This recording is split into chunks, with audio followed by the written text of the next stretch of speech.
to do. Save the world, save the world, and I'll be so cool. And I will get the girl in basket fame, and everyone will know the name.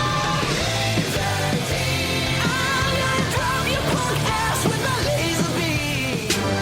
You never seen nothing like this before. When the lights in the house crash out with the sound of respect and pride for each side, where the motherfuckers try to slide and ride and find out it's the turn of the times. And keep it real if you feel what the fucking deal is drop. Gunshot that will stop your motherfucking heart like boom. When I enter the room, into the stage, start to shake and quake. I'm gonna motherfucking break this house down, bring it back to the floor, fucking begging for more till I score like a pedal, pushing down through the middle, causing trouble in the treble when the bass is racing to a too fast motherfucking pace. This is the time, not the time, our time, motherfucking time to shine like a diamond buried in the shit of a prick legit. Still picking through the ashes, left by the sick, unwell, hell-bent, spell-bent. Think your time is well spent on these raps, we'll fucking reset. Making what you can like a kid, I can't blend. Shoveled up, bundled up like a motherfucking cam. Generic raps.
History, listen, you were part of the books. Imagine 6 dudes running rails and dropping down shots. Took one too many in the bar recall.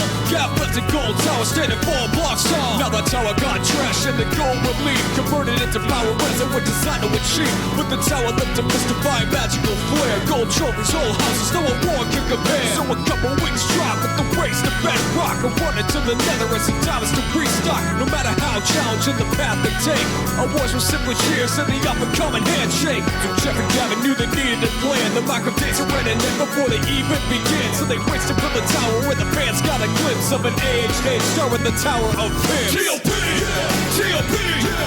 Pull on to the Tower of Pimps. Yeah. T.O.P. Yeah. T.O.P. Yeah. Pull on to the Tower of Pimps.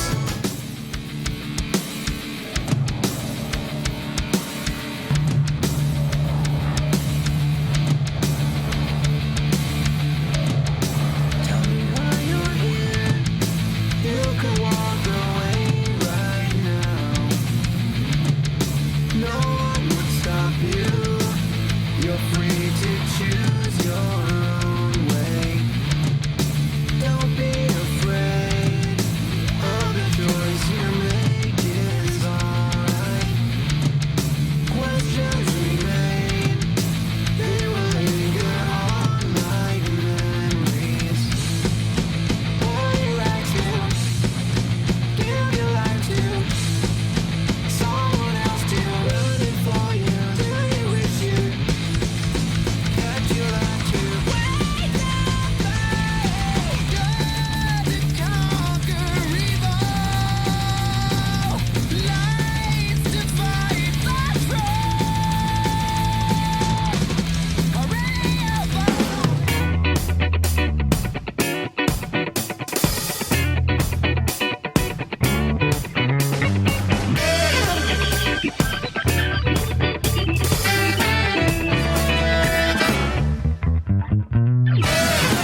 one, let's go. Hurry up, homeboy, you're moving too slow.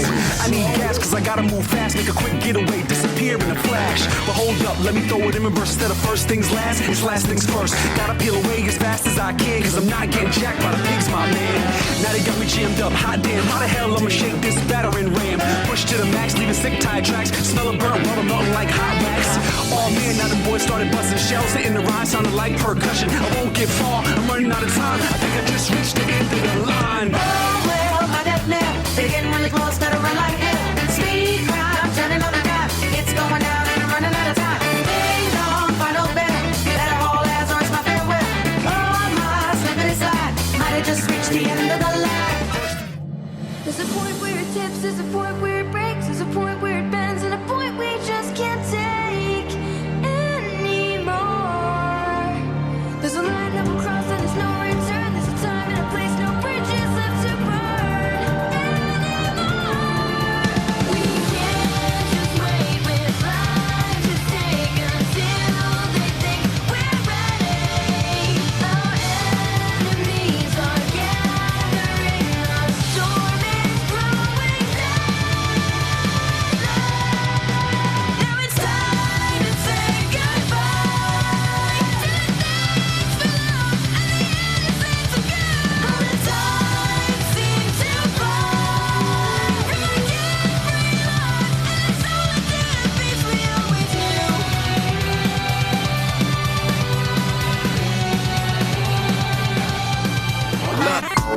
My intelligence is far from artificial. I swear to God, my mental sharper than the artist's pencil or the sharpest Ginsu. I got raw potential. Every song I make is classic like Atari systems. Not the type of guy succeeding in sports. EverQuest online, I was swinging a sword. I used to tell the ladies, hi, I'm just keeping it short. I wanna put my Cat 5 in your Ethernet port.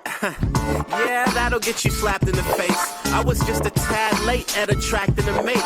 Yeah, I never would've thought that I'd be rapping on stage. I'm making music every day, people actually play. I mean, in rap years, I think I'm kinda old, but I perfected my delivery like dominoes. It's still a shock to see that people think my rhymes are dope. I'm not talking lines of coke, I'm talking lines of code. I, 401, welcome our robot overlords. I, 401, welcome our robot overlords. I said I, 401, welcome our robot overlords. Don't wanna see us go to war, so welcome our robot overlords. I'm too cold, I got liquid cooled entrails. I'm just trying to get my chips up, call me Intel. Uploaded to the cloud like a chemtrail. Weaving through these bars like T-1000 in jail. Overclock when I spit in the booth. I gotta keep it hot enough to play on infinite loop. I got software and everything in my room. I even got a smart bed so my sleep is the truth. Slept on like they hitting the sheets. I started from the underground, now I'm living the dream. Seems like I learned a lot from the digital streams. Enough to turn calculators into sentient beings. I'm so debonair, I got a handsome stare. Rappers say I'm not good enough, so I can't compare. I'm still a gangster, I just rob them with the ransomware. Plus I probably pirated more bites than a rabid bear. I, 401, welcome our robot overlords.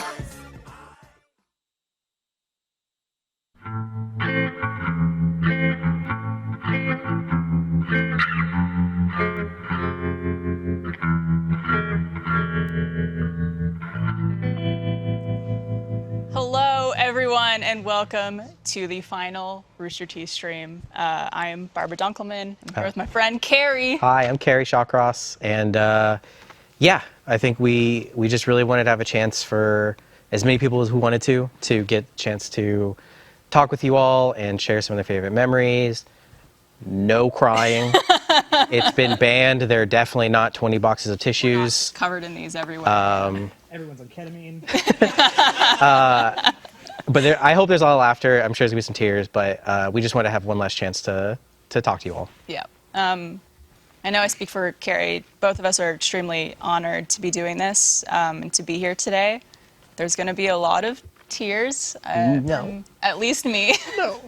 But yeah, we're very excited because we have people from all across Rooster Teeth who are going to be coming onto the stream, talking about their favorite memories and just a bunch of stuff that's happened over the last 21 years that we will never forget. And Yeah. we're really grateful that you guys are here with us today, and we hope that you'll stick around for the entirety of the stream. Not sure how long we're going to go. We'll see. We have a very detailed plan that I think is already out the window, Yeah. which is fitting, but I think good. I also think good, and I think that's something that's pretty appropriate for us. Is that everybody at this company is always trying to push and get things right, and of course this one too. Why not? And just at the start, too, I want to say how grateful we are for the entire crew here Yes. for putting this together. As Can we already get a round of applause for them? Yes.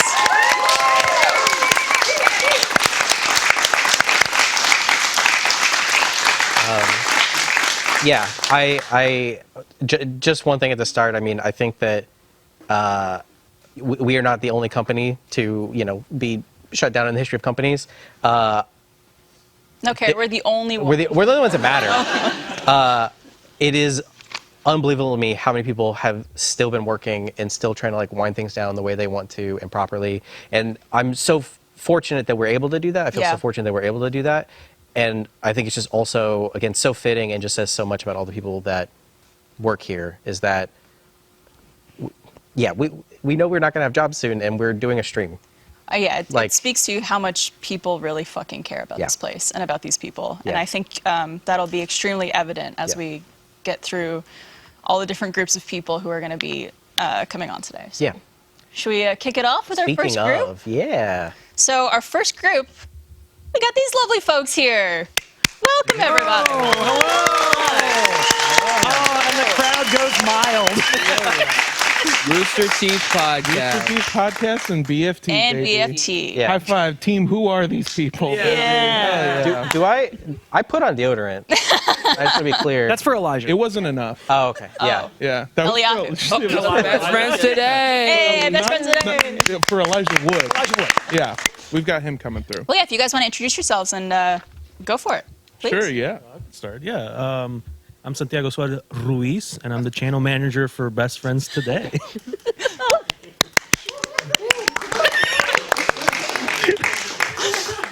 Hola, I am Armando. I thought we were doing this. I'm Armando Julian Torres. I am the showrunner, was the showrunner, and one of the hosts of Rooster Teeth podcast. Hi, I'm Andrew Rosas. I started here as a contract writer and then moved up to head writer of RT Shorts and then hosted, RTP with these guys. Yeah. It was a lot of fun.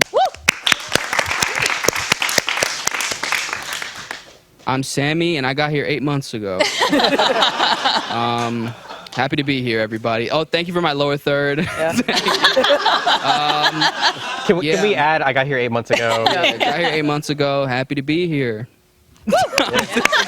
This is wild. You want to? Hope you didn't unpack. Yeah. I did.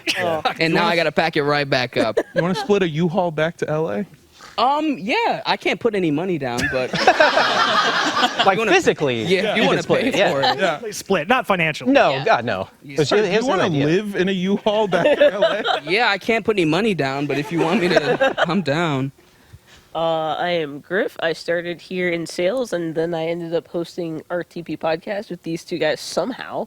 And I don't know. At this point, I'm like, maybe I should have just stayed in sales. Nah. Shout out Night. You'll have two resumes. I do have two resumes. Yeah. I have the fun one and the one I'm probably gonna have to use. Yeah. What's So- the difference? One was AI Comic generated. Sans. Yeah. Yeah. Yeah. So we're just here to kind of help facilitate y'all, but feel free to talk about your favorite memories and kind of anything you'd want to say to the community or to each other. You don't have to talk to us. Yeah, we're just here to observe. Okay. Like time travelers. Wait, We then- can't get involved. Then what are these people?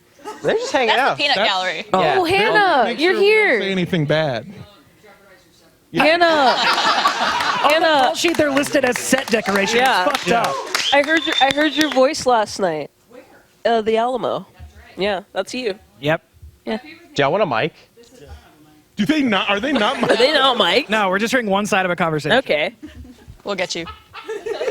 we're professional streamers and content creators. One note about that is that my favorite part of that, this is a John Reisinger note, was that I did the sort of open the messaging at the Alamo Draft House, and they asked me to do a new version of it because they wanted it to be more upbeat, which LOL. I guess I don't have a very peppy voice. And so John came up to me one day, very distraught, asking if Alamo Drafthouse had used AI because it didn't sound like me. That's funny. And I said, no, that was me being peppy. So, So funny. I do like that they tried to pep it up because if you haven't been to Alamo Draft House, they basically have an intro that's like, if you talk, we'll fucking kill you. No, literally. We'll fucking track down your bloodline and kill them. You can snitch here. We prefer it. Put up a little go ahead for now. Yeah, paper yeah. with a red light and we'll fucking kill you. Guys, what are we going to do now? Well, Should I move orientation? Because I'm kind of separating the Rooster Teeth. No. Not at we all. can't stand to be near each other. No. Oh, okay. That's, No, yeah. this is real Beatles White Album era Yeah. for RTP. Just Yeah, cannot we stand it. man, I started working here at Rooster Teeth through Funhouse, which was a really great time, and then I got very lucky to come out to Austin, Texas. Not because of the weather or the infrastructure or the laws, but because of the people that I met in this building specifically and nowhere outside of it. No, working on RTP was probably not just the most fun stuff that I've done with Rooster Teeth, but probably the most fun I've ever had, like anywhere, like working anywhere, and not even just working, just in life. Just being Yeah. in a place. We talked about when we first rejuvenated. That seems like a bad word. When we were given When we reskinned Yeah, the when we Rooster Teeth reskinned. podcast. when we Fortnite skinned RTP. Yeah. It's the same game, but you can just be Nicki Minaj. So Yeah, when we Overwatch 2'd Rooster Teeth podcast. yeah, when we Modern Warfare 3 the second timed it, yeah. When we no, yeah, when we took it over, it was like, I remember our weeks were like, we would on Wednesday have our writer's room, and then we would write the sketch, write the game, and then we would just have everything locked by Friday. Monday go over it, Tuesday record all of it, and then Wednesday start that process over while editing that last episode, and just every waking hour being spent working on this show. But it was like, it was so good. It was so fun. The sketches were so The fun. sketches were really fun. The games were so fun. The show was so great. So like, yeah, not just the best job I've ever had, but also just the most fun I ever had in my entire life. Do you guys have any favorite standout memories that you could call back to? I remember when we recorded our second ever episode when the submersible was in the water. Oh, you mean the episode we had to come in? No. Well, hold on. So yeah, we made a lot of jokes. Yeah. And then I immediately remember. afterward remembered that episode would come out a week later, and we had the foresight to go, they'll probably be dead. They're probably dead now. They are 100% dead now, but we will for sure know their fate by a week from It's now. different when So- you don't know for Yeah, exactly. So we had to come in again and re-record the whole podcast. Yeah, I don't know. Maybe asking for a lower third of remaining oxygen. Yeah, you wanted a billionaire oxygen tracker. Billionaire oxygen tracker. I thought it at the time was a good idea. which is like the asterisk next to every episode of RTP. Sure. I thought it was a good idea at the time. At the time. Can we get a Rooster Teeth remaining oxygen lower? There's a lot of people in this room right now, so it's gonna be gonna go quick. Gonna go quick. Yeah, I that just taking things too far over the line was, I think, maybe the favorite thing that I ever did with you guys. What about you? Every single time. I guess my favorite thing is I don't know how we got pulled together into doing the podcast. I'm so happy that we did. It was a real because I knew Armando. I met him a few times. I spent like a month in LA. We hung out a lot, and that was a lot of fun. And I had talked to Andrew 3 times, and now he's my sweet baby girl. And Armando is also my sweet baby girl. Good move. And, No, he's better. And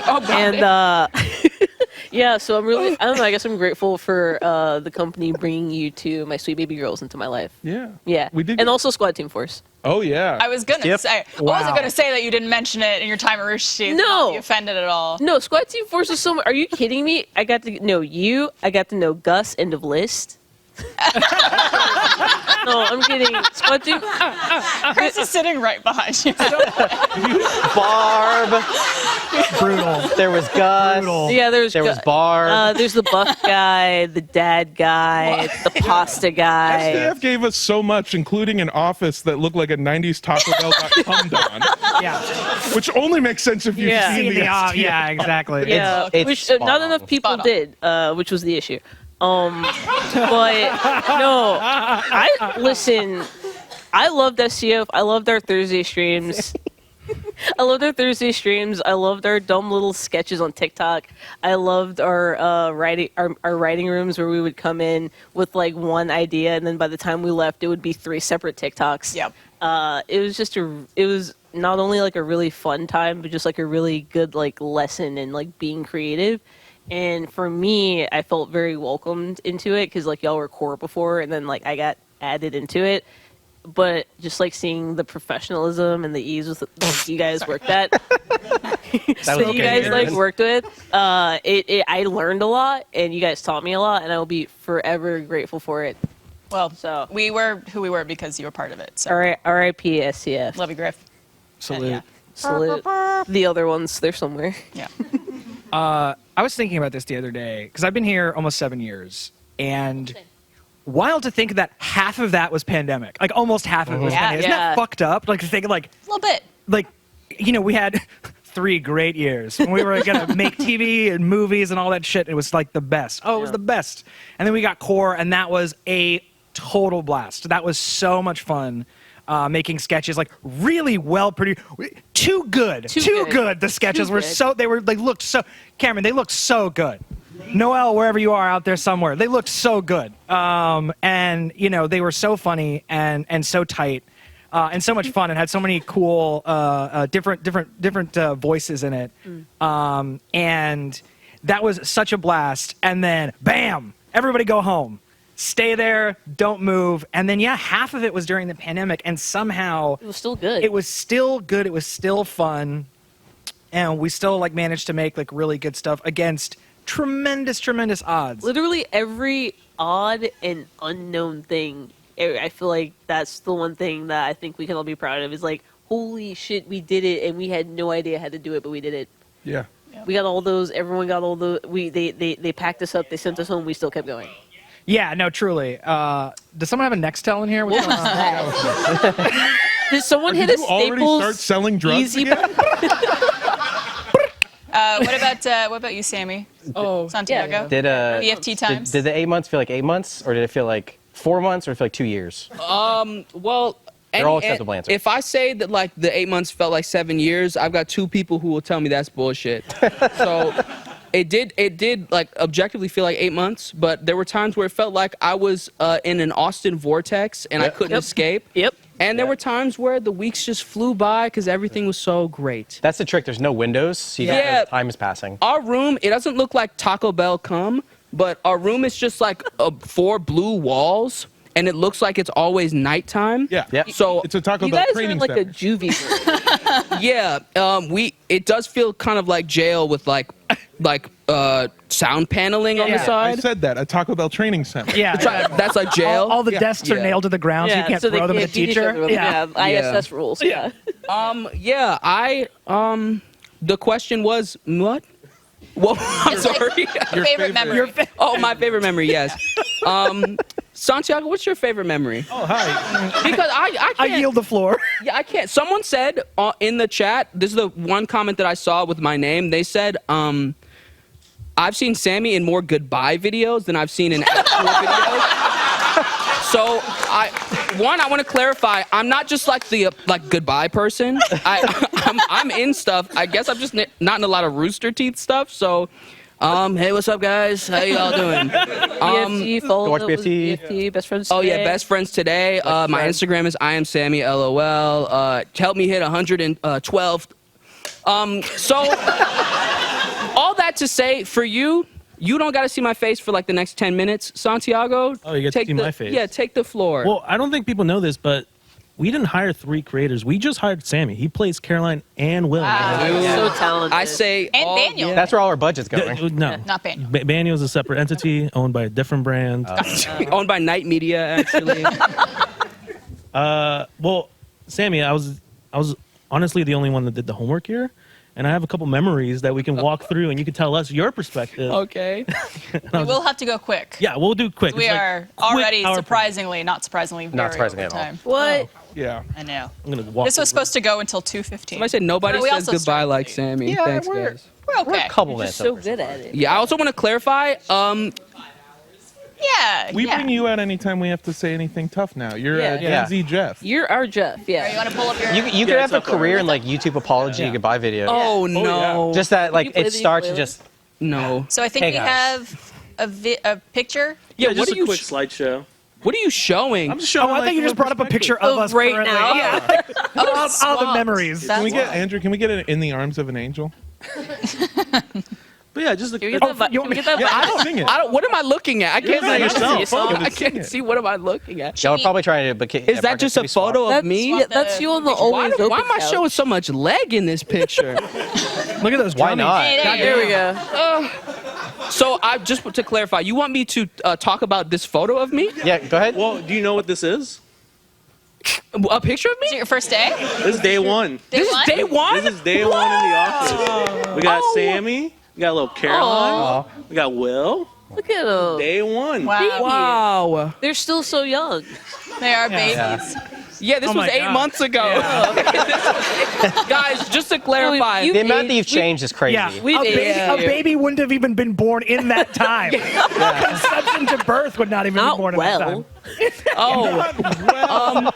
Oh no. yeah, I find it so interesting that like, and this is a beautiful like moment for us to reminisce, but to think that this was like yesterday, like this was yesterday. This picture was. I don't look any different than how I Well, do that's right Will. Yeah, now. you do. You have a hat on. That's You, you look pretty different No, in that's that me. photo. You did have hope and light behind your eyes. Yeah. So that was pretty cool. RTX. RTX. Aw. I remember this. That was an interesting because that was my first convention ever, Oh. and I was so hopeful that we go to more RTX. I was like, it'd be so fun when we go there next year. But it was When's BFX? BFX. BFX. Hopefully, sometime. It's in that U-Haul. It'll be in that U-Haul. I was gonna say Taco Bell, but sure. Okay, yeah. Sure, yeah. Yeah. Catered. What is this photo? Oh, we What got. do you think no this money photo to is? count. Oh, the music video? We don't talk about that. The We don't music. talk Yeah, about we that. don't talk about the music video. Simple walk 3. We had. I wish I could laugh along with you guys. What does that mean? So there's like a. It's you know what? I'll show you later. I'll send you a link later. It's okay. It's actually a very complex walk. Yeah. Okay. I told you to watch it. You got like 7 days. So this was us on the set of Simple Walk 3. This was our first podcast set. Yep. And then we swiftly moved to the podcast room because everyone was like, you should go to the podcast room. We're like, yeah. Oh, yeah, that's Will. You can put them anywhere. Yeah. That's us recording the cheesecake. We tried every cheesecake on the Cheesecake Factory menu. Oh, God. And again, this was like 4 months ago. I have to say, Are you still recovering? BFT had so many things that involved food. Yeah. Oh, I want to let me clarify. Y'all kept us. We fed. had snacks every day. Yeah. Guys. I will clarify something. And Kat knows this. I love eating food, and I think that this is a byproduct of me not having food for a long time. So I'm kind of catching up. Right. So I would always like sleep yeah, When we found Sammy, he was eating a fish skeleton on a trash can lid. Yeah. yes. I would- To be clear, that was 8 months ago. Yeah, that was it. Yeah, I was licking the cum off. No. Okay. I would. Okay. All right. Well, And with that, Bars, end of stream. yeah, we Off of the Taco Bell SCF wall. There you I go. was just doing a callback, and then it came. No, sorry. Okay. Well, thank you guys Yeah. so much for everything. Yeah. for real. We are gonna have What- to move to our next group. Yeah. And we just wanted to say that if you've enjoyed watching any of the stuff that the 4 of us have done, we're doing our own thing now. We're launching a little channel of podcast content and streaming called Midnight Snack. Woo! So Midnight snacks. come rock with us. come hang out. We got the three of us, and then I convinced Sammy to do it too because I said I'll pay you in food. Yeah. Hungry little fuck. Yeah, I'd be hungry. And Will and Caroline do not like doing those food challenges. I'll be like, what if we had Wendy's? Wendy's. Just had Wendy's. Yeah. And then we have it because wouldn't it be funny if we were like eating a burger in the video? Yeah. Wouldn't that be funny? And update for BFT, we're gonna keep doing stuff. Hopefully, we just don't know where, but Yeah. we'll keep doing Stay stuff. tuned. Yeah. Yeah, stay tuned. BFT will not die. It will continue on. Awesome. Well, thank you guys. 8 Thank you. more months. 8 more months. 8 All right, Santiago, Armando, Andrew, Sammy, Thank Griff, you all so thank you much. guys so much. And yeah, go check out Midnight Snack. Yeah.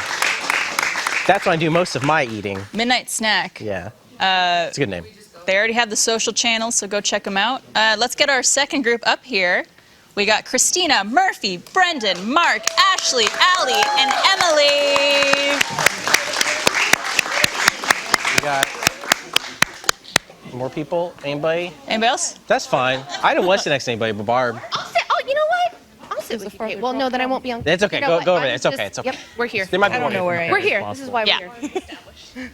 Anybody else? Mark Hessman. Yeah, Mark, You come want on in? in. Mark. Mark, and then we got John somewhere. John Mace. He's in the next one. The next. He is.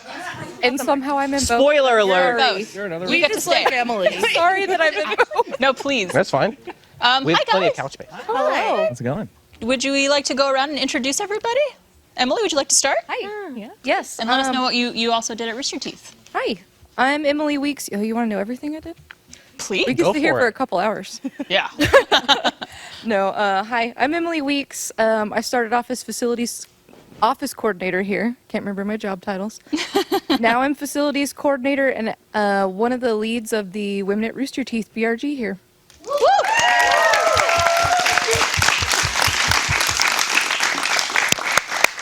I'm Christina Henson. Most people know me as Duck.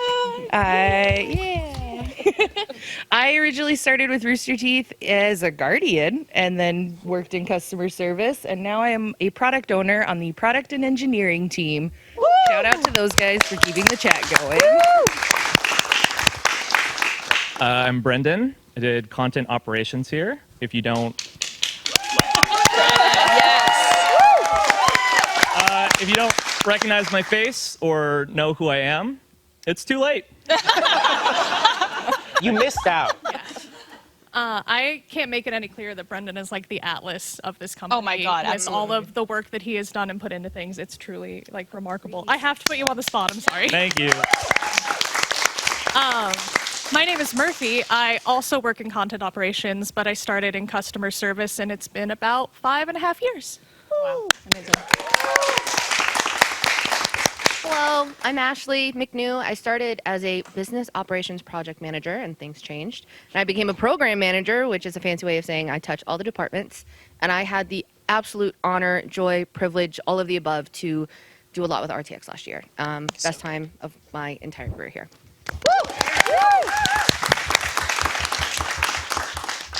And I'm Mark. I've been here a little over 2 years, and I'm in finance, and I've been in finance the whole time. So you can all blame me. No. Dude, nobody in chat blame Mark. Nobody. Mark is the best. It's Absolutely. more of like bailing water, keeping things floating. Yeah, I think something I'm really excited about today is showcasing so many amazing people who have put their blood, sweat, and tears into this company and who work tirelessly behind the scenes to make things happen, including you guys who just are so wonderful and have worked your asses off, especially these last couple weeks Yes. at figuring everything out, but all throughout Rooster Teeth. And so I'm really glad you guys are here. I think it's something that doesn't get talked about a lot is just, how truly how many people are behind the scenes and Yeah. keeping things moving. And none of this would work without people like y'all. Yeah. So yeah. Thank you. Oh, I also Bullshit. forgot to say I'm a co-lead of Women at Rooster Teeth with Miss Emily over here. Yes. Take your flowers. The leader of flowers. women. Yvonne. Did anyone have media? Oh yeah, did you? No, I didn't bring any media. So yeah, if you guys want to Okay. just talk through some of your favorite memories or anything you'd like to kind of close out on for Rooster Teeth. Anyone want to kick it off? feel like I talk a lot. I'll go sit at the. Nothing was fun. Oh, okay. No favorite memories. No kidding. Here we go. Yeah, come on up. on the Most of my memories are just like terrifying customers that we received over the years. We did have one person who wanted us to call the cops on our own warehouse because they were very, very, very determined with the idea that we had stolen their sweater and someone was holding it in their warehouse and not that it was lost in transit to Norway. So that gave us some issue. And How did they know my plan? I don't care. I had my eye on you this whole time. But we're not snitches. We didn't want to call the cops on you, of course. And the other one that comes to mind is a woman named Carolina who did not understand what the Agent oh Carolina? God, from back there. A woman who did not understand what the first discount was in 2019, and she put a curse on the company, and I guess you fucking won. And then COVID. Congratulations, Carolina. We are shutting down. Everything you say came true. I hope you're happy. How did I not know about that? there are so many things. We were just sharing with Brendan just some customer service stories of things. We had someone who got achievement hunter slides that were supposed to say get good, but instead they just said get. That was the best. That's better. I'm sorry. Which also That's means a better there product. was another pair out there somewhere that just said good, and I want the hope that good, they good. meet someday. Yeah. I hope they meet one day. We got someone who got a T-shirt, because a warehouse hosts a lot of different products for different companies, and sometimes you grab the wrong bag. And they got a picture of the Rudy Giuliani face melting on their T-shirt instead of an Achievement Hunter T-shirt. So there were. I would lots think they're of- one and the same. I'm just hearing a lot of complaints about really wonderful situations that have worked out for people. The way I met Michael Jones, chat needs to help me because I can't totally remember the specifics of this, was I was by like a plyboard wall and I heard from the other side and it started to like break open, and it's when they made that like path through the wall. Does chat know? Am I crazy? Why is everyone looking at me? When they broke open the wall, Was it in the other building, like Yeah. across the highway there? Yeah. I think I know what you're talking about. Yes. Yeah. There is a video. This isn't like, it is Yeah. out in the internet. I think I remember Trevor had a hard hat on, and they were Yeah. like digging their way through. So only one person that had a hard hat on. Yeah. Yeah. The wall. But that's a good way to meet them for the Yeah, I first was like, time. what's up? Like, yeah, crawling through. I'm like, yeah, that checks out. Hannah has very kindly provided the actual screenshot of what Carolina said, word for word. And since we can't actually show this, I need to also state that her name is lowercase c, everything else capitalized, because she was typing with caps lock on the whole time. So she's Caroline. Yeah. Be prepared for your business to go downhill if you guys are taking advantage of people. No punctuation. Whenever I say something, my words come true. I am a spiritual person and trust and believe God is have an watching. affordable toilet Goodbye. paper. Hello? She's here. Is that, yeah. Wow, we have summoned her back into the company. Oh my God. Trust and believe. That line was trust and believe. Something about toilet paper. God is watching. Goodbye. Wow. Can we turn that into a new copy pasta, please? Always being such a bitch. Yes.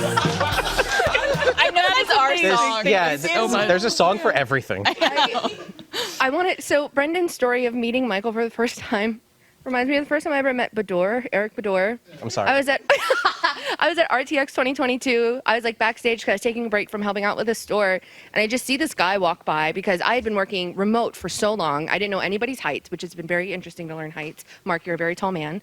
And he just walks by and he's like talking to somebody, and in my brain I was like, who is this old graying man back here? And then I was like, I went over to somebody's like, who's that? They're like, that's Eric Bador. And I was like, oh my God. I was like, oh my God. I've never told him this story. So Eric, if you're watching, I'm very sorry, but it's also kind of a compliment. He owns the gray very well. Yeah, it's a distinguished look. I agree, 100%. You're welcome. I want to go home now. I'm gonna steal that soundboard just for my personal use. I'm gonna destroy it. But Emily, you got some stuff you want to show too? Yes. I do. Cameron has taken over the computer Cameron. to show us something real quick. Oh. I think. Yes. Did he? That sounds they? very. Maybe. Is there a hacker? Is it Carolina? We did summon her here. You did. Trust and believe. We need Carolina to, is watching. We need to copy and paste that text somewhere so that we can have that be a copy pasta. I'll just send that to you. Oh, okay. We Are we have just gonna video? go through the whole folder? We can go through the whole folder. That's fine. Is this it that we're playing here? Yeah, go ahead. This one actually features good old Devin Finn. know I what think you're is? standing in the back. The Rooster Bunny. Let's get it. Oh my God. Did we? I'm trying to remember what year we did this. I'm looking out at like Hector and John. Was this 2019? 2019, yeah. We did an office-wide Easter egg hunt. This screams pre-pandemic. Right? Oh, this is Devin, does your have that?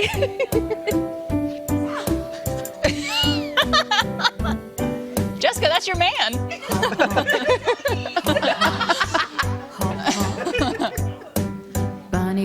This is what facilities really does. Yeah. Yeah. I kind of miss Bungalow A, not gonna lie. Bungalow was fun.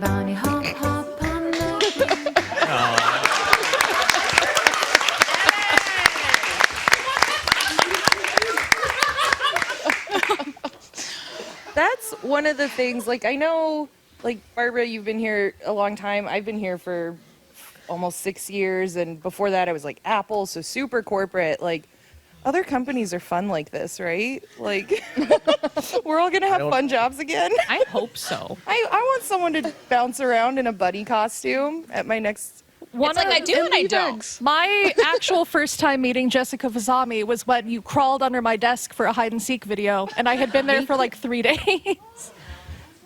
Yeah. Hi. Yeah, needless to say, introductions here are always very interesting and never what you would expect in a million years. Yeah. It's such a unique place. I feel very hopeful that as we all find new things, that we are going to be the ones bringing that to new companies. Yeah. Because I don't think that this exists. We're all the personality hire. Yeah. Yeah. We're all going to be that one. Yeah, exactly. That is my favorite part, is really like, life is short and you need to have fun along the way. Like, everyone in this room gets that. I think everyone on chat gets that. Yeah. That's what I'm going to miss, but I think that's what, it's on us to sort of bring that wherever we go. Absolutely. That's the point. Very well said. Thank you. Well, any final goodbyes for the community that you guys want to say? It has been just one of the coolest things ever to do this. Like, I can't express. I mean, we just talked about it, but you can't replicate this anywhere. There is no universe where there will ever be another piece of, like, or I guess a company with the media that we make and the people behind it that are just so passionate and so dedicated and just have, like, again, in the least corporate bullshit way possible, like, this is very much a family. I feel very at home here, and that has been harder than anything. Yeah. So I hope all of you felt at home here. I hope you have a good time, and thank you very much.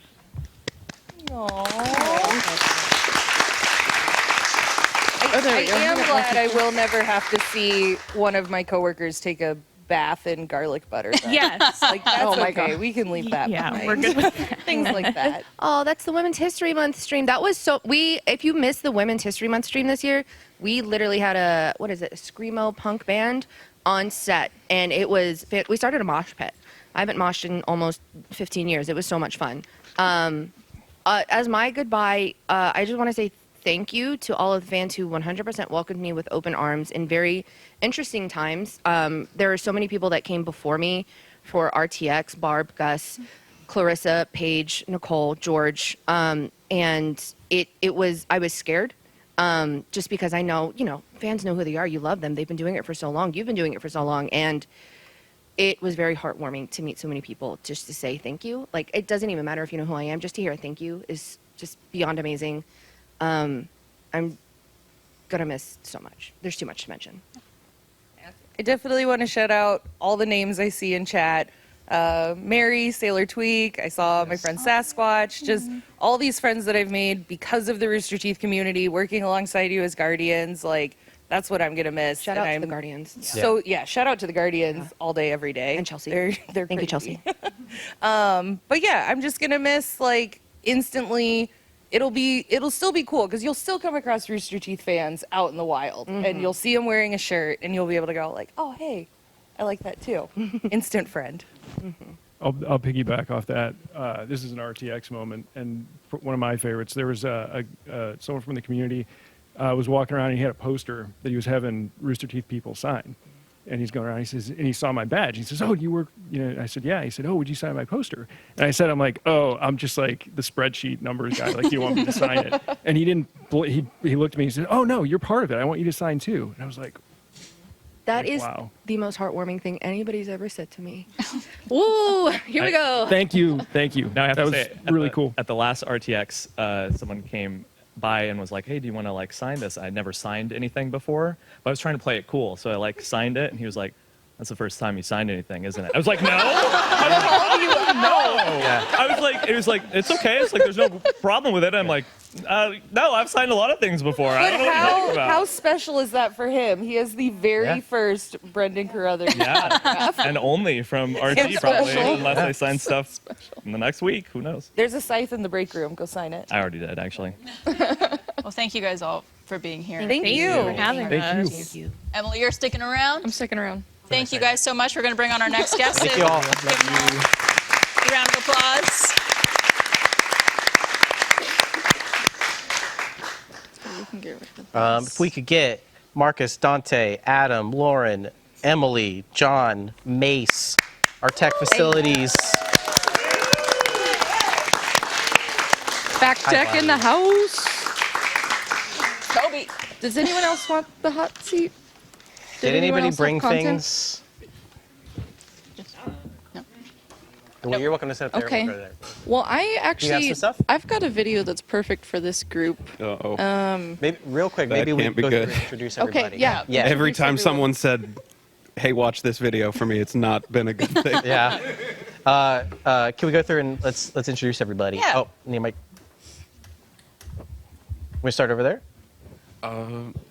This is the first time I've been on camera, but my Welcome. name. Hello. You're doing great. My name is Marcos Mendez, and I am the IT tech intern for this year. Sorry if I just whistled into the microphone. I'm Pardon me. Lauren Lance, and I'm the desktop support technician.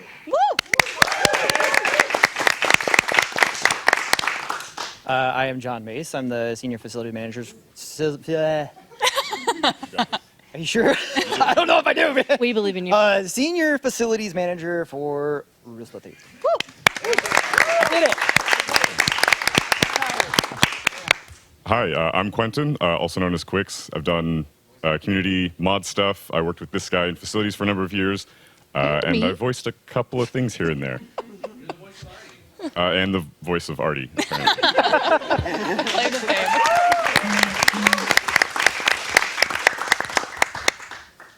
I am Adam Baird, head of technology for Rooster Teeth Productions.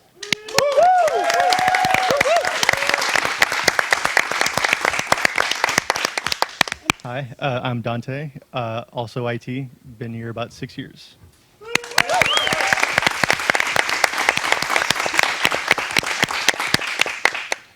Oh, Adam, you're getting me. This is going to be, people going to watch me cry. Yeah. Thank you guys for being here. Did you have a thing I that you have wanted to show? I have a thing. That's perfect. That'll give Adam a minute. Do I? I need a minute. Do I? Am I good to? It's not gonna help. Am I good to do a thing? We're gonna kick it off.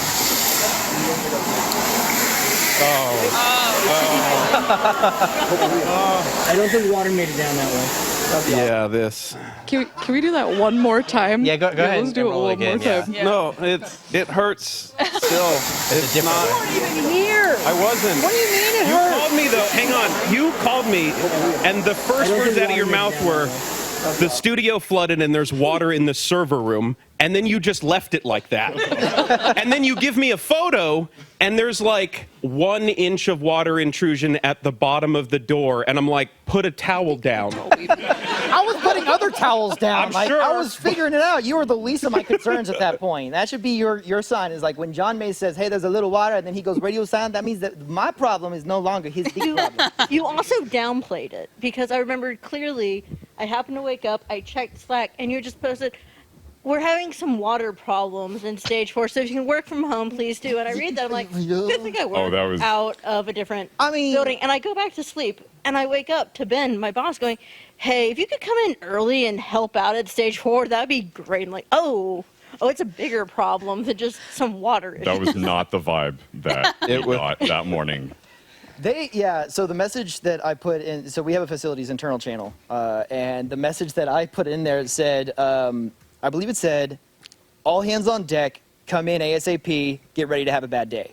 I think you said No, you bring said extra bring an socks, extra too. pair Bring of extra socks. socks. Yeah. Yeah. We actually said that this morning, Didn't say too. anything else. Yeah. Just said bring an Yeah. extra pair of socks and get here. And and same thing What's for today. happening? You're right, Carrie. Bring an extra pair of socks. I haven't told them why yet, but it'll. That's the fun part. It'll Safe become to say tradition. that was probably the least favorite memory. Yeah, no, that you it's guys great. have. Yeah, especially one to bring up on the last day. It's just the well, it brought you all together more. Yeah, that's a word for it. Yeah. Yeah. I would like to comment on that. It's It's both like worst and, we did have property and equipment destruction, and we had just finished construction renovation in that area of the I building. think you guys had just finished Achievement Hunter's office like that. Yeah. Like Yeah. a week Before. prior or But- something, we had like the ribbon cutting ceremony Yeah. for the Achievement Hunter office. And then we were like, we should probably put cages on those sprinkler heads. Huh. Yeah. And then It kills me. We wanted to put them on the sprinkler heads to protect against Achievement Hunter. The irony is not lost. It's not lost. Yeah. I think that was the first thing. We had our post sprinkler meeting. And it was one of the first things I said was, yes, we were installing these to prevent a flood. The irony is not lost. I'm just going to take a beat. Yeah. And then we just came, But the second part of my thought Yeah. was watching our 3 team. It wasn't just our 3 teams, but the direct production team, some of y'all may know is broadcast, the tech team and the facilities team, plus many others, but us 3 core teams really trauma bonded, number 1. Yeah. But also Yep. banded together so well because we weren't going to let this crush us. Yeah. Like, it was absolutely devastating. We all could have just thrown in the towel and be like, nah, fuck this shit. But And it's also right before Christmas. It That too. was. I think it was like December 17th or something around December Is it- 18th. No, the 18th, 15th, one of those two. there. There we go. Awards. Rough day. That's right. Yeah. Well, yeah, I would love to hear So- some positive memories. Yeah. Yeah. Bad. Whoever said that, you're fired. Get out of here.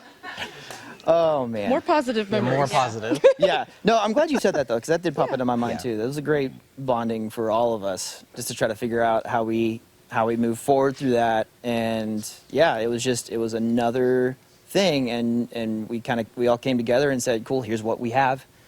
How do we fix it? Yeah. And how do we find yet another home for Achievement Hunter? Those poor bastards. Over the years, that's been probably one of the most fun, admittedly frustrating sometimes part of the job is when, Achievement Hunter did what? And it's like a grappling hook that has pierced the top of the building. You gotta bring that one up again, don't you? But creating that kind of content and doing that kind of stuff is a lot of fun. It's definitely challenging in the moment because for a lot of us, we're the people fixing it or we're being the first responders. But it's also like it could be a printer issue, like a lot of companies have, and admittedly, the ticket that comes in with, hey, can you go fly your drone? I need to get video footage of this to see how deep the hook has hooked the building. It is like a pretty fun day, it was cool. I just want to point out real quick that you sat in the best spot. If we can cut to Adam, if you can look at the camera. Oh, yeah. His cardboard, the cutout of his head used to be You're always right with that. above our door Yeah. frame, and was perfect for if I glanced up from my monitor, Adam would just be staring at me. It's crazy. Yeah, that was from 8 months I ago. was really happy that it moved over there. That's just a reminder. He's always watching every day. In terms of favorite memories, the cardboard cutout heads, my guardians at RTX, we regularly for our event shows, road crews are not used to putting on big esports type shows with lots of games, and we would get that, that it's impossible. And it's like, no, we do it every day. It's like, kind of a thing. And so our teams would get to pull in, and we'd pull in Guardians to help and run everything at RTX. And they, one year, wanted to prank me and ended up making approximately like 300 and something of these. My wife sent them a photo to like have printed. And I show up at RTX and like 100 and something people have my head. And there's a team photo out there somewhere. I'm sure you could look at the big head of tech on Twitter. They've got a bunch of the crazy photos from that year. And, Was this and all before or after Face ID was introduced? Yeah, well, I don't know. How much of a security risk was this? This is why I have physical two-factor Yeah. authentication. For me, a lot of my favorite memories were anything that we got to bring people together and get to see people. So doing events either at like PAX or New York Comic Con, RTX. It's always some of the most stressful stuff because people are literally watching you live. It's the top of the game. There's no editing, there's no cuts, there's no any of that. You're just time to go, and if you're good at your job, you get to shine. Yeah. And those events were always really special for me to get to see people and the community. Yeah, absolutely. I've got like a million more good memories too, though. So Yeah. other people. Yeah, because Adam, you've been here. Very long I mean, time. with Rooster Teeth since 2011, 2011. You were an intern, and I think I was paid by Rooster Teeth first. Like, I think I'm employee number 13 or 14, Yeah. but I don't know the details. But yeah, And 14 years. I think I was part-time. It doesn't matter. I think I was like part-time, I'm not but sure. I worked full-time. Here's like, no, I was not an intern. How dare you? I was intern for a month, but we kept it running as a thing. Uh-huh. But yeah, that's. We should not talk about early Can we talk? What just happened? What just happened over there? Are you still back there, Jordan? Oh. What about anybody else? I mean, just favorite moments or. I would say one of my more favorite moments of this past year was getting everything ready for Extra Life. That was a very exciting week, getting all equipment ready and just making sure everybody had what they needed to have a really good stream. And it came out really nice, and we raised so much money for everybody. You've done so much for the tech team, you don't even know. Nothing is happening. Nothing's happening at all. I am. What Oh, I understand now. is happening? Oh no. There we go. There you go. This is. How is it happening? It's a mystery. Which one do I shoot? Movie magic. But I think it's true. I really miss this place. Yeah. And this kind of stuff. This shit just doesn't happen other places, Let it happen. Let it happen. Quentin, would you like to? This is what I'm gonna Hi. miss. I will definitely echo the sentiment of Extra Life. I think that's probably going to come up a lot. Where to even begin with Extra Life? I'm going to just try to ignore what's going on over here. Just so many good memories with Extra Life and RTX, big events like that. Oh god. And this guy. The Extra I love Life. this guy. Oh, there we go. Extra Life. The facilities group. Yep. Oh. Is that I almost wore Jockstrap that. Johnny? The No, I'm birthplace traumatized. I wore that today. Traumatized enough from Jockstrap it. Johnny. Oh yeah. Yeah, Oh. Extra Life was I al- definitely a special thing to have a hand in such important, impactful work. Yeah. It was cool. Definitely one of the most special times of the year. Yep. Working here. Absolutely. I think that's a big testament to all of y'all's teams. Is this is true for a lot of people, but y'all's team in particular a lot of times you're needed the most when things are hectic and going wrong. And I can't think of a time y'all have not risen to the occasion. It's Truly had yeah. everyone's back all the time. And Adam and I were talking about this in the kitchen before, how like there's really no place like this. And I'm sure even working in a position like tech, which is typically a little more buttoned up, I'm sure there's still crazy things that you guys experience and have been privy to. And things like this, things like getting to do Extra Life, that is really unique and special. And Yep. yeah, just really grateful for you guys for. Yeah, it was, it's the part of the working at a place like this that you get to do a lot of special stuff that isn't the normal, yes, there are tickets and queues. Yes, there are JIRA tickets. Yes, there are this or that. But like, at the end of the day, we still get to have. We have a PTZ here? Yeah. Spotted. That's amazing.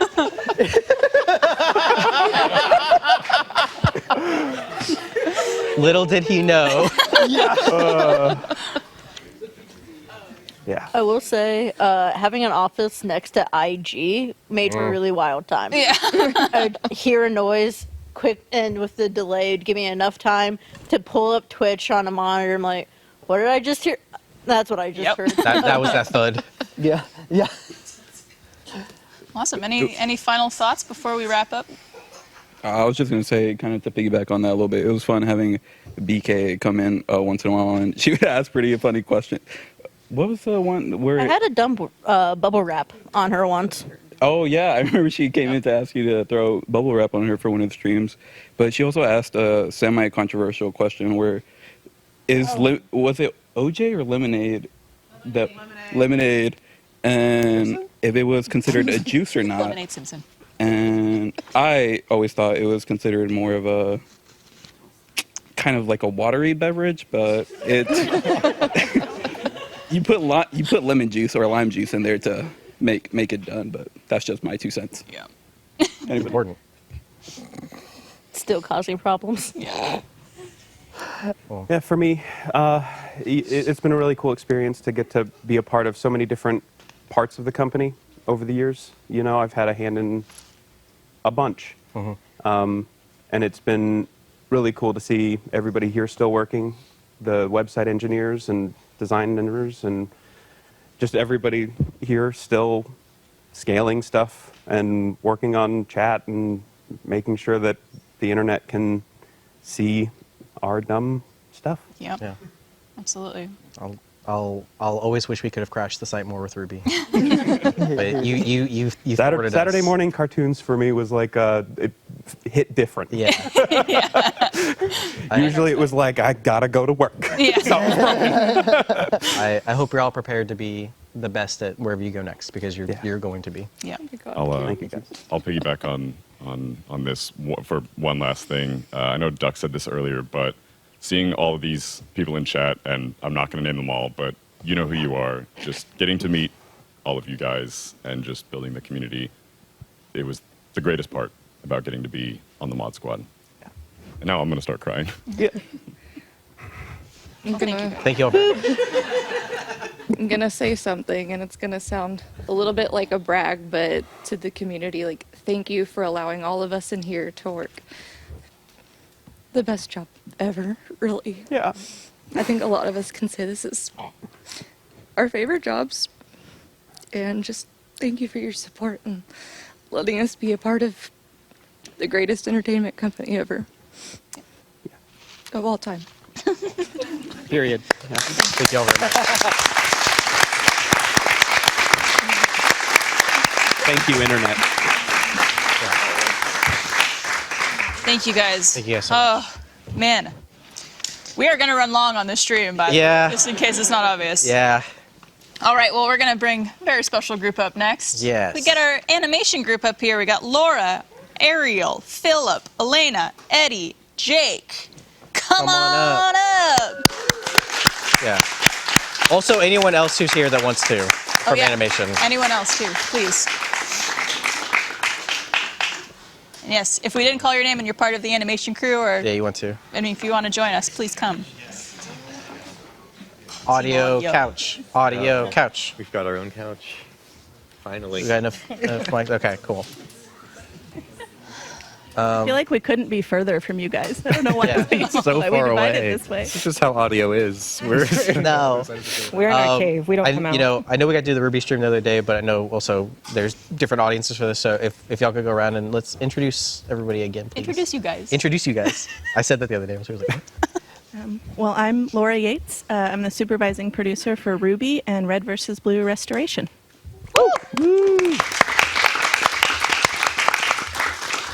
Hi, I'm Eddie Rivas. I started contract writing for Rooster Teeth in 2011, I think, maybe 2012. Joined the company with the No in 2016. Joined animation in 2018. Now a head writer of animation since 2020, I think.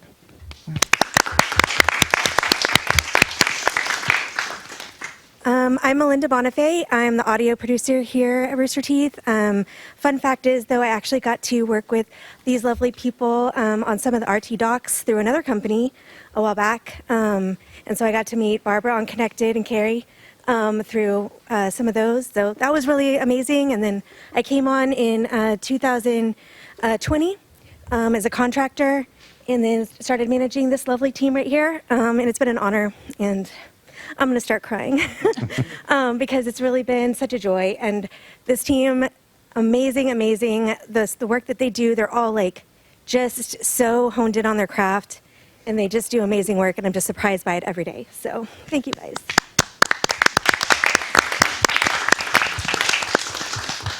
I'm Jake Comita, and I'm on the audio team. Nice. I'm Elena Lakorchik. I am also on the audio team. I've been here for 8 years. And I'm Philip Span, and I'm also on the audio team. I feel like we need to get Philip and Quentin in a room. Yeah. And have some type of voice off. Oh, You guys just see have how low we can. Yeah. Well, you'll boost yours in the mix. Yeah, see, I can cheat. You're gonna Yeah.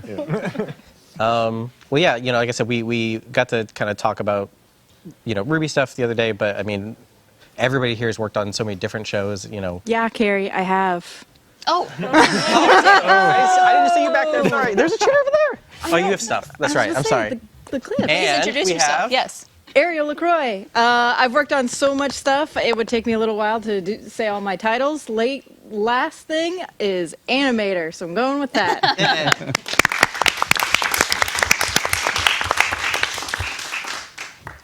So the thing I said before that. I think we have some memories to go through. There's a couple memories. Who wants to go through their memories first? Let's pop some up and then we'll see what it Get is. some memories. Yeah. Who has part photos? No? Thanks, Gabs. Oh. I had 2 in there. I meant to put more, and now I feel silly if I'm the only 2. Hey. You should show them. I want to see it. Yeah. Just a couple of like goofy photos from, yeah. Do you want to swap or can you pull them up? I mean, I pulled it up. Okay. Okay. Oh, here Did I do it right? There we go. Okay, so I won a Cockbite of the Year award. We don't hand those out anymore, so I'm always proud that I feel like one of the few. That might be like the still has last one. year, yeah. Yeah, I have the ones after that. So Yeah. mine, I'm actually proud that mine doesn't say cockbite personally, but that's fine. Each their own, Eddie. Yeah, I feel like it's like a relic of a of a time. So I have that in there. And then this is from when I very first met Matt and Bernie all the way back in 2008. You look like a different human. Yeah. I do look like a different human. I was like, you're not in that picture. Yeah, this is the from when I Congress met them office. all the way back in 2008. Yeah, in the Congress office. It's just crazy to think back. Like I had wanted to work at this company like ever since. I mean, I first saw Red vs. Blue all the way back in 2003. I think I saw like episode 4 or 5, and I immediately was like, I want to do what they're doing, and then tried to do what they were doing with some friends, and then ended up through those videos got to meet the people here, and then it's just crazy to like look back and think like, man, this started like so long ago. Yeah. But yeah, those are the only 2 I got to put in. I was going to put in more, but No, it's great. And now you've written the book on Red versus Blue. yeah, literally wrote the book on the show. Yeah. Guys, I'm not ready to not work with y'all. I'm just going to be honest. Oh, don't make me Harry. I'm sorry. It hit me. I was just like, we've been working together for so long, and I don't know. I just, being able to like have a team, and I'm going to say something, I'm going to go back, but being able to have a team that like after this stream, we're gonna go finish a video that's coming out tomorrow. Like everybody here cares so much about what we do and making like the best thing we can make, and I just couldn't be more appreciative, because a lot of times like I'm, you know, it's easy for me. I'm trying to think, like creatively, like I'm in charge of all of this stuff, and it makes sense that I'm putting in all this effort or whatever. But the fact that y'all do it for stuff that we're writing for, it's I don't know, it really means a lot, and I truly mean that to everybody, obviously y'all, but just everybody that's ever worked on Ruby or Camp or RVB or just everything. And I you make it really easy, Carrie. Thank you. You make us want to work as hard and harder. Thank you. It's Jeff. And I mean, at least for audio people, a lot of times, at least in my career, I've been solo, kind of working on my own, and if you're freelance, it's the case. So coming here and being able to work with an incredible team has been amazing. I'm not sure I'll be able to do it again, so that makes it extra special. Yeah. But this team is incredibly talented. I mean, Chris Kokinos also, who's not here, put a huge effort in to kind of build up the team to what it is today. So shout out to him. But yeah, it's been incredible. And I was thinking we should have, for the media, we have some lines from Ruby that I would call alternate lines.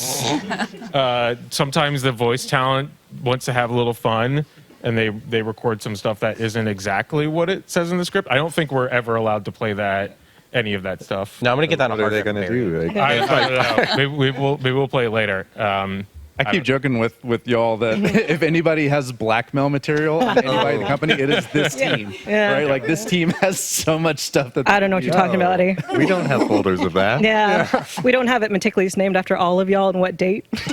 Yeah, our folder structure is incredible. We can find all that immediately. Something I would like to say about you guys, and just the entire animation department in general, is it was always the absolute pleasure to work with you guys. And I looked forward to every time I had the chance to come over to the studio and do voices and to see what you guys were working on, and the camaraderie that you guys had together and the work you guys did together was just so beautiful and so inspiring. And I wish I got to work with you guys more. And I'm just really proud of everything you guys did, and you guys have been through so much, and it wasn't easy. And I just think that the effort and the love that you guys put into everything that you did was so inspiring for the rest of the company. And I know oftentimes, especially being in a different building, it felt very disconnected. And that was a really hard time, I think, for everybody. But just the love that you guys put into everything was like so beautiful. And I just want to say thank you for doing what you did, and tell everybody from the animation department. It's just like incredible. Thank you. Incredibly talented people. And I think so much of that is I think the people that we've managed to trick into working here when they could probably go and do more high-paying jobs elsewhere. And I also think so much of that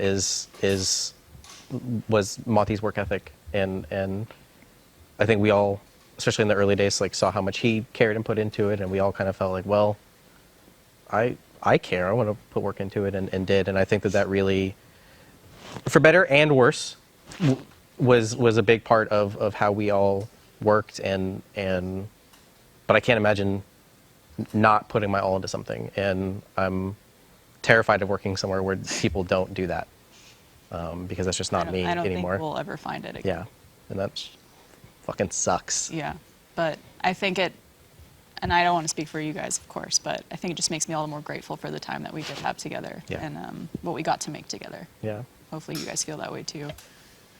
Yeah.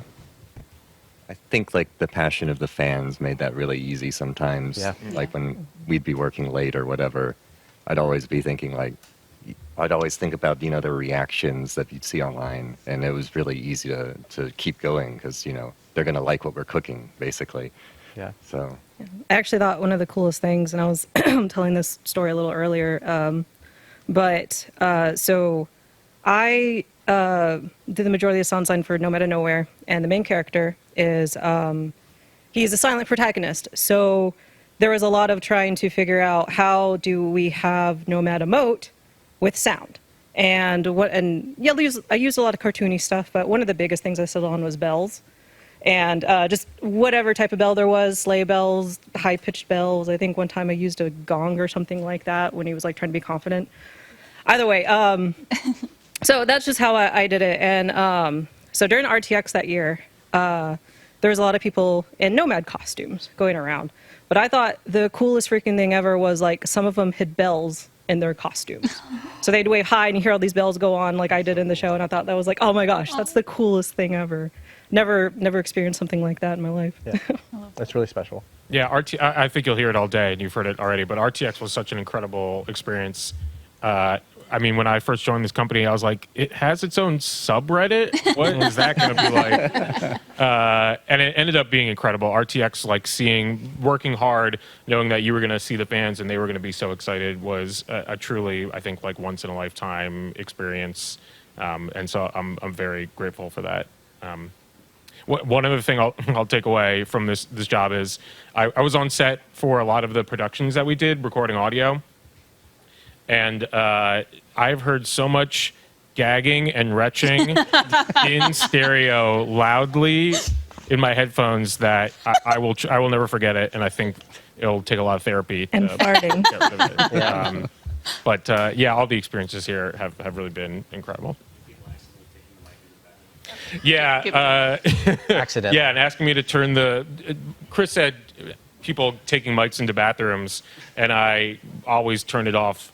No, I actually have a file of every single person at Rooster Teeth peeing. That's in that folder. Yeah. Yeah. It's labeled. That black By turn off, you mean hit record. Yeah.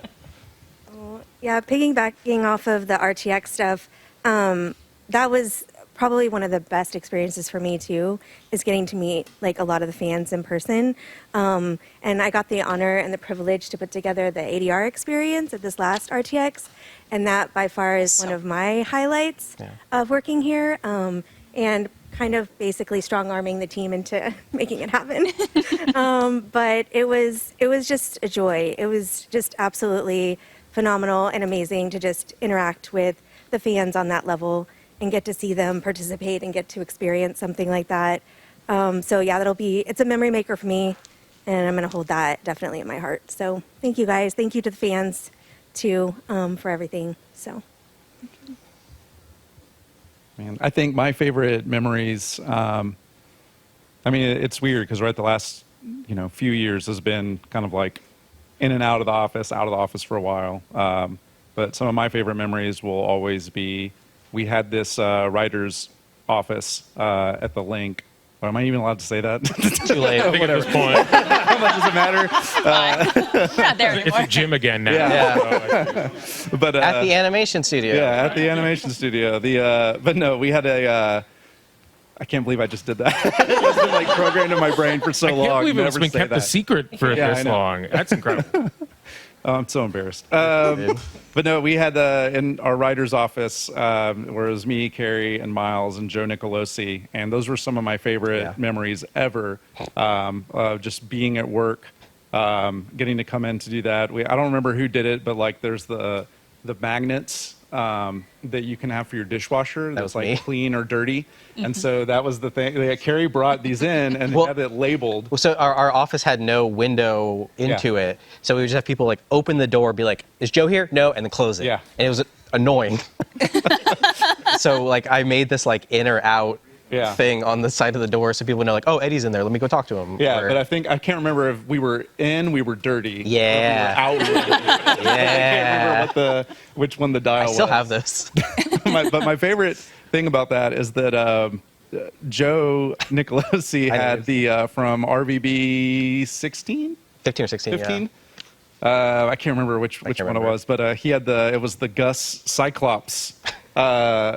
Bust, the latex, whatever, like Cyclops mask, and he had like a piece of flesh from it that had ripped off. That had ripped off, and his favorite thing was to like hide it in random places in the writer's office. And so you would like open up your lunch bag and pull out your sandwich, and it would have like this like floppy flesh hanging on it. Or you get home and like pull out your laptop and it's like you're like, or it'd be like under your keyboard. Yeah. And yeah, I just remember like really loving the energy just of the animation studio during that time, like walking in and being like, oh my gosh, like everybody here is so impressive and so amazing. Getting to work from home is really nice, but I will always cherish the times when we just were all in the office together and just working very diligently, but also fucking around a lot. It's best type.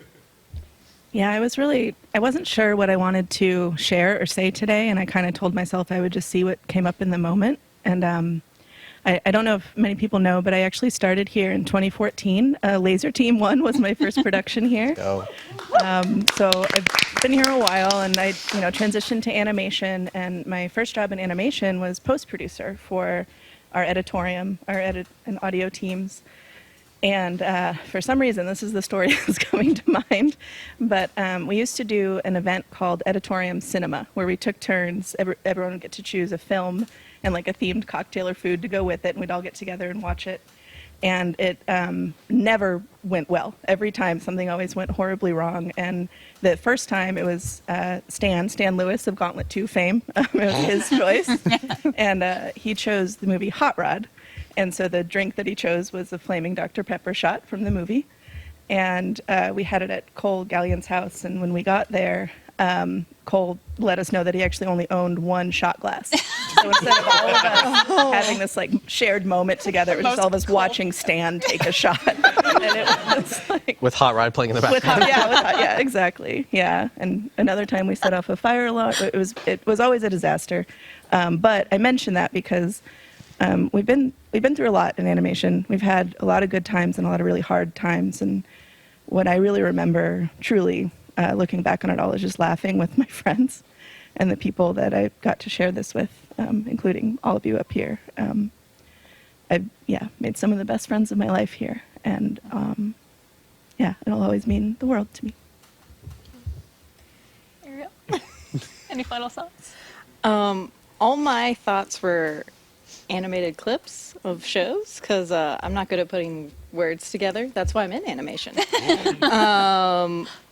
But I had the honor of directing some Camp episodes recently and working with this amazing team right here. And it's just been, I was definitely very much a fan before, and I'm very happy for all the other projects I got to work on, Ruby, Genlock, RVB, touched a lot of things, but there's some moments I just wanted to share. Sure, please. Yeah. Let's make sure we get that queued up on screen. Get some picture-in-picture action. So, like, when do I hit play? There we go. There we go. Okay. what's the difference between a bralette and a balconette? Where exactly are the wheels on a training bra? Oh, shit. I have no idea what I'm doing. I'm an idol to this poor girl now, and I'm absolutely faking it. I don't know anything about makeup or bras. I'm still wearing the same one I had in middle school. I don't know. What do you think? I think... yes? Okay. Wouldn't think you'd agree with that, but I guess I could try. Shit. What did I say yes to? Dear Diary, have you ever felt like no one truly understands you? Try as I might to connect, there's always something amiss. That is precisely the reason I chose you as a companion. Reality does not suit me, I'm afraid. I yearn to be swept away by grand dreams and fantasies. Oh, wow. They're just like me. Alas, at the end of the day, I must put you away as I face the world once again. Never accepted, never enough. Is there anyone in the world who feels the way I do? Oh, Jessie, I feel exactly the same way. Could this be love? Cucumbers, the ickiest of vegetables, which are all disgusting. Gross!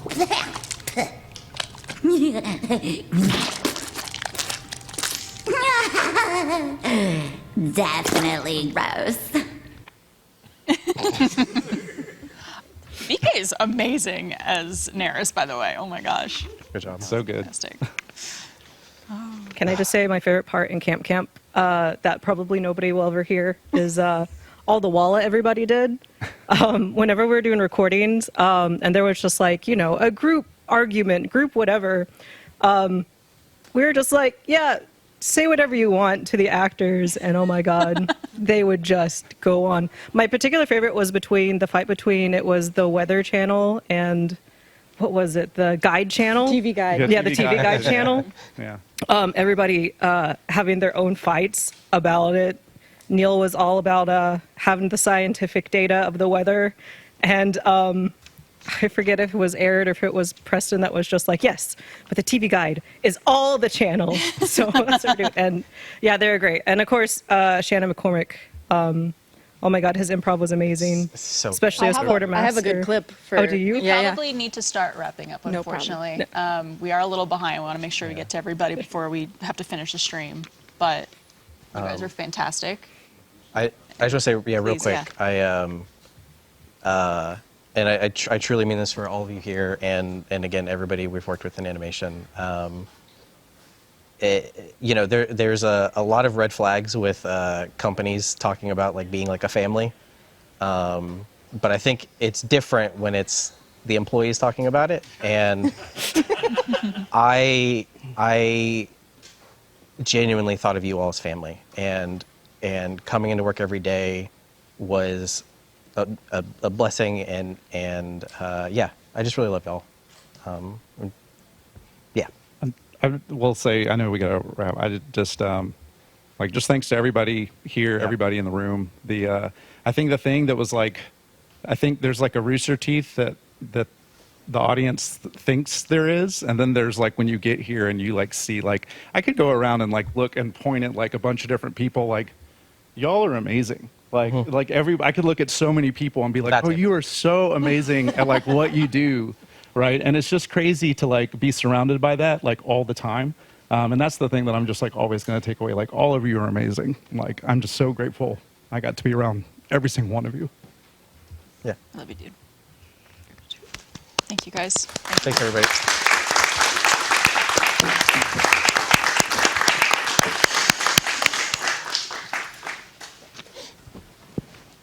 How you doing? This fucking sucks. Sucks, man. But so grateful that we're getting to do this. Me too. I'm yeah, being able to actually get to talk with everybody and do this, and not just getting an email saying we're gone is one of the few good things about all this. And thank you for everyone watching right now live who's here to support everyone and show so much love to everyone at the company. I know it means a lot to everyone. Yeah. And speaking of love, let's get the community folks in here. Woo! Rodrigo, Chelsea, Patrick, Danielle, Alexander, Alika, and Colin. Get on in here. Get your butts in here. We're officially on page 2 of 4. I know. That's why I was like, I'm so sorry. Hello, everyone. Hello. Hi. Hello. As we do, yeah, I love this. Yeah. Let's go around and introduce everyone. Chelsea, would you like to kick us off? Sure. Mama Hi. Chelsea. Yeah. Hi. I'm Chelsea. I oversee the entire community and community support team. Woo!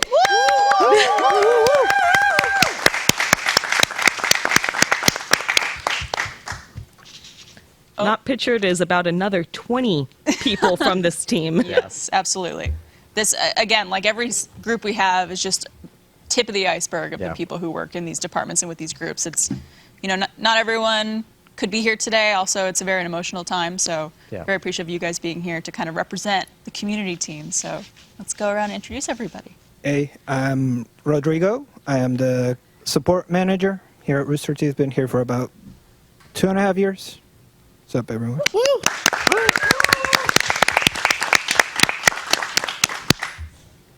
Hi, I'm Shelby. I am a social media manager, but also a community manager for some of the brands you love to watch. You might remember one of them called Achievement Hunter. and I've been here for about 2.5 years. Woo!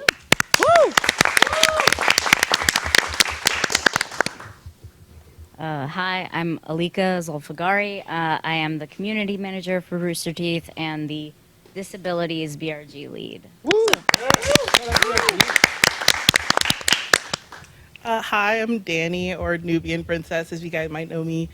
I have been in the community since January of 2018, but I've been a part of the community team since 2021.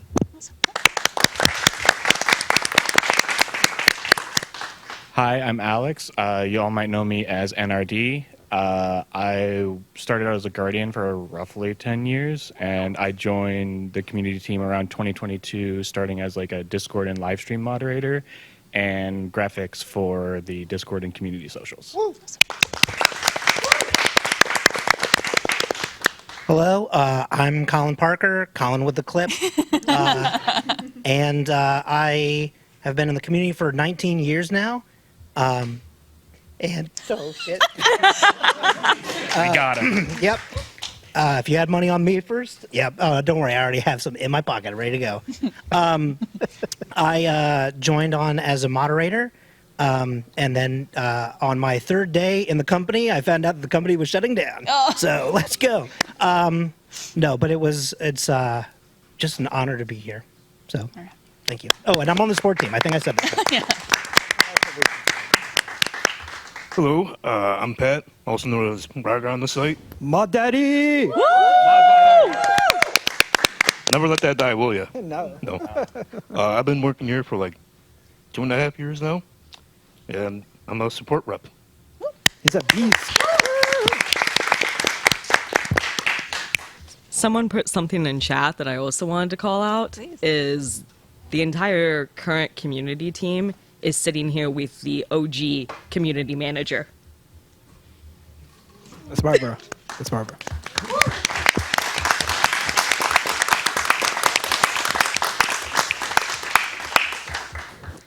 Why'd you do that? I mean, chat did it. I was just doing what we do, which is reemphasize chat. I've just been so proud of you guys. This is the best community team, I think, of any company. And Chelsea, I thank you so much for your leadership and for you guys of just having so much passion and love for this community and for this company. I know firsthand as a community manager, like that's why you do what you do. And I'm just so honored to have worked with you guys and to see the dedication you've had. And it's not been easy. So please take it away. The Yeah, whole I think team. what's pretty cool about this whole team is that pretty much everyone started as part of the community, like, you know, enjoying and watching and loving this company and being like, hey, it'd be pretty cool to work there. And yeah, it's very surreal that, you know, we're here in the last ever stream, but it's also such an honor to be able to, like, you know, close it out and be with y'all. You know, I know there's shout out to all the mods that, you know, couldn't be here, but they help out a ton, and yeah, it's surreal. It's the last one. Yeah, they're So I've got some photos to pull up. Well, I have got a bunch from Alika, it looks like. Oh, I see some shout outs in chat for Steffi. Steffi is the person who brought me into the community, and I wanted to give her a shout out as well because she is amazing and absolutely love her to death. Shout out to Steffi. Second that. So, Alika, you can come up after me to drive since I'm not sure which photos you picked. But Go ahead. these are some screenshots that I kind of grabbed around to take us down a very old trip down memory lane. So this was the invite that went out for RVB Toronto when they did their first event back in 2005. I was at that one. Yeah. Is that HTML3? It was special guests from Rooster Teeth Productions. Yep, Bernie and Gus. 16-year-old Barbara was there, freshly 16. And I had them sign their names on my arm. And I was like, I'm never going to wash this arm again. And she never did. But I know that RVBTO, Mhm. one of the first fan events, was one of the reasons that RTX was a thing. It inspired community events all over the world. And it was just that. I think a lot of people here could speak to, like, community events and RTX are the reason why I think we feel so connected to this community, is getting to see people in person and feel that instant bond and that instant love for each other. It was just, yeah, a beautiful moment. Also, I grabbed some photos from the very first RTX. Not only that, but I brought my badge from the very first RTX. Oh my God. Oh. I have. How much are you selling it for? And I also have the shirt. Oh my God. Which I don't fit in anymore, but it's still here. Were any of you guys at the first RTX in 2011? Not the first one. I was still living in another country at that time. A little far. No, I was 10 years old. Oh my God. What? I was 13. Stop! Can we not? I was a broke college student. Oh God. Same. Oh, I was. Well, you didn't miss much. It was in the field. Well, I would love to hear from you guys of any standout moments and memorable things that you'll take away from this experience. I'll say something funny, very funny experience as someone who was a really like diehard fan back in like 2013, 2014. I actually used to help run. And I'm only saying this to make people laugh because I don't want anybody to cry. An Achievement Hunter fan blog called, I don't think I should say the name. I won't say the name. I'll just Say it. It was called When AH Stole Our Hearts. Aww. Yeah. People would put in like moments of like when they really fell in love with like Achievement Hunter. And I remember how that was like my first time really like seeing a community of like, wow, everyone's talking about all the joy that this, this group of people is able to bring to their lives, or the levity that it brought to them during a hard time. And that always stuck with me. And then the other moment that is a funny moment was one of the first RTXs I went to. I remember being so excited and so over the moon. I went to a Let's Play Live, and it was the very first time. You guys all have that moment when it's like the first time you go to an RTX or you go to a community meetup. And I remember just like being front row in that crowd and just feeling the energy, and everybody who didn't wear deodorant. And the sights, the smells. Yeah, lots of smells. And being so like overwhelmed with emotion when, all the Let's Play groups came out, and there was lights and there was music. And I remember just like looking up in adoration and being like this, and there's tears in my eyes. And the reason why that's so funny is because there's a camera person at that time who was taking a video of everybody in the front row, and he saw me crying and he zoomed in on me, and it's actually used in the RTX trailer for like 3 years. So if you see me, you'll know I've got a fuck ass bob and I'm wearing the Bernie hat. Like, it's there. So It's like I can go. I've met all of my friends and my wives. Shout out to all of my wives. Multiple, love it. Chelsea being the first one Community in the terms. RT community. Just met so many people, and like RTX 2022 was my first in-person RTX I went to. Even though I worked like RTX at home and all of that stuff. But shout out to the Guardians, because I was a Guardian for 12 years. Specifically registration and the PA teams. Shout out to the PA Guardians. I know they're watching. But this community is like crazy. How because of the pandemic, I was always a fan watching, but because of the pandemic, I was just like, what can I do that I'm home now? So I got on Discord and I saw all of these RT community Discords, and I was like, well, I'll join Gamer Girls, I'll join Roosters of Color, I'll join the Discord. There's so many. And it's all because of Rooster Teeth. I guess I'll start with like I became a Discord moderator probably early 2022, and there's a running joke in that server that Chelsea will make you a mod just to make you talk because like she just takes all the antisocial people who don't talk and makes them a moderator so they talk more. And that happened a lot with me, where I joined the server in like 2019, just didn't say anything, just lurked for the next year. And then just something happened, I think it was RTX 2021, being a Guardiator and getting there. And just kind of, that's where my roots in the community started. So then I became a moderator, and just being able to grow my skills in community management over these last few years has been absolutely astounding.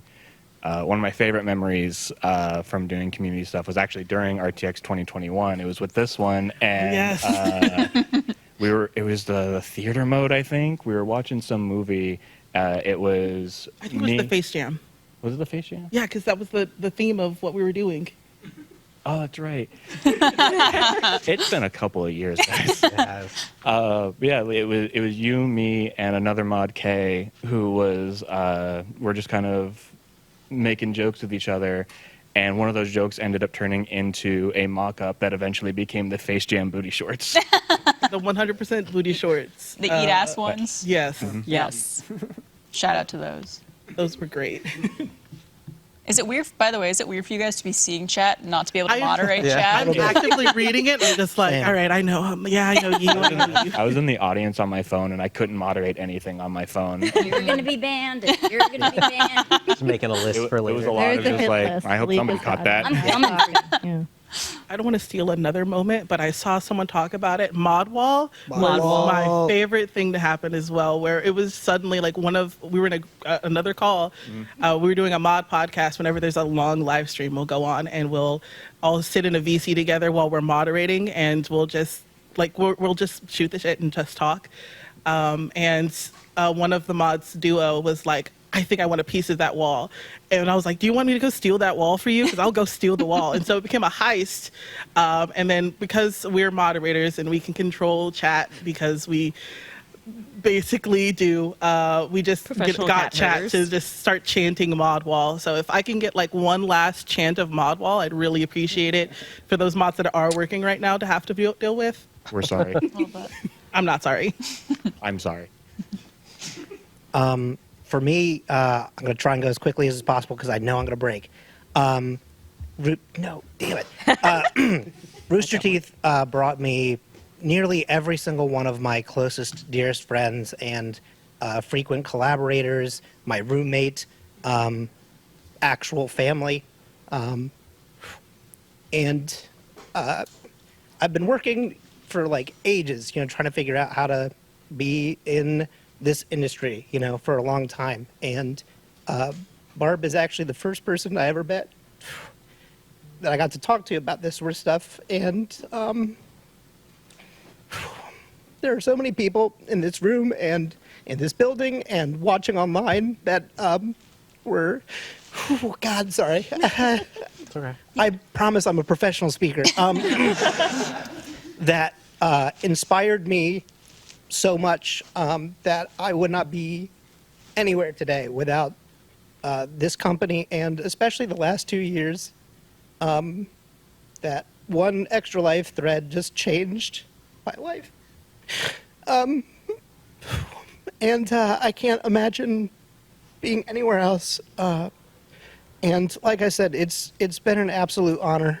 And there's too many people to thank, but just know that it's a thank you to everyone. Even if we haven't even had a chance to speak, you made this possible. And to end on something that isn't going to make me cry, I think, is simply to say that moments that are sometimes goodbyes, but also still beautiful and just so funny. I think about the final STF stream at least once a week. The final moments of the Pico Park gameplay is some of the most crazy, chaotic, love, but also not hate, but like that anger that you get into in that gamer mode. And I think about that all the time, and I appreciate that something like STF gave me a whole new like purpose and voice in this community, and finding friends that you can create with and be, I don't even know how to put it into words. Again, family is just a life-changing thing. So thank you for 21 years to everyone. Someone clip that. Hey, clip that one for me, thanks. Just the whole thing. The whole thing, yeah. Speaking of SDF, hashtag Squirties for life. Squirties for Amen, Can't cancel the Squirties. Squirties. I forget if I was squatty or squirty. I was definitely a squatty. There you go. Oh boy, where do I start? Beginning. I don't know. Like to me, my favorite moment is honestly the journey. Like I remember having dreams about working here, and for some stupid reason, you hired me. And just the last 2.5 years have been the best of my life. Everyone here, everyone out in the chat, all the fans, like you gave me the best job I ever had, and I'm really appreciative about that. And it's hard to say just thank you, but thank you. I am extremely lucky that I had this opportunity, and I worked a dream job. So thank you all. No, thank you, Pat. Yeah. Thank you. Thank you, Pat. That is honestly an amazing Co-worker, and he leads all the live stream mods, but he's also a part of my team, the support team. We get to read everyone's complaints, and I'm sorry about the last couple of weeks about canceled orders. It's been fun. It's been honestly the last couple of weeks have been the most work support has had, but I'm so thankful to have Pat and Colin helping out. We got. I say this to a lot of like executives and things like that, but I mean it. We got industry leading metrics for our support team. 69,000 tickets solved since I started. 97% CSAT, 3-hour reply time.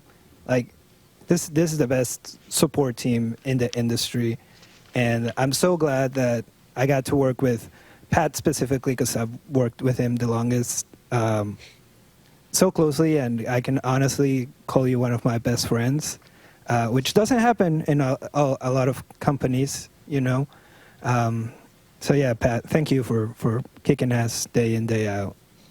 Hell yeah. And just to kind of piggyback off of that, but my favorite part about working here, it's going to sound cheesy, but it's, the people, whether it's producers, mods, community, tech, anyone, even talent are pretty nice. Everyone is. Yeah, we'll throw them in there too. Yeah, talent's pretty nice. No, everyone has been so welcoming. Gallos Unidos, can't forget about them. Shout out. It's just been, all the BRGs have just made it an awesome place, not only to be a fan of, but an awesome place to work. So much love to everyone here and watching. Absolutely. Thank you all.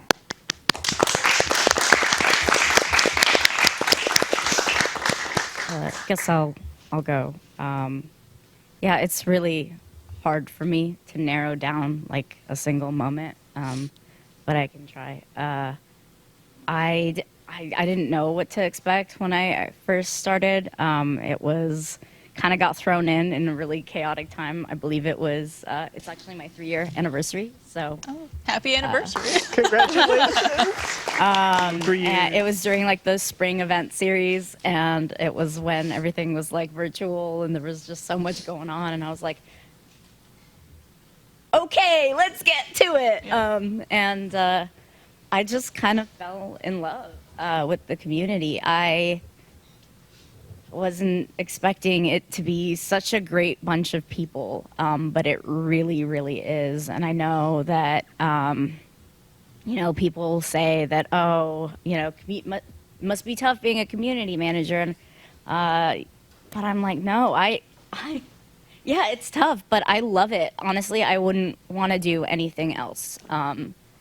I've never enjoyed another job that I've done. I've done it because I've had to. This is the first time I've actually been happy. And there are times when even late at night, somebody will message me and I'll be there to answer a question, or I'll see what I can do to help them. I'm willing to go to war for this community because they are such a great bunch of people. And I think one of my favorite things I did is that we had a really active community member who is just one of the sweetest people, and I'm sorry I'm calling you out here, whose son came down with cancer, and just a little boy, and he asked me if, I was willing to do just like something small, but I was like, I'm not going to do something small. So I got him like all this merch and had it sent out. And then he had a bracelet made for his son. So I went around in RTX and got every single talent member that I could find to take a photo with the bracelet and send it to him. And just like the messages that he sent in return were just so sweet. And like everyone has been so sweet during this time. It's been nonstop support, love, compassion. It was an outcry of like love and support. And it's what's made me get through this time, because I know everyone keeps saying it, like family, and it seems to be kind of a regurgitated term right now, but it's really true. You're really family here. This team means so much to me. I have a boss that cares and listens and don't call me out. Actually encourages you to grow, and just is funny and wonderful, and I can make dumb memes of her and send them to her on Slack, and then I know that she's in like a really important meeting, and I'll purposely send her things that will make her laugh in the meeting and make her look dumb, and I never regretted ever doing that, because this was the one, you guys. This was the dream one. Doesn't get better than this. We'll occasionally get messages in our DMs thanking us for our work, like me, Alika, other mods. We'll just get messages in our DMs thanking us for our hard work, and really it's the community that makes the work so much easier for us. And I don't think the community actually understands how much those messages mean to all of us collectively. Yeah. Well, thank you guys.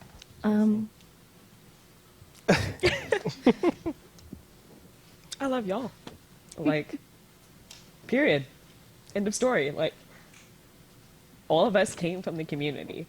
Like, we were all fans before we came here. It's why we've been able to, like, be y'all's voice, be y'all's advocate, be the ones that have reflected the feelings that you're feeling. Wouldn't have changed any of it. And I'm so happy that y'all are here with us, and that we've all gotten a chance to say goodbye one more time. Yeah. So, we love you, FERT members. FERT in the chat, please. FERT in the chat. There it is. The original coaster that on the other side says, "Drink water, you dumb bitch." Thank you, Carrie and Barbara, for Thank you, guys. doing this. Good job for saying that. I really appreciate y'all. Chelsea, did you want to say? I know you'll also be joining us with AH Post Team as well, but Yeah. I just wanted to say one really quick thing. Please, yes. Chelsea's on stage here. Oh, fuck.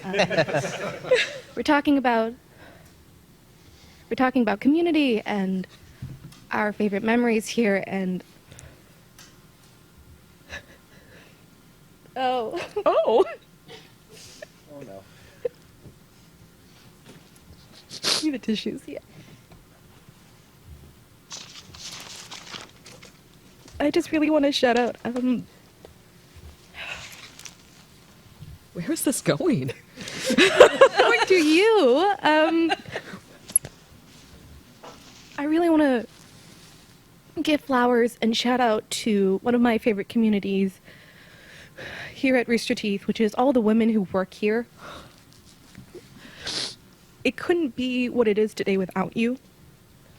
And it's not an easy thing to be a woman in this industry, especially if you are a woman of color or a queer woman. And I just want to emphasize how important the work you did here was, and I hope that, you know, you walk out of here with your heads held high and your shoulders back, and you strut the fuck out of here. And there's one woman I really want to say thank you to, and who was a big reason why I enjoy my time here and I stayed here, which is my manager and my mentor, Chelsea. Chelsea is, took me underneath her wings and just mentored the fuck out of me. This was my first job in the industry, and it was super scary too. And Chelsea's kindness and her lessons and her words of encouragement will always stay in my heart forever and for the rest of my career. And I am so incredibly lucky to know Chelsea. And so that's a sentiment I'm sure that is shared across everyone here. Yes. And I've met so many 100%. more incredible women here, and I would truly list them off, but we don't have that kind of time. And again, I just want to say that what you did here mattered, and it was important. And this is kind of sentimental and maybe a little pretentious, but you were a part of history. Like, Rooster Teeth was a really big thing for the internet, an absolute, like, just like a pillar, you know? And it matters that you were here and it meant something. Somewhere out there, there is a kid, and she's maybe 12 or 13 or 14, and she wants to be a streamer, but she could never be confident enough to go in front of that camera. Or maybe she loves to take photographs, but she could never call herself a photographer. Or she loves to play Minecraft, but she could never call herself a gamer. It is important that we are here, and we're here for them and for each other. And so when somebody asks you why you're here, take a look around the room and count how many women are there and how many of them are women of color. And that's why we're here. So thank you for listening to that, and I'm so sorry for crying. Oh, thank you.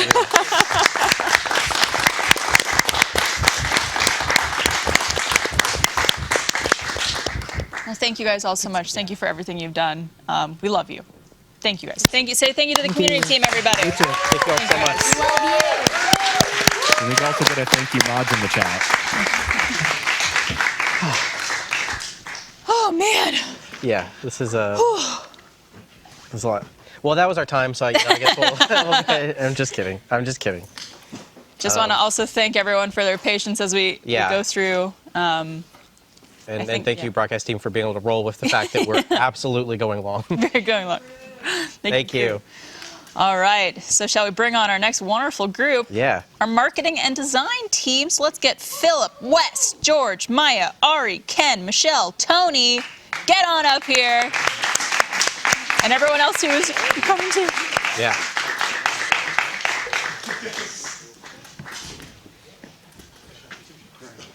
Hello, everyone. Hi. How's it going? I like how none of you picked up a microphone. Yeah.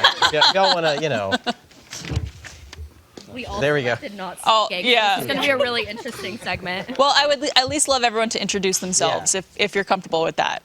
Yes. Start here and go around? We'll go around, yes. Yeah. How do you guys do this? My name's... I'm Tony Simonetta. Just keep switching. Currently the director of the creative services team. I'm Wes Ellis. I was once just photographer. Now I am marketing creative director. I'm Phil. I'm the director of digital marketing. Now I have to look for the oh, there it is. I'm George. I was once a guardian, once an event scene person, and now I'm the marketing specialist here at Rooster Teeth. I'm Maxie. I'm the senior social manager here. Hi, I'm Michelle. I'm the art director of creative services. Hello. Oh my god. Sorry, I'm getting over a little sickness. Anyway, I'm Maya. I'm Maya, and I'm a social media intern. I'm Ari, and I'm the social media coordinator. Welcome, everybody. Yeah. I was once part of your team back in the day. You've been a part of a lot of teams, Barb. Is that true? RTX. Events. When it was not just RTX. And then marketing. That's wild. Yeah. Touched it all. Well, we'd love to get into some of y'all's favorite memories and things you want to talk about. You your brought a time at bag Rooster Teeth. Tony is always prepared. I won't. I'll out myself. I was not prepared. We all talked about how we didn't know we were signing up to talk. We were like, we're just signing up to be there in case they get pizza, that we want to have pizza. Accounted for. And then I saw everyone else doing such good speeches and talks, and so I dug through what's left of the design cave, and I brought what is my favorite piece of merch that I designed while I was here, and it's not going to be what anybody else here thinks that it is, but I promise it'll tie back into my overall feelings about my time here in merch. Can you hold this for me? Yes. Oh boy. I'm so excited. I can't even guess. I know, you can't. It's weird. It's this Transformers hoodie. It's a Transformers hoodie, and because we had the opportunity to work with Hasbro and Transformers after we did War for Cybertron, and it's a cool looking hoodie. It's comfortable, but Tell the story of the. Oh, okay. sorry, I brought these are my bed sheets. Hold the mic. These are my bed sheets. Oh, look, what are you doing? Weren't you supposed to be here? No, he didn't sign up. Oh. You can still. Oh, yeah. Sorry. All right, go ahead. Sorry. Yeah. Okay. Sit here. Sit here. Oh. You can come. Yeah, Take come my sit. chair. You can sit right in front of us. I have a blanket. So these are my bed sheets. Look, you're when only I was allowed to about pair 4 or people 5 years old. Whoa. And my I keep God. everything merch related. I'm very brand conscious, brand aware. If you've ever seen my office, you know that I keep everything. So when we got the opportunity to do Transformers merch, I asked my boss at the time, I was like, I have these sheets. I really want to get a high-res scan of them, get Hasbro to approve this, scan it, remake all the art, and make a hoodie out of it. And he was like, go for it, do it. And everyone involved was like, do that thing. And so I was able to take it to Miller Blueprint that had a huge flatbed scanner, scan it, and I have this representation from something from my childhood that I liked. And so That's amazing. I'm already doing the voice wavering thing. So we're gonna try and slow it down, talk slower.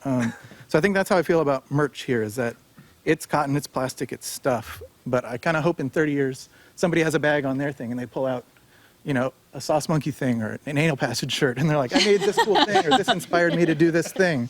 And it's about creating the things that are creating memories. And when we got the announcement that we were shutting down, my first priority was to dig out everything we possibly had and make sure that everybody that worked here had the opportunity to take something home that they worked on that was important to them, that meant something. You've been amazing about that. Because I feel like that's how I feel about merch, and when I've worked here, that's worked to my favor.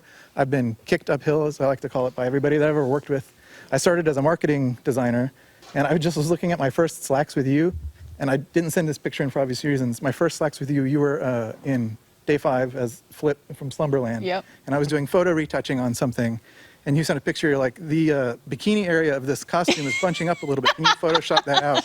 And I was like, cool first Slack. Let's go. And I was We get very comfortable very quickly here at Rooster and I was Teeth with working each in the other. bungalow, so I was out in the open, and so I had my monitor facing the front door, and I told everyone, I was like, hey, I'm working on this thing. If you walk by, it's Barbara from Day 5, pixel by pixel. It's work, I promise. You've a sticky note I started up, as a marketing designer. They said, you should work on merch. I went to work on merch. Now They Wes said, does that You for should lead the design team. And so I've been kicked uphill, but everybody that's also worked underneath me has also done the same for me. So absolutely. tied it all full circle, and I hope that, like I said, I hope somebody watching has merch that you're holding on to that means something to you, because that's the whole reason I came here and wanted to do this. So I saw people talking about it. I am the Tony from Tony's Treats from Face Jam. That was another quirk of my personality I was able to shoehorn in here. Like I said, everybody kind of allows you to express yourself in any way possible here, and it's been delightful. Tony also brings the best treats into the office that we all snack on. He brings the most interesting treats. Tony's Treats. Tony's Treats. Tony described himself, because he has kids and an amazing, happy family, and he describes himself as his wife does all the hard stuff, and then he just brings the vibes, which I feel like is true for us too. He just would always bring the vibes. Yeah, I just these two people right here, Tony and Barbara, are so important in my life, like in ways I can't explain. And I cried last year. I don't want to cry. But like I started here as the photographer because I like reached out through Instagram to Barbara one night, which like literally changed my life, guys. Like I did not come from an entertainment background, did not come from like a family that could like put me through like creative college or whatever. So like Barbara believing in me and giving me this opportunity was like truly just like that, like one night just changed my life. And then don't want to cry, so I'm just gonna move on from Barbara. So I love you. And then Tony, like I'm like, I said this on like a LinkedIn review or something, but we're good friends. yeah, we're good friends on LinkedIn. But like I'm so jealous of anyone who gets to work with you again as their manager. Like I had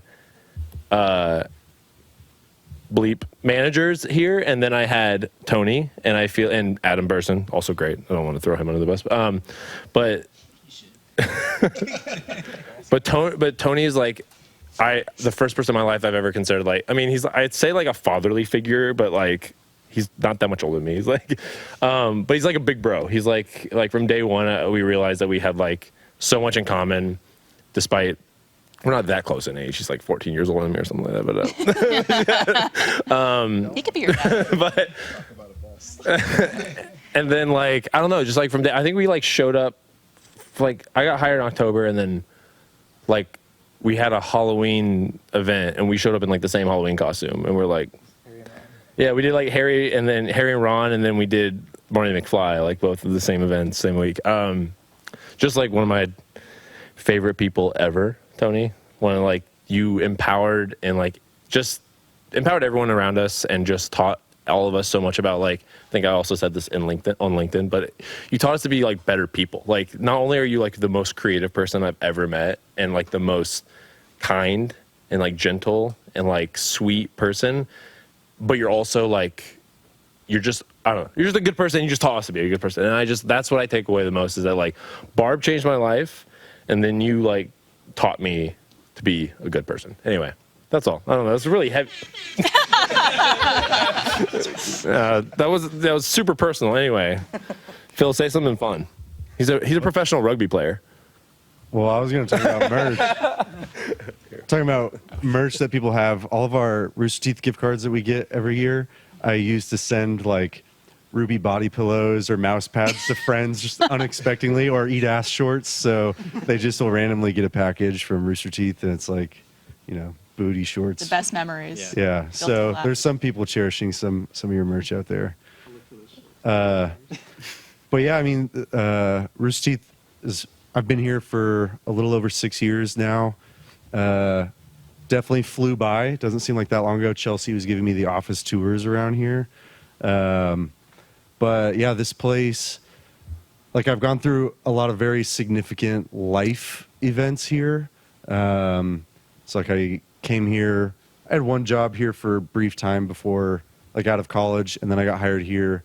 But then I moved in with my now wife, girlfriend at the time, now wife, got married, had a kid, bought a house. Not in that order. Yeah, the order of these things is kind of fuzzy, but yeah, had like a ton of my life happen while I was working here. And then today, I just got a phone call 30 minutes ago. My brother's having his baby right now, so like add another one to the list.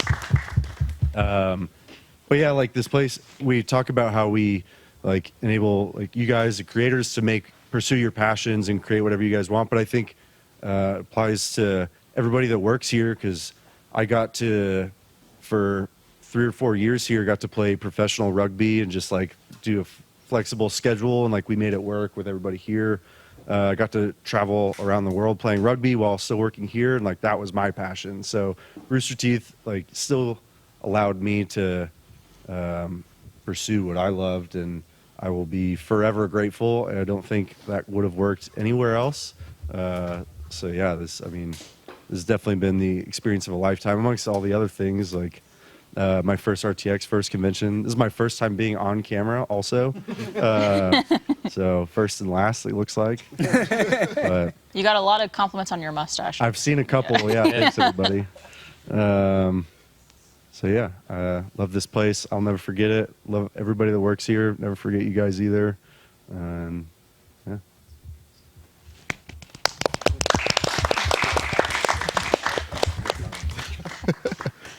I'm debating if we want to let Alok go. I can anchor. Well, that's my concern. I can anchor. Yeah, I'll That's close what this I was out, thinking. and it'll be problematic, and it'll be everybody's going to be okay with it. Yeah, my Rooster Teeth story, my Rooster Teeth time has been it's been all over the place. 2014 was my first RTX. I was on the Lines team, which didn't even exist by 2015. I was fortunate enough to be a PA for Ashley when she was here. I was Gus's PA in London. That was an experience. But no, Rooster Teeth has had so much of an impact on my life from, as a lot of people have said, my friends, the roommates I have, just so many places that the people here have impacted me that I was not expecting. I think Eddie said earlier, like, everyone here is like, there's a Rooster Teeth that you see and you think you know what the Rooster Teeth is going to be when you get here, and then you're actually here. And when you're watching it, it's like, oh, they're always having fun. Everyone's happy. Everything's going great all the time, which clearly isn't true. Like, that can't be. But the thing that is true is that everybody cares every single day. And I think that's way more important. I'm going to miss this team. I've had a lot of really cool jobs and got to do a lot of really cool things. Phil was mentioning how, we can do so many things here. Before I came here, I was just George the trombone player, or George the, I played rugby, not as well as Phil, because, don't get that muscle. But I was so many individual things before Rooster Teeth, and then literally my very first week I got to be here, I got asked to help out with an Extra Life thing. So I got to be somebody that helps do fundraisers. And I got to do mocap, so I got to be somebody that helps do mocap, and I got to do some voice acting. So Rooster Teeth doesn't just allow you to be like whatever you are when you show up here, but it allows you to be the most full version of yourself, because everyone in every department allows you an opportunity. If you're just, hey, I want to try this thing, you get to try that thing. And I think that is the thing I'm going to miss the most. There's not very many companies where people are allowing you to try whatever you want to try.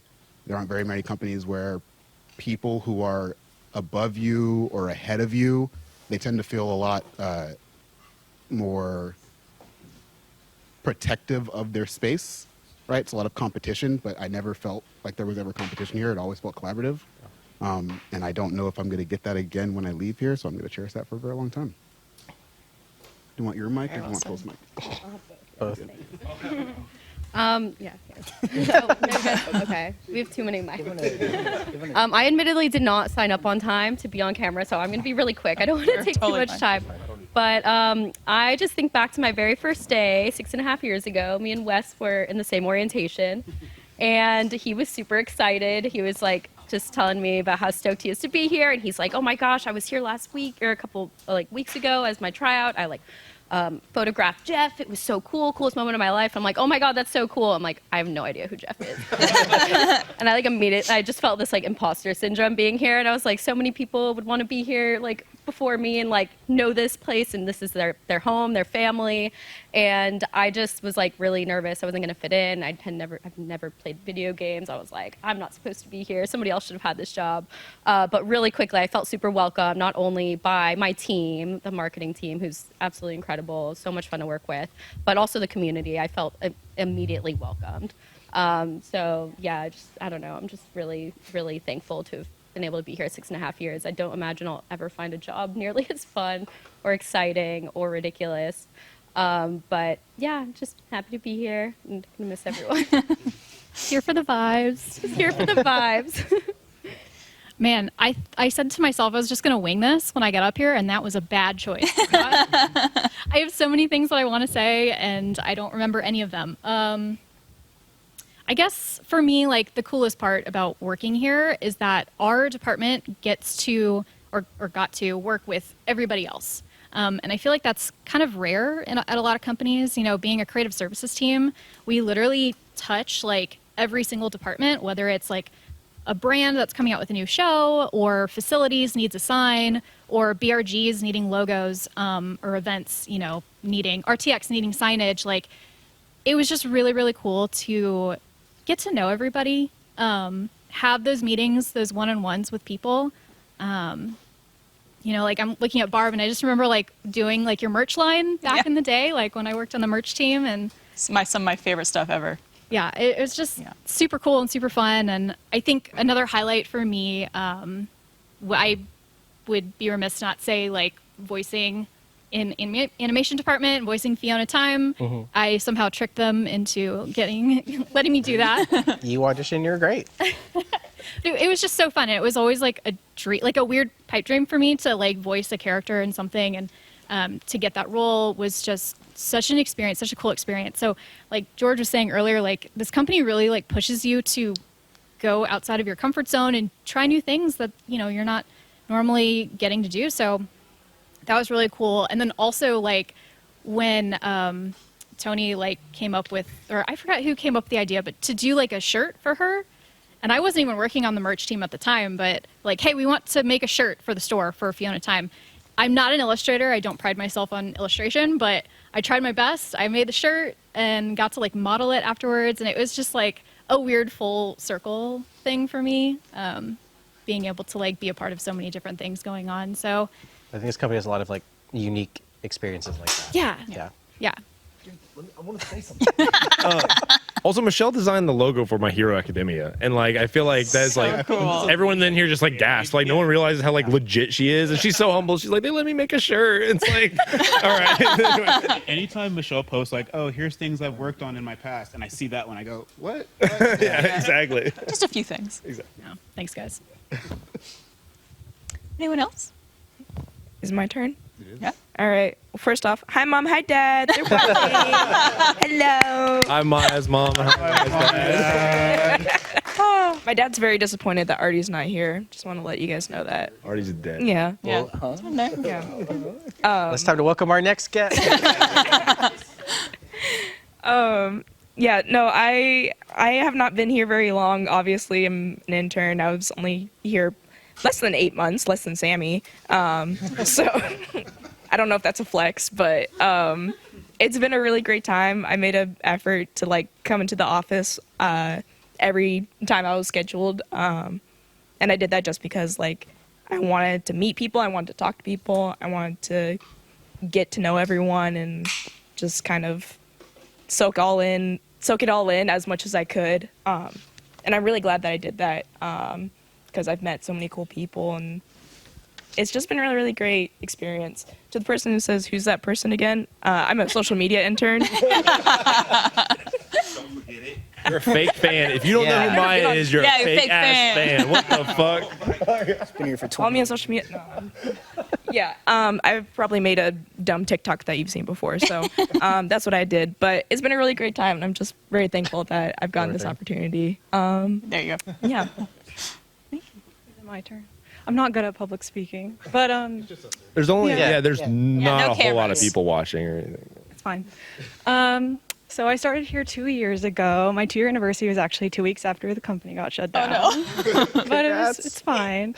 I applied on LinkedIn, and somehow Maxie found me and hired me, which is crazy. I didn't know anything about Rooster Teeth either, so I did not know what I was getting into, but it was like a dream come true. I'm surrounded by amazing people and an amazing social team, and I don't even like have the words. Like I'm very speechless by like how much of a dream this was. I used to work at like very corporate-y jobs, and I always knew that I like belonged in like an entertainment world, and this was like the perfect beginning to that. And everyone here is so incredibly welcoming and kind.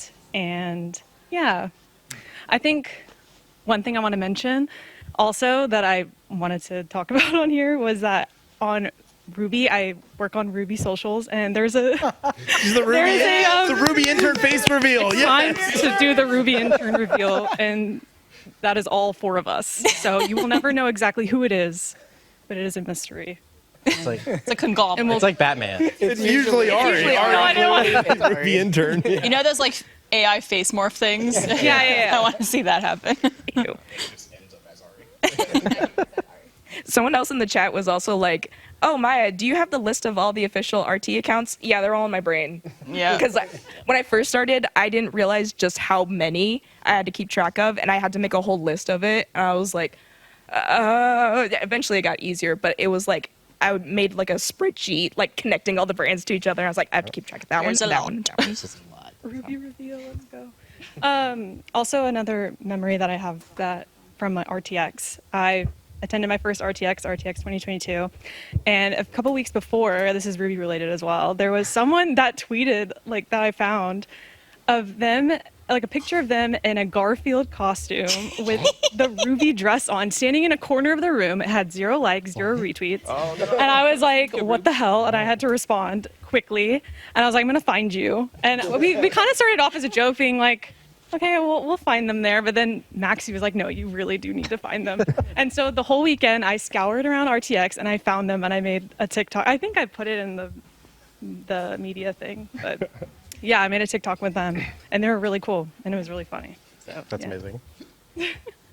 I'll be brief, kind of. My name's Devin. I started here saw you earlier. 8 years ago. Yeah, I didn't authorize that fucking bunny video. That was an internal video only to inspire my coworkers when I used to be the house mom back in the day. But yeah, 8 years. The first thing I did, I was Pongo, I think, in an immersion, Five Nights at Freddy's. Yep. And then I was the facilities You're coordinator terrifying. for a few years, but like AKA the house mom, AKA the snack god. That's when we didn't have a snack budget, which is probably why we're here. But those are the good days, food-wise. The Topo Chico days. The Topo Chico Man, days. I kept it stocked. Yeah, we went through like 40,000 topos a year. But then from doing stuff like the bunny video led me to the social team. So now I'm the social content producer. I've also made a bunch of the TikToks that y'all have left very honest comments on, and we appreciate it. Come May 10th, I never have to read them again. So we appreciate you. Although, real talk, the majority of the people in the chat are probably not the ones leaving the shitty comments. So we love y'all. Yeah. But get on those Shout other out. people. They need to touch some grass. All right.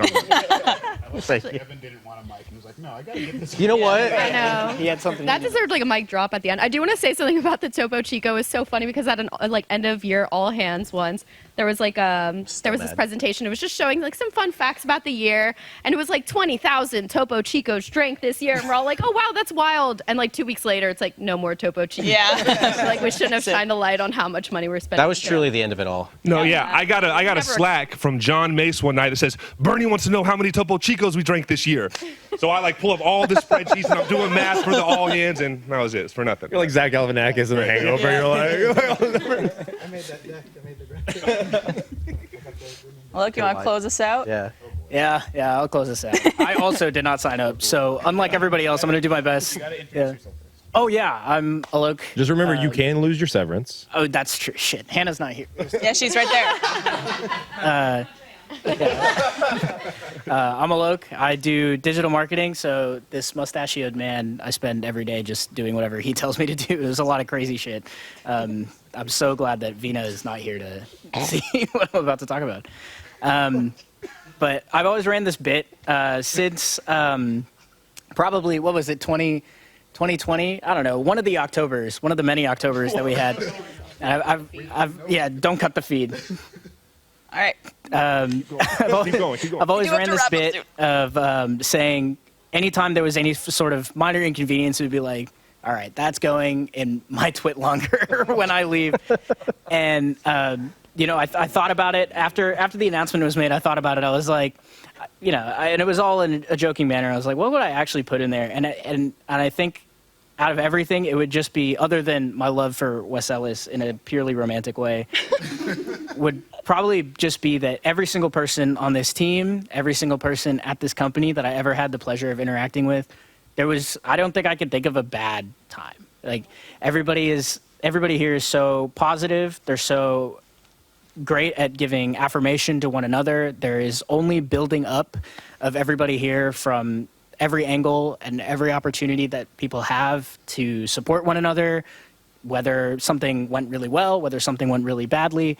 It doesn't matter. It was all just good vibes from moment one till the very end. And I hope I can speak for all of us that we're so proud to have been here for that and proud to have been a part of that.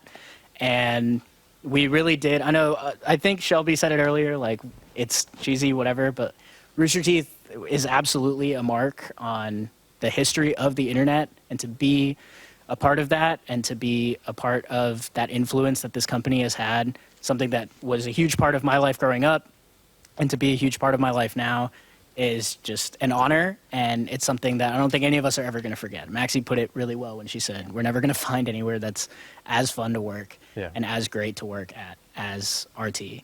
So, yeah, thanks. Thanks for being here for this Thank stream. you guys. Thank you all so much. Shout out. Oh, no, I'm good. Do you want a beer? Please. All right, so we're going to take a quick pause before our next group because peek behind the curtain, we got to change some batteries on some microphones. Yeah. They're not meant to go this long. I saw a couple questions in chat talking about how long we're going to go. We are very behind because obviously people have a lot to say and we want to make sure everyone has time to talk. So It's a very difficult balance. yes, we're probably going to be going for at least another 7 more segments, So we're probably going to be going for at least another hour or so. And for those wondering, too, if you're watching this live, which obviously you are right now, the video will go private after we're done being live, but don't worry because this will go up as a VOD eventually, I think a few days later, next week at some point. So if you do have to leave at any point if you're watching the live stream, don't worry, you will get to see the whole VOD at some point. Cool, are we good to go for the next group? That was the fastest battery change. I was about like, should we talk about something? But no, we're good. Awesome. Well, let's bring on our next group. I see them waiting in the wings. It's the 8 post. Sarah's already here. Get on here, post team. Yeah. Can we get Mason, Cameron, Sarah, Jacob, Larry, Tyler, Ashley, Shelby, Ash, and anybody else that is on the post team? Come on up. Oh. No, they said they were done. Oh, I thought they were back on the set. Okay, so we're going to vamp a little bit more. Yeah, well, y'all can hang out. There's a mic there. That Maybe one it might works. work. Who knows? It's on, but the battery I guy's just saw very a finger low. go up. Oh. I mean, there's going to be a technical difficulty on the last stream. Yeah, that's fine. There If we has get once working, we could just pass it around to do introductions. Absolutely. So let's start over there with introductions. Ash, let's start off with you.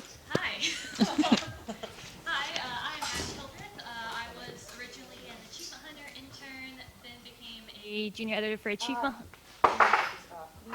Oh, just kidding. Oh my God. There might be a button on it. We're good. Mic test. Hi,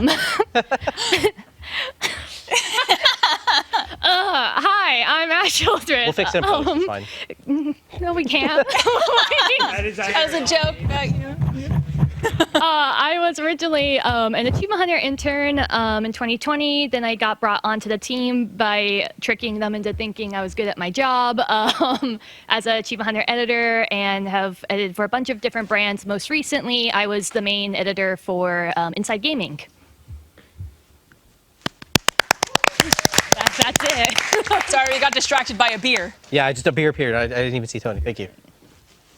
Does this work? Is it working? Are we I think good? so, yeah. Yeah. Cool. You got Great. this, Mason. You got it. Hi, I'm Mason. I am an editor who edits lots of things. I started with STF, and it was really cool. And then I got hired. I was an intern originally. Then I got hired full time. And then a month later, STF went down. And then I just did a bunch of other stuff since then. I helped out with the Ruby VTuber, specifically with like the highlights and all those type of stuff, which was a blast. RTP, Fuckface, Face Jam. If you saw those clips, I've seen your comments. If you saw those clips and you were like, who's that person who edited that? That was me. But yeah, it was a lot of fun to work on. And I got to work on a lot of really cool stuff here. Up top. Shit, me. Yeah. What's up, y'all? I'm Cameron. I started here some time ago as the Achievement Hunter production coordinator. I took Sarah's old job. Old job. My bad. Yeah. And now I'm an associate producer for a lot of brands, but mainly Dog Bark as of recently. Yeah, it's that's what I do here. A lot of stuff. I'll be on later segments to talk about the other things I do, but that's what I do on this team. Hi, I am Sarah Weems. I started as an intern in summer of 2017, and I worked on Bloodfest. I then there was not like immediate work afterwards, so I kind of went home, and then I applied for a job for Achievement Hunter production coordinator, and Trevor and Lewis ever so graciously gave me that job, and I kind of just worked my way through the Achievement Hunter power. I don't know what do you call it? Promotions. But I was managerial structure. Yeah, I was a production coordinator, associate producer, producer, supervising producer, senior manager, supervising producer, which is what I am now. So. The almighty Sarah Williams. Hey gang, I'm Tyler. I'm an editor here. I started with Achievement Hunter, and that seems to be a running theme. But I've been doing since Achievement Hunter, I've done a bunch of different live action channels, been hopping around, heaps of stuff. Recently been doing the Stinky Puppets. Shout out, Stinky Puppets. And that's a little bit about me. Hi, I'm back. I'm Shelby Legit. I started out in Achievement Hunter as well. I was the Achievement Hunter social media and editing intern back in fall of 2021. And then I had a 2-week break. Steffi got COVID and she said, I need an assistant. And then I was hired as an assistant. And then later on that year, I became the social media coordinator, and I took on some more community roles. And then once Achievement Hunter ended, RIP, I moved on to Inside Gaming and Dog Bark. And then recently I was helping out with the Let's Play socials and helping out with some community stuff for the F brands. So I call them the Eric brands, but yeah. The Eric brands.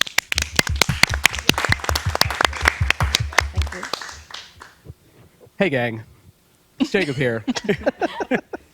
I interned with Funhouse in 2017. I applied for a production coordinator job for Achievement Hunter, but someone got it over me. But it was fine, because then I got hired as video editor for Achievement Hunter. And I worked on Minecraft and Gmod and all that hodgepodge that you know and love. And then moved on to lead editor, worked primarily on Dog Bark. And now I'm sitting on this couch. Woo! Wow. Wow. That's your biggest achievement. That last one is amazing. You're doing great. Howdy, y'all. My name is Larry. I started back here, late 2014, assistant editing for a little movie called Laser Team, followed by Rooster Teeth's greatest hidden gem, Crunch Time. And there's one person back going, woo! Yeah! That was a great show. And then I got brought on to edit for Achievement Hunter, lead editor for Achievement Hunter, produce for Achievement Hunter, showrun for Achievement Hunter. And then Achievement Hunter, did a Rooster Teeth just 6 months early. Then, got to work with all the great brands that sprouted from it, such as Dog Bark and Let's Play. And working on, gonna transition something really quick, which is just, I was producing for something that will never see the light of day, unfortunately, because Rooster's getting shut down. And I think that's the thing that's the hardest about the shutdown is not just seeing the stuff that we got to make and all the memories, but missing out on the memories that we don't get to make and all the shows that you don't get to see. And it's seeing the amount of talent and passion being put into these projects, and you'll never know. And that's the hardest thing. We're dying with those secrets.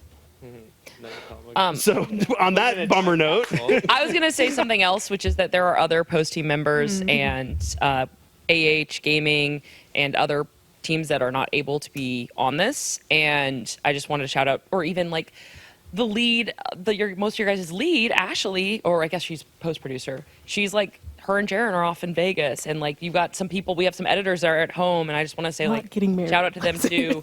We just this team is so much robust, and we would not be able to be where we're at today without all of the hard work that so many people put in. And I don't know, it's I remember starting at Rooster Teeth, and it was a smaller team then, or a different team. It was Ken was still an editor, and like Jacob, I think did you start after me or before me? 3 months after you. 3 months after me, and Jacob wasn't there yet, and like Neil was still editing for us, and it was just like a different team, and like that team was like nose to the ground getting shit out there, and like there's just been so many hands that have touched all of this, other post teams and stuff, and I just like, I don't know, they're the hidden gems within the Rooster Teeth, and I just love them all so much, so I just want to say that. Absolutely. Snaps for that. Yeah. Shout out Harry, Jake, and Sean. Yes. Yes. We love you. You're in our hearts. Well, for Those those are of you editors who are not here. Who are here today. Yeah. Favorite moments. A lot of years. You guys have been here a very long time. Have seen a lot of crazy things. A lot of cut content. Is there anything that Honestly, not as juicy as I was hoping. I always was like, oh my gosh, I bet the craziest things are said right before they start. But it's not. It's just them counting to sync the video. They're really good at it. And then oddly, It was good counting though. and oddly enough, when they forget to count, we're really upset. It's actually really stressful. Why didn't you count?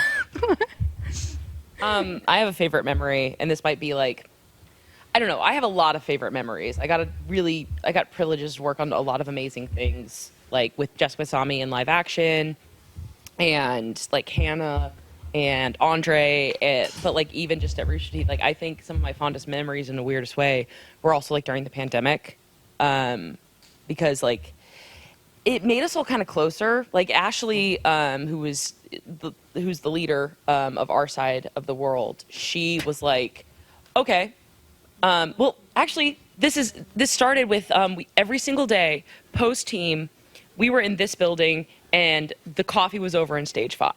And we would do 11 a.m. morning coffee walks. So everybody had to be in office by 11. We all migrated as a group to go get coffee.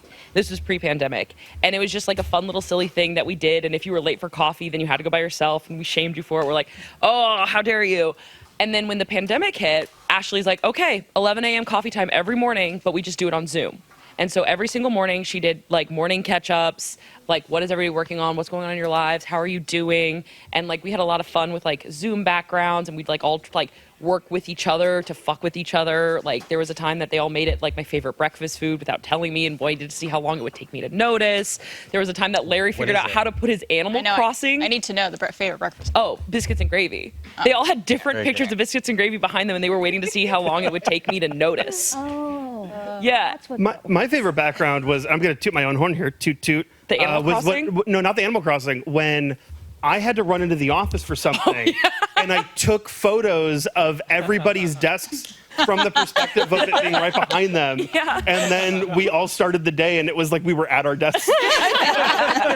Or like, and Jaren's like just the master of like switching between things. Like he is such a like tech heavy guy, and he used to be like, ooh, now I'm Gavin, now I'm Jeremy, and he was just like hopping around. He's like, hoo hoo hoo, and I don't know, like those moments. Classic Jaren hoo hoo hoos. And like, and then every Friday we'd have a happy hour where we would all be like at our houses, and we'd all like grab a drink together, and like we would all sit there and talk. And I feel like we were never close. We've never been as close as in those moments. And I just wanted to say like those, like for this team, were so valuable to me. It's something that like meant a lot to me because I started in the pandemic as a little college kid, Ashy.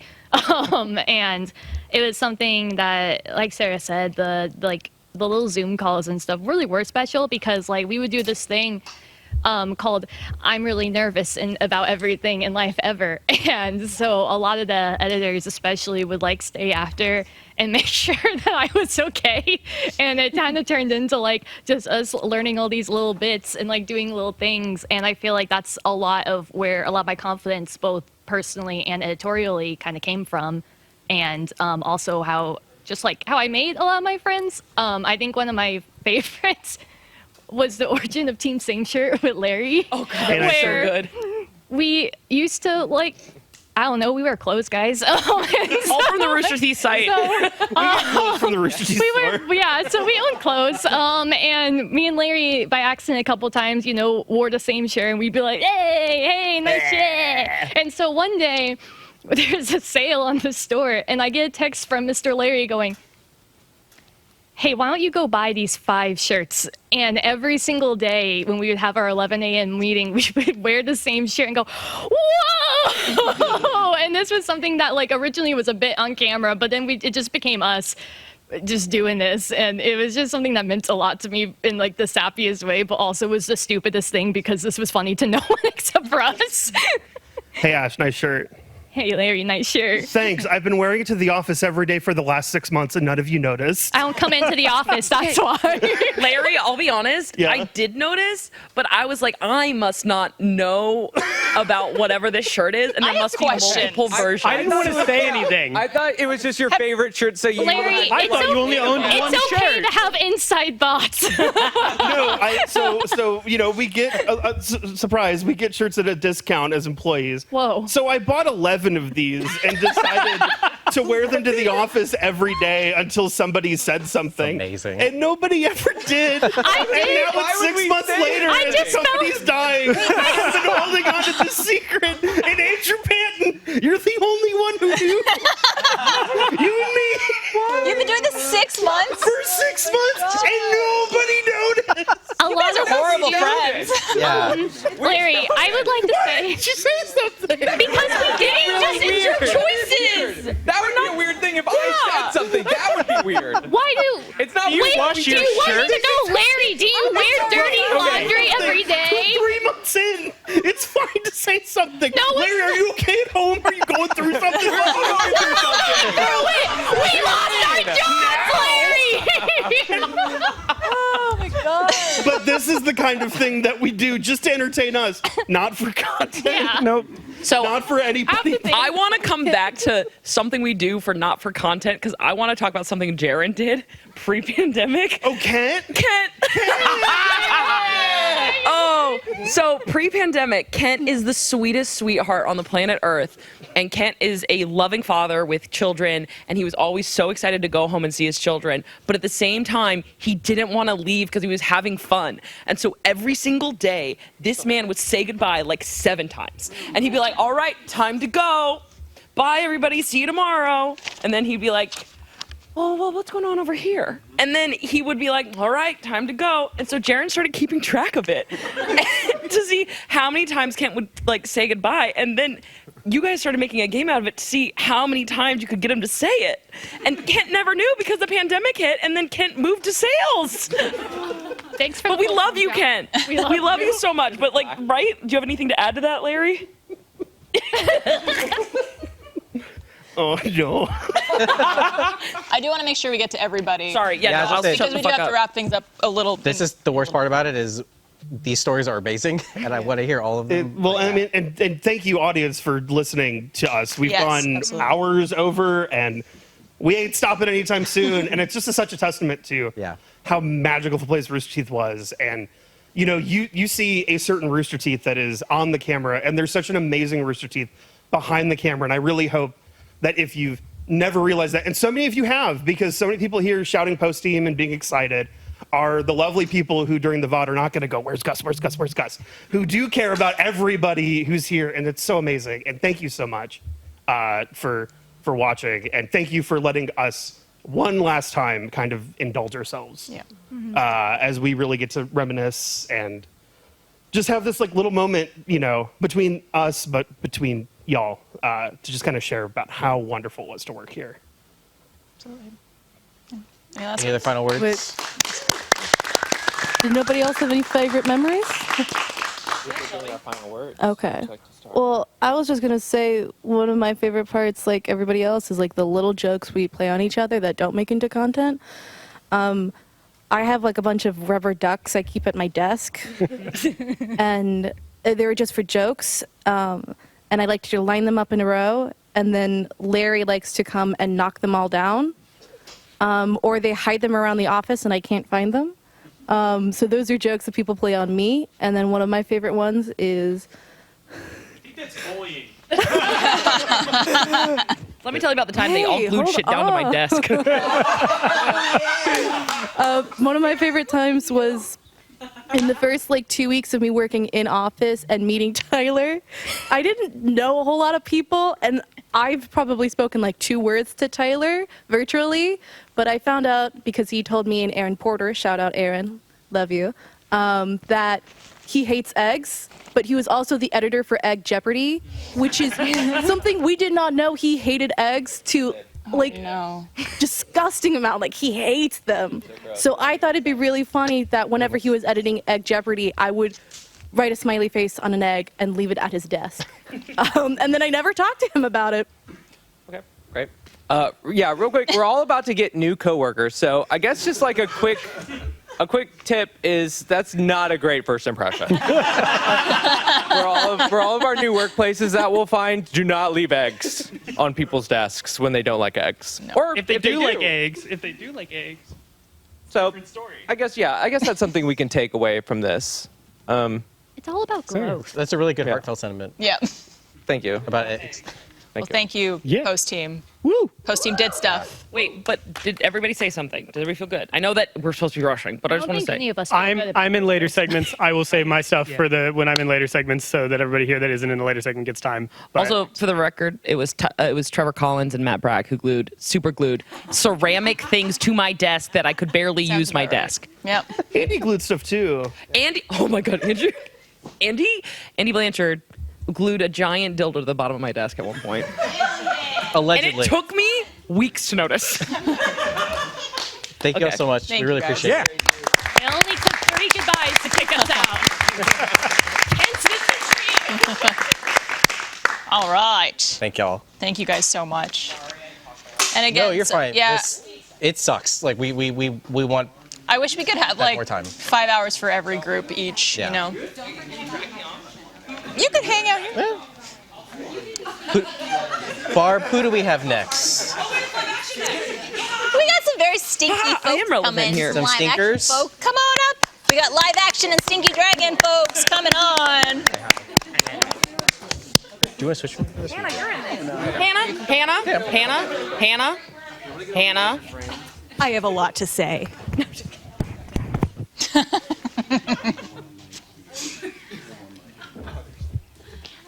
Oh, hi, Cody. Do you want to share a microphone? I was like, what's going on? I'll put it right here. You have to stand there. Okay.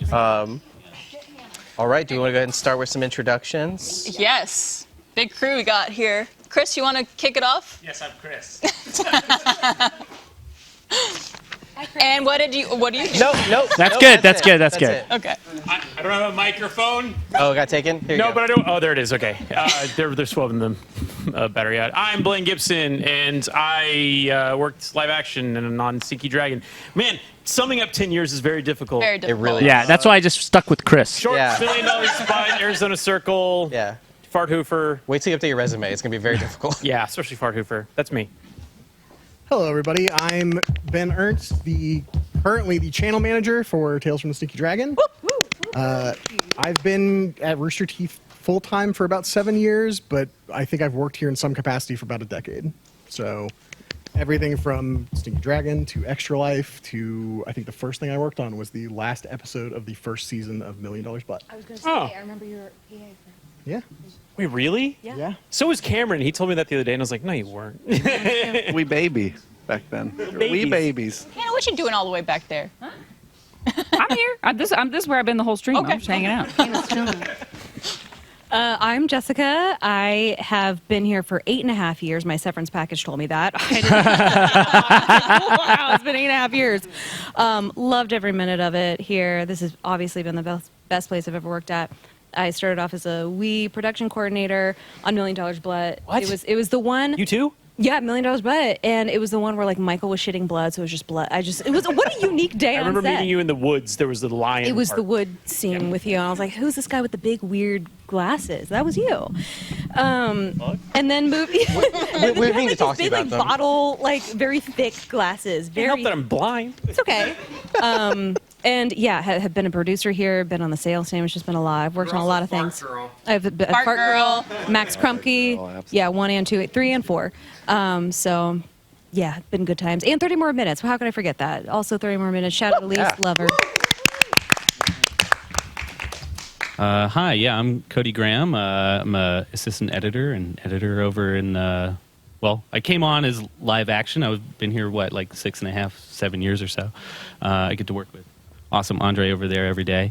But yeah, I came on 6 or 7 or so years ago working on MDB, M&A, and I got to be an editor on Stinky Dragon Adventures. You were on MDB too? Yeah. I was, yeah. It was one of my first ones, yeah. Blaine's over here like, you were on MD? That was my show. You're welcome, by the way. Hi, I'm Cameron. Came on for MDB way back in the day. I was the last PA to be hired full-time at the company, which I was telling somebody earlier was great because like PAs do a ton of things, but one of the big things is they kind of like set up the snack rotation for sets. And I got to set it, and then no one changed it for a while, and it was like my dream snack rotation. So that paid off really well. So that's your legacy? That's my legacy. Mostly that. Not all the snacks, amazing work or anything. Fruit snacks. We were going off-brand fruit snacks for a while, and I fixed it. We're back to Welch's. That's key. God intended. Yeah. Fools. Yeah, you're welcome. But I moved out of that and over to RT Core STF as like an assistant editor. Got into camera with Noelle Wiggins, wherever you are, we love you.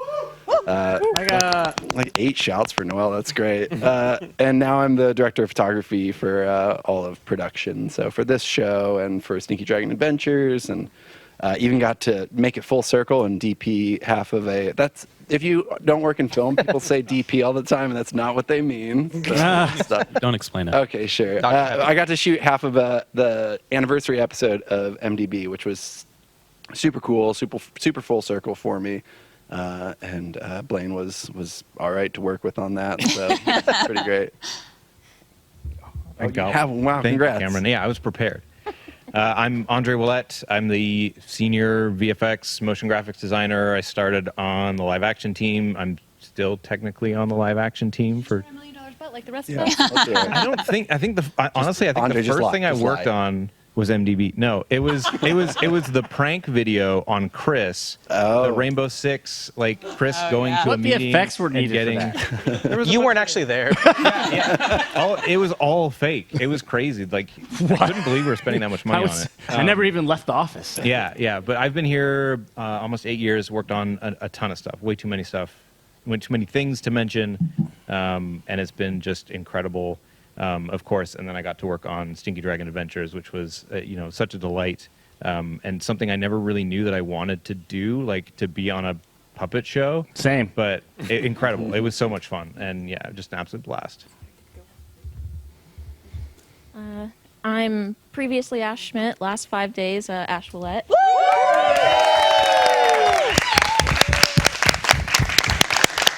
Love in a Rooster Teeth place. Cameron's the third wheel on that couch. Feels great. Love you guys. No, it's all good. I started as an intern, moved to PA on MDB for for art department. Yes. Oh my God. Generating jobs. Yep. Got hired full time to be art productions PA. Moved to contract and did some set dressing for Always Open. And last project I did was I was the production designer for Stinky Dragon Adventures, which huge dream project there. Yeah. You made the pommel horse. I did make the horse. Or I painted the pommel horse. Travis made that monstrosity. A very important role. Me? Yes. All right. Yeah. I'm Micah Reisinger, and still waiting for a job from Rooster Teeth, but hold my breath. I actually started doing jingles for the company contract-wise. X-Ray and VAT was the first one I ever did, and then did stuff for my brother with On the Spot and various other shows. Always Open, did a thing for that. And then Stinky Dragon was kind of my big ship that I was a part of. And edit, write, compose for that. I was very grateful to be a part of that, and very grateful to get to know a lot of you people. So that's me.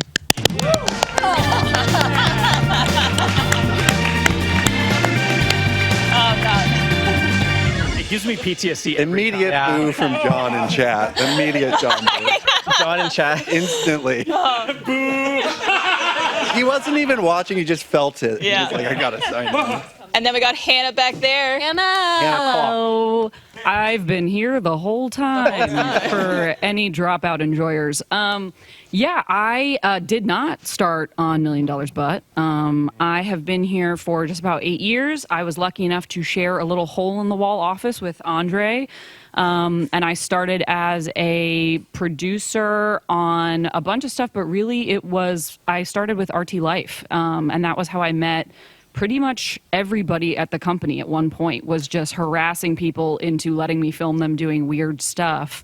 And now I am the VP of content here. So That's quite what's a up. journey. Woo! Long time. Yeah. We got it, everyone. Yes. Okay. Cool.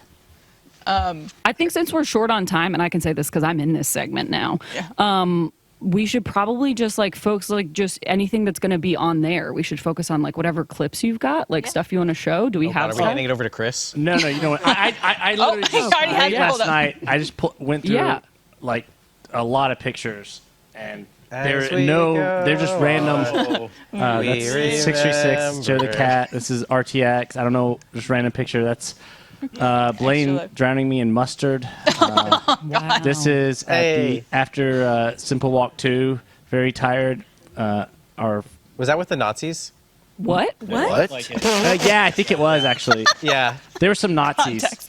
Yeah. There's not a lot of context. Not There was- even serious. Not even Yeah. kidding. There was a guy with a swastika. There were two swastikas. He was Side, yeah. one swastika on his face Let's wasn't not enough. spend that much time talking about that. Let's talk about Yeah, you know what? Yeah. about other stuff. I like the Reflect story. on some nice memories, shall we? This is at an RTX.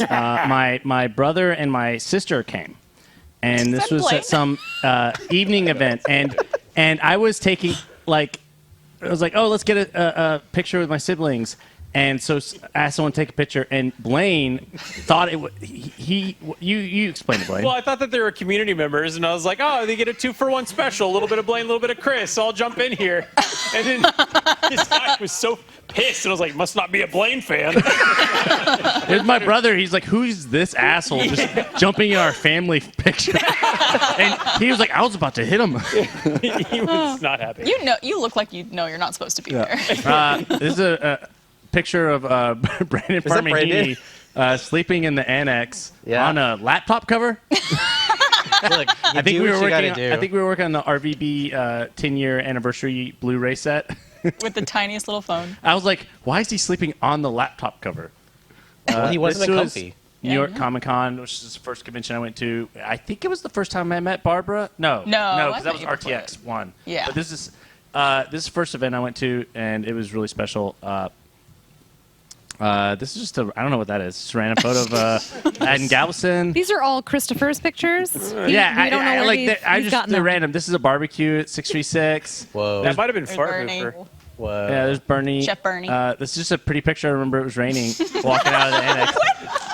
This is your fault, important Hannah. Memories, really important memories. Sorry, Here. this is just Monty was just sitting on a couch like this. Yeah. Yeah, he did. And I was like, what? So I just took a picture. I don't know what that is. How That's many photos do you have? 'Cause I want to let everybody. I know. Y'all just keep talking. I'm just gonna go. Okay. All right.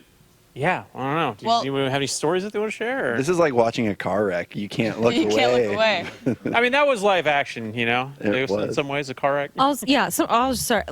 Some of my favorite memories is, yes, I know we've talked about $1 Million, but it was great. Although it was incredibly stressful because we were shooting once a week, just for months at a time. Oh, yeah.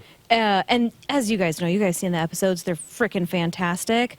They had so many wardrobes, props, extras, sometimes working with children. And while it was so stressful, it severely outweighed, it was just some of the best times we've had. Laughter, stuff like this would happen on set, just Blaine and this weird dummy, at very sexual times, frequently.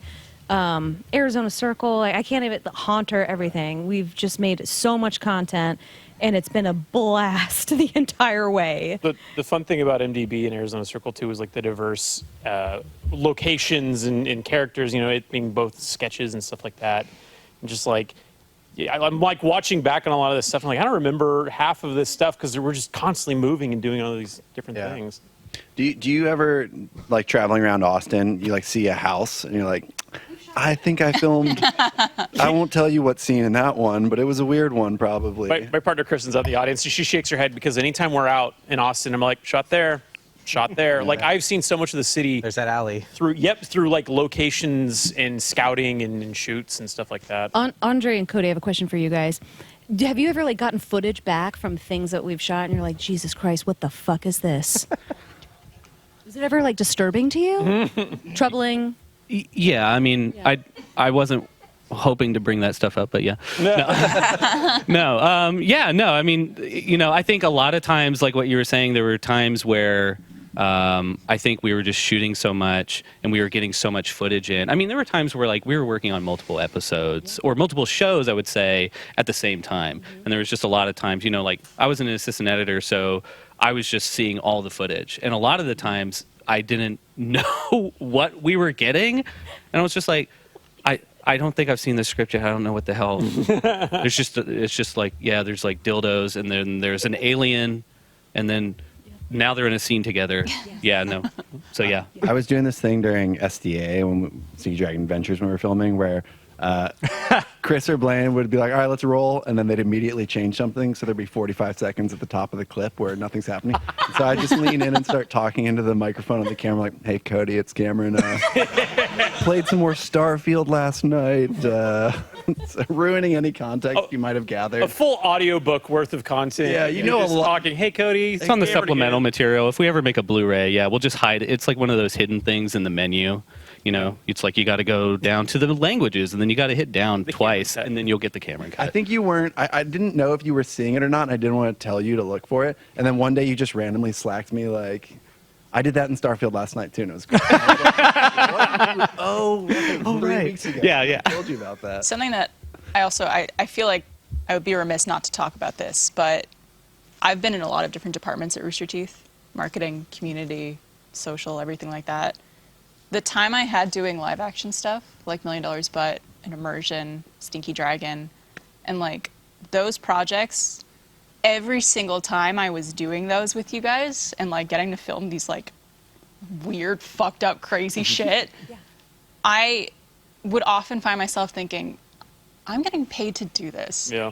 Like, what the fuck? It's just like such a strong level of gratitude and just joy that you guys brought to my life. And I feel like you guys are the people I spent so much time with this company, and like, you guys are family to me. Everyone here is family to me. But like Chris was just scrolling through some of those photos, and it's like you almost forget some of these moments. Yeah, I did.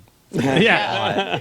But in the moment, you're just like, this is the craziest thing I've ever done. How could I ever forget about this? And I'm so grateful to have these memories and to have the videos that we made together to help think about those throughout. We're locked in for life. Like, we're family now. We've gone through insane scenarios. Yeah. Just, everyone was talking about cum earlier. Like, we're growing old together at this point. I think that's like, I can't speak for everybody, but I feel like everyone's had that moment that's kind of clicked for them on set where you've had that like, oh shit, I could do this for the rest of my life. Yeah. Like if anyone we're trying. if anyone ever asks me how to get a job at Rooster Teeth, I'm the last person you want to ask. I feel ass backwards to this place. I have a degree in computer science. I'm not using it at all. But like, there was a day I think it was the Fallout immersion shoot where we had like 2 locations. It was shot over 2 days. It was at some Air Force base, I think, and where there were a bunch of like asbestos. It looked real bad. It was probably not safe. Well, it was supposed to look like post-apocalyptic. It did. There's definitely asbestos in there. Yeah. But I mean, we started at like 8 a.m., 9 a.m., and ended at 11 p.m. And we're in stage 5. We just pulled the production truck up. We were still offloading stuff back to like just get it in storage. And I remember like Blaine came around the corner. I think you'd already wrapped for the day. You could have gone home, but you just came in to help us like finish unloading. And then pulled a 6-pack out of your car, tossed it to like everybody that was still there, just kind of sitting and like sweating our asses off. And like that was the moment I was like, oh, I fucking love this. Yeah. I could do this forever. A really quick note about that Fallout thing. It's hard not to break off into all these side stories, but there was a moment on that where the smell from the place we were in was so bad and it was so dirty that they gave out masks. This is years before the pandemic, and I remember having it on. I was like, I don't like this. This thing hurts my face. Art department gave me like 40 that I threw in the back of my car, and I still had them. So when the pandemic hit, I was like, oh, perfect. Oh, great. Way to go, Rooster Teeth. Yeah. Yeah, I mean, I think one of the like craziest things that I learned about being here was like when I started here, I was really excited about just what the opportunity was. I was a fan back when RVB started coming out, and then I forgot about Rooster Teeth, and then I was in college, and it was like, oh shit, they're still around and they're still making really cool stuff. This is awesome. And there are so many things I got to do here that I didn't realize were bucket list things until I got to do them. And like working on a puppet show, I got to make a fucking intro for Transformers on Netflix, and I didn't even know, like, I was a huge Transformers fan as a kid, and I didn't even know that was something that I wanted to do. And just the opportunities of being able to work with so many incredibly talented, inspiring people, and having a community that supported it so wholeheartedly. You know, it was just like, it was so much greater than I ever could have expected it to. Dude, you elevated every piece of content. You really told. did. Absolutely. I remember, like, we always talk about, you know, we're all talking about MDB. We all kind of have roots in it.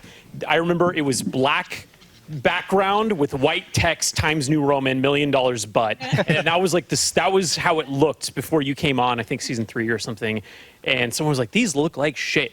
Let's get Andre on it. And then you just like did this amazing title sequence and everything. So props, man. Thank you. Anything you guys want to say to the audience or to each other, closing out your time here at Rooster I'll Teeth? say real quick, one favorite thing, it was a behind the scenes thing. I don't think it ever came out. And John Mace, I'm so sorry it happened, but God, I miss the axe throwing alley in stage 2. Secret axe throwing alley. Art department. Wait, what? You never heard about this? I only learned this like 6 Coming months out ago. now. Art department, we secretly built an axe throwing alley. The stage, we had all the old sets. It was like a maze. We made a little maze to go to a. We built it to safety regulation. Yeah, but it was still We hidden built from it HR. properly, but it was secret, and John Mace did shut us down. But for like 2 or 3 months, we threw axes every day after work, and it was the best. I carried an And- axe in the back of my car. Yes. And then at the end of, yeah, but then I had use for it. No, but Yes, officer. That's how I would blow off steam, or that's how I'd It's go for a and just come up secret with alley. ideas for stories. I'd just be Yeah, there would be days where people were frustrated, come in during lunch break and be like, I need to go throw axes for a couple of minutes. And you would just hear I had known dunk. about But because it was in stage 2, you know, got 2 we're weeks working to make one. construction, there's hammers going all the time. So the sound of an axe hitting the wall didn't sound any different than our normal work. And That's so funny. yeah, I will God, say, I miss those days. yeah. I'll say really quickly, I also came up from, like a lot of us, from the audience and from the community. And I remember the first Rooster Teeth shoot I was technically on was the day 5 shoot, you know, at RTX. And I remember seeing Chris from afar. I remember seeing you at Bad Checkout. I'm Carrie, I'm sure I saw you at some point. Just seeing all these like legends, you know, like Bernie and Jeff and Gus, and just being filled with so much like excitement because these are these larger than life people that I could see on the screen, and now I've seen it in person. And to be able to work with you guys was so fucking cool. And you got me my job, Barbara, being your personal assistant guardian and stuff. And then you just put a word in for me, dude. Like, you changed the course of my life, and all of you guys have. I'm so grateful for this friendship and for working for Rooster Teeth. This has been such a magical place, and I didn't expect to cry, goddammit. This is why I was like begging not to do this stream. Blaine, I have to say this about you. You are easily one of, if not the most talented person that I know. And I'm so honored that I was able to help you get here. But honestly, it's all the work that you've done and the person you are and the creative genius that you are. And you've become one of my best friends over the course of these past years. And I'm so grateful that this place has brought me you and all of you guys and all of these people who are my best friends and who nothing's going to change when this goes away because those friendships are going to last forever. Yeah. But I just want you to know like how incredible of a person you are. And Well, thank you. a lot of these people are saying like, I got them to Rooster Teeth, I got them their job, but like you guys got here. It's the talent and the drive that you guys have shown. And Well, and I remember my entrance, you know, thing. I was talking to Matt, and he was like, "What do you want to do?" And I was like, "I want to do what Chris does." You regretted that. I want to be a little Chris. That's exactly what I said. And look what I put him to do. Look what I made him do. Yeah. Blaine's in there. You know where Blaine? Guess where Blaine is? oh, is that Bella? Oh my god, yeah. I'm wearing that same belt buckle right now. Yeah. Do you still want to be a little Chris? Yeah. I always want to be a little Chris. He wants to beat a little Chris. Don't we all? My first job was MDB, but it was the Roundtables Day for I think season 7, which the intro of MDB, where you're sitting or where you're sitting at the bar. That scene we filmed, I think all of them for that season in one day. Yeah, it was my first Rooster Teeth job, and I came from the community as well. So like talk about like you saw every single cast member come through. And it's just crazy. Like back then, I was on cloud nine, so happy to be around these people I've loved their shows for years. I was working with them, and now you guys have been the most amazing and supportive friends. You've trusted me to lens your shows and design sets for streams and do all this stuff. And I know you're saying a lot of us get here on our own, but you truly are trusting people to carry out your vision. And I'm so grateful that you guys are as trusting as you are. I mean, it's given us all so many opportunities. I think I can speak for a lot of the crew here and say, you know, without y'all's friendship and without your trust and without you being great leaders on set for us, none of us would have kind of risen the way that we have and gotten the opportunities that we have. So thank you so much for being great directors and great friends and collaborators. It's been pretty incredible. Absolutely. Like I have a lot of feelings about today, and just in general, I think I've described it. Today feels a lot like kind of high school, like the last like senior year, you're about to graduate and everyone's off to go do who knows what. But Still got 2 weeks. Yeah, still got 2 weeks. But like really, I just feel lucky to have met all of you and gotten to work alongside all of you, and not just because you're immensely talented, but because you're just good people. Like I can't think of anyone else I would rather have gotten to work with over the last 7 years, decade, whatever. Like I feel very, very grateful. Yeah, I mean, I feel a very similar thing. You know, I'm always astounded and very surprised. Well, not surprised, really. I'm just very astounded by, you know, the creativity that everyone here has showcased over the years and on all the shows that we've worked on, and just the depth of knowledge and skill, and not only that, but just you guys are just you're just really good people. Like you guys are just really wonderful people, and you're always people that, you know, I feel like people, you know.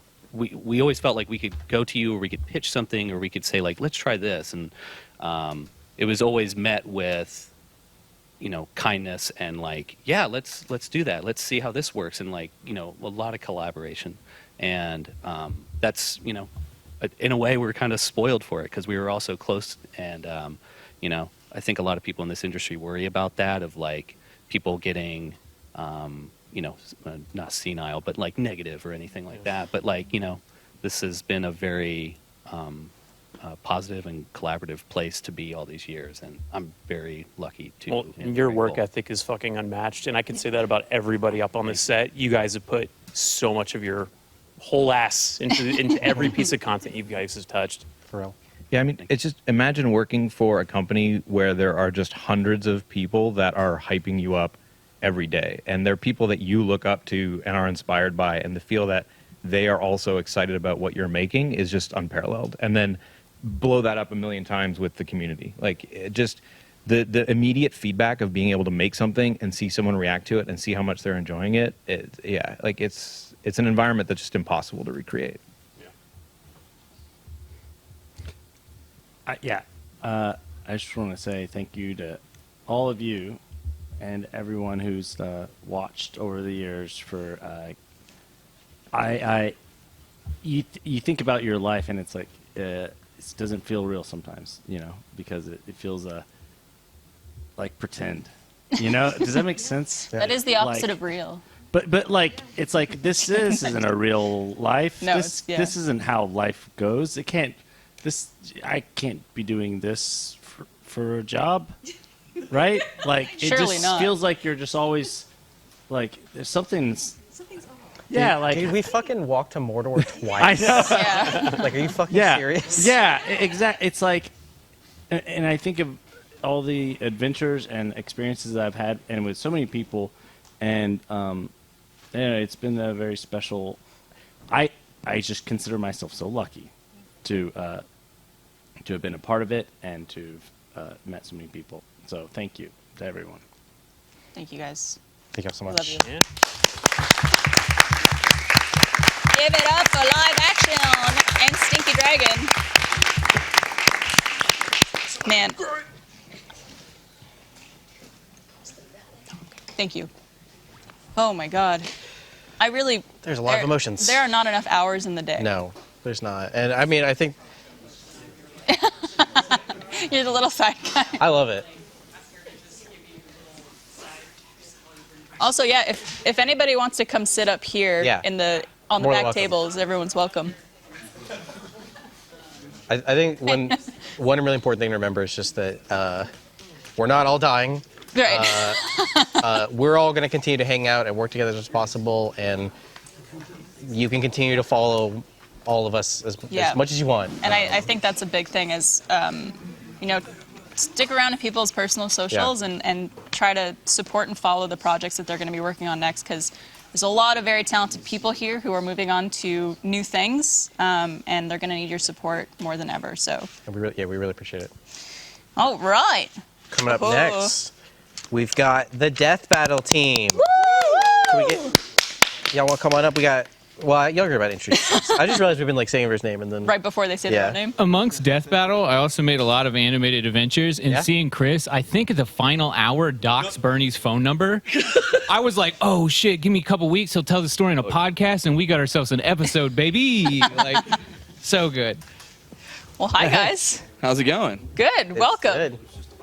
It's been wild. So many laughter and much crying, and it's y'all are gone through the gauntlet today. Yeah, right. It's a lot. I'm hanging on by Red Bull right now. Y'all haven't had, I think, the opportunity to go outside the studio. There's an outside where there's drinking. The vibe is way different. Yeah. Okay. No, I was going to say when you walk through, it's like party and hugs and reminiscing, but it's just like so much energy. And then sometimes you'll walk in here and it's one of the very sweet emotional moments, and it's like you walk through the wall and the vibes have just changed. They're both important. One of my favorite moments from earlier in the stream, I didn't want to call it out in the moment, but Adam Baird was having a really sweet sentimental moment, and Jordan Levin was just behind doing little dances with his face mask, and I was like, oh god. It's all needed. Sweet moment. Well, we should do some introductions, right? Yes, please. Sure. Hi, I'm Sam. I've worked on Death Battle a long time, since the Obama administration. Is that how we're measuring things now? That is true. Hi, I'm Ben. I created the Death Battle show in 2010. Jesus. Yeah. And now I'm here, so yay. Yeah. Yeah, you get clapped. Fuck you, Sam. It's going for Sam. No, hey, I'm Chad James. I play Boomstick in Death Battle, and then I've been thank you, thank you, Danny. And then I've been fortunate enough to, since becoming a part of Rooster Teeth, explore many different things in the company, including the crazy shit we did in Core. Oh boy. If there was a Core segment, I have so much footage, because you know that I would always I would whip my phone out immediately when something was happening, just trying to get any of those artsy life in the moment That's content. like a stream on its own. Yeah. The one I should have brought, I didn't think about it, you would be sitting here hosting while we were talking, is we were doing a merch photo shoot, and Barb had these gigantic pants. I don't know why they get but they were humongous, so big that she pulls them up to her shoulders. And so just imagine that, Barb in pants that are covering up over her shoulders. I'm a giant pair of legs. And so we're all giggling about it, and then she just turns and looks, and she just crab walk, and then I have my phone out, and then she just nightmare runs at me. Anyway, that sounds like my sleep paralysis demon. Yeah, I am your sleep paralysis demon. So I was fortunate to be able to do a lot of stuff. We could talk about that, but we're here to focus on Death Battle for right now. So. Hey, what's up? I'm Austin Harper. I've also Obama administration, I believe. Over 10 years on Sunday, actually. Damn. So supervising producer of Death Battle, a lot of stuff in the 2D team, Nomad, Camp, and a lot of secret development projects that'll never get to see the light of day, but were a ton of fun to work on. A lot. He told me about some of those the other day, and I was like, what? So yeah. I did not tell you about anything. What are you talking about? I mean, whatever. Okay. I just real quick before I introduce myself, I like that we didn't even get through introductions before Chad launched with the story. I'm sorry. It's just the kind of Time person Chad management is. today. I'm Josh. I was hired about 7 years ago as an editor, and now I write and direct on Death Battle, among some other things. Awesome. Thank you guys for being here. Woo. Yeah. Thanks for having us, which I feel is a very good sentiment of Death Battle joining Rooster Teeth, because it's very weird in the scenario, because this could sound bad, but don't mean it bad. But it's we weren't asked for, right? From Rooster Teeth. No, this is real. This is real. Nobody wanted us. No. As I said, I know, but listen, because it's an important part of the story, and us becoming part of Rooster Teeth. It was basically parents got remarried, and we were a kid, and then now we're now we're being told okay, hey, so basically Screwtack got bought by Fullscreen first, and so we were under there, and we were going to kind of help shape their gaming vertical and everything like that, and then Fullscreen bought Rooster Teeth, And then they looked and like, we have two gaming entertainment companies, both in Texas, like one in Dallas, one in Austin. And it's like, it just makes sense to put Screw Attack under the other one. Like, and so that's how the relationship with Rooster Teeth started. Yeah. And like, we had known each other, and like, you know, like I think you guys came out to an SGC even before we were under RTX, or under RT. And but that was like the beginning. So it was like, okay, mom and dad say we need to play together. So like, let's see how this works out. And it was a super cool experience because we were able to take the show like to places we never, ever like thought we could do because of getting to work and getting on board into the animation team and meeting so many talented, creative people who then got to work on the show. And I'm talking a lot, so I'm going to let other people talk. But that was the way it began, and it was really cool to see like departments and everybody embrace us and just find out how we could work together. And so it was a really cool welcome. Y'all were always the cool kids. Were we? Yeah. Really? Well, I was like afraid we that y'all were too cool to talk to. Okay. I still feel like that. Yeah. That's why I'm not talking now. I'm too cool for this. No, I was honestly terrified when we first joined because it was through these like all these hoops of company changings and whatnots. So when we moved down here, I was concerned that like we wouldn't fit in, or you know, RT wouldn't know what to do with us, or the RT audience would be like, "Who are these death metal guys? They don't belong here." So it was incredible seeing just what being a part of Rooster Teeth allowed us to do, and all of you guys being welcoming and letting us do our thing. And then, I mean, you can see it from the growth of the show itself. Like it's on the internet for people to see. If you look at the year before we were with RT and then the year after, like the show evolved drastically in so many amazing ways. And there's so many other additional people who joined on. Like we wouldn't have brought on people like Josh, for example, to work on it. My first Austin hire, and such a good one. And it's, I mean, I've talked about like the origin of Death Battle and stuff before, and how like Monty's animation was an inspiration for it. But I don't know if I've necessarily talked about like my origin, which is Ben's origin story. Yeah, when my mom and my dad met. No, thank God we're ahead on timing for this stream. It's quick. When I first joined Screw Attack, which was the company that Death Metal was made under, I had already been a fan of Rooster Teeth, and so I had actually made for a school project a machinima video using Halo 2 of like me getting sucked into Halo 2 and a Spartan runs around chasing after me or whatever it was. And the guy who ran Screw Attack came in looking for interns the same day that was due. And I was like, can you just stick around while I show this? And see if, you know, maybe it'd be a good fit. And so that's how I got into this in the first place. And I'd always kind of figured like I'll stick with this weird internet company for like a couple years and I'll go to college, because I was in high school at the time. I'll get a real job. And then it was a very different environment back then, right? Like this was a while back. I didn't really understand the media environment I was jumping into. But as I watched Rooster Teeth grow and evolve, and you guys come into the scene and turn it into what it became, that changed my entire outlook on where I wanted to go from there. I was planning on figuring out how to enter this film industry thing as some kid from a suburb in Texas. I didn't stand a chance, right? But then Rooster Teeth grew and grew and grew, and I'm over here in Dallas thinking, I want to do that.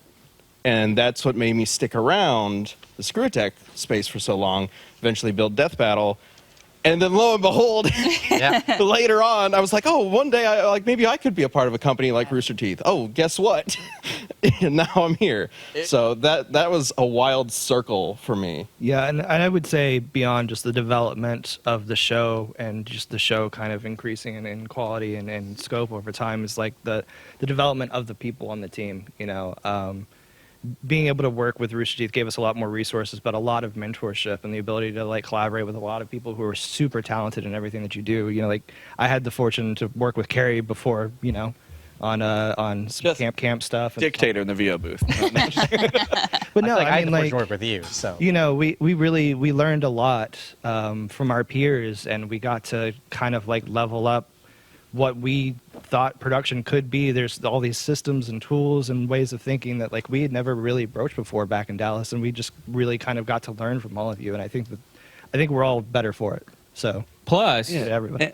Rooster Teeth gave us raises, which That was is true. That is pretty true. sick. As a Cialis rep will tell you, a raise is a raise. We're in the shit, right? That was good. That's good. Well, it's so crazy that we ended up under RT because like I remember like probably one of the first things I guess watched online was I'm sitting in Sam's house because if anybody doesn't know, Sam and I have known each other since he was 13 and I was 15. Which president? No. yeah. That was at least Bush administration. Yeah, I might have Bush. But anyway, yeah, and so I remember like we were on his couch playing Halo 1, right? And he's like, "You've got to watch this internet video or whatever. It's like they made a series but with Halo and it's funny." And Sam put it on, and I was like, so like I remember that so vividly. Like the first time we're playing Halo, and then there's this Halo show and watching it, and like.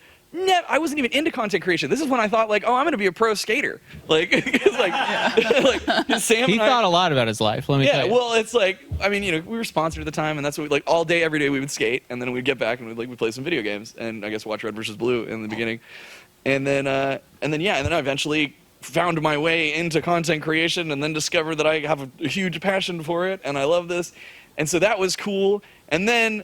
The just most insane full circle moment that not only did we end up under Rooster Teeth, we got to write an episode of Red versus Blue in the anthology season or whatever 14, we called it, the collaborator one. And so we're getting to write this, and Ben was a huge Red versus Blue fan. Like I had fallen off early on because again, I'm gonna be a pro skater. Pro skater. But there's still time. Yeah. So for me, I was like, this is so cool. And then Ben's There's like, not, yes, Carrie. there's still time. Yeah, that's gonna be great, dude. I got thrown off of a mechanical bull the other day, and I felt it for What the days. fuck were you doing on a mechanic? We don't need it. The time. Think of the we'll time. talk about it later. We're trying to be professional. That's He what that misses is. the pommel horse. That was there. just coming off the bull. Anyway. But yeah, so not only do we get to write an episode of Red versus Blue, but then I remember we were talking and like when I was creating the boomstick voice, we talked about it's a stereotype. We're redneck weapons expert kind of guy is what we were thinking. And so I was like, oh, let me do a little bit of Adam Baldwin, and then also I loved the Sarge character. Mm-hmm. And so that's and Sarge is a little bit more lipping up, and then so it was the combination of how do I do my version and add these other elements, and then it sounded like this, right? And it was just so then Death Battle has already become a thing, and now we're there, and then we get to write an episode, and then I got to be like, hey, Matt, this is a crazy idea, but Sarge is kind of part of the inspiration for the boomstick voice. What if we kind of implied that Sarge is Boomstick's father? And Matt was just like, absolutely. Didn't even wait to consider it. He was just like, yes, absolutely. And I'm just like, that's so cool. Because in retrospect, one of the only times Matt didn't have notes. That killed the That's how you know it's true. Well, a long time you guys have been around. Yeah. Earlier than most people here at Rooster Teeth. I know it's hard to kind of sum up your time, but is there one kind of thing you want to say as a goodbye, as a thank you, as your time together? Oh man, yeah, it's been a wild ride. I'll talk about more stuff on the Extra Life segment. Just coming up, right? But yeah, no, it's been really, really cool to meet all of these people, these amazing creative people. This is the thing that I'm sure everyone's been saying is just everyone that creatively that you get to work with here just puts their heart and soul into it and makes things better. And Death Battle's a show where we get to experiment and people get to put their creative mark on it because every episode's different. And so we got so excited, whoa, we're getting to work with these animators who have done these amazing Ruby fights. And then they were like, this is awesome, I don't have rules. I get to make, and they would make such, everybody seriously who has touched Death Battle has contributed to the show that you see today. And it was so much better for the fact that we then were dropped into a much bigger pond of creative people. So absolutely. Do you guys have anything you want to say? I mean, just short and sweet. I think that I'm never gonna forget this time here. I think that I think a lot of us are gonna go off to do some really, really cool stuff. I'm excited to see that. But I think I speak for everybody when this time will always be valuable, and it's always going to be a significant part of my life, and I'm very thankful for it. Absolutely.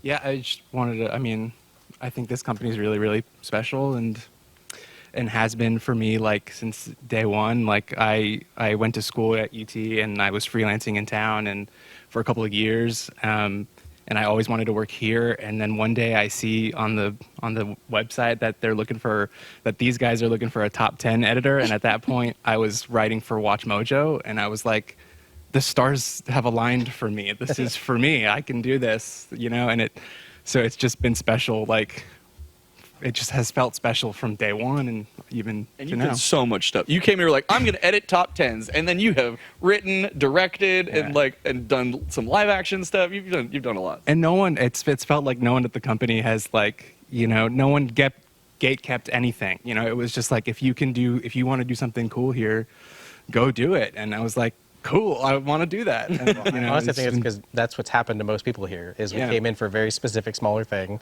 and someone believed in us and gave us a chance to do something else. It's the opportunity, yeah. And gave us opportunity, yeah. Yeah, and circling back to what I was saying before, the fact that people believed in what we were making here is super important to me and meant the world. And also, just everybody watching, thank you for your support for all these years, but also everybody who's here and everybody part of this company, I'd like to say, like, what you do has mattered.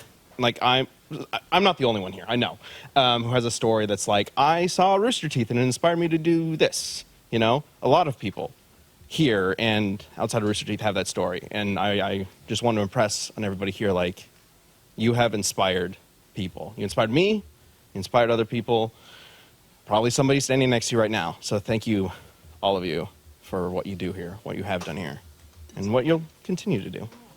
100%. Sam, any last words? Yeah, what dumb joke are you going to No, I mean, Sam's just a jokes. thank you to everybody. I have a lot of stories. Like, it's weird walking around today and seeing the people, and like even people I didn't work like Blaine's the reason I got my first ever sunburn because he kept us out on a Let's Play. We were filming. Oh, mine was so Let's bad. Play channel, remember? Let's play. Mine was so bad. First time in my life I ever got a sunburn. We were out there so long. Anyways, Jessica Visemi had to kick me for some cucks show we filmed for Funhouse. Cut the whole thing. I was there from like noon to midnight. Every bit was cut. Anyways, it was a great time. I do love this company. I've had the best time of my life. I was a weird, I grew up in cults. I literally didn't receive an education, and then now I have a career. Like, it's been a weird fucking ride, and it's thanks to these people letting me try. And that's the thing I'll take forward for the rest of my life is give people the opportunity to try, because if you do, sometimes you get surprised. Sometimes. Don't worry about that little drop about Colts. Yeah, I got tattooed and drugged in with Jack. Dude, it's been a good time. It's been a really good time. Ed drops the most sweet and inspiring way, like the perfect close. And well, there's a close that I have in mind. Yeah. So just to wrap this up, I saw Dude Blade X mention in the chat. All you want to hear is Chad say one more time. It's time for a death battle. Fine. But right before I do that, I will say we got Barbara to voice Mama Boomstick as like the longest callback ever. I love a good callback, good. And I told her on a live stream because she tried to do the voice, and so I was like, if we ever voice Mama Boomstick, like I'm going to hit you up. And we had the opportunity so many years later. Yep. And then 8 years later. And I was just like, So it's long. time, it's happening. Like, so, anyway. Honored to be a part of it. Yeah, we appreciate it because you're always down, and so is every. Anyway, okay, it's time. It's time to move on. All right, I guess last time for now. It's time for a death battle. Oh, this song.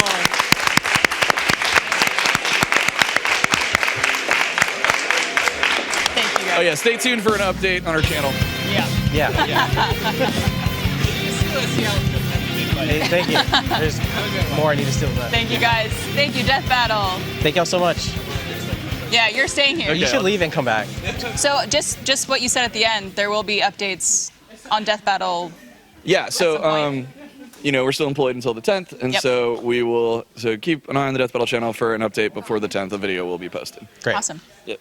All right, well, let's move on to our Extra Life segment. So Come on up. Katie, Jack, Chelsea, come join us. What? You're kicking me out of my... What? Is that my phone? Hi, Internet. What's going on in my pockets?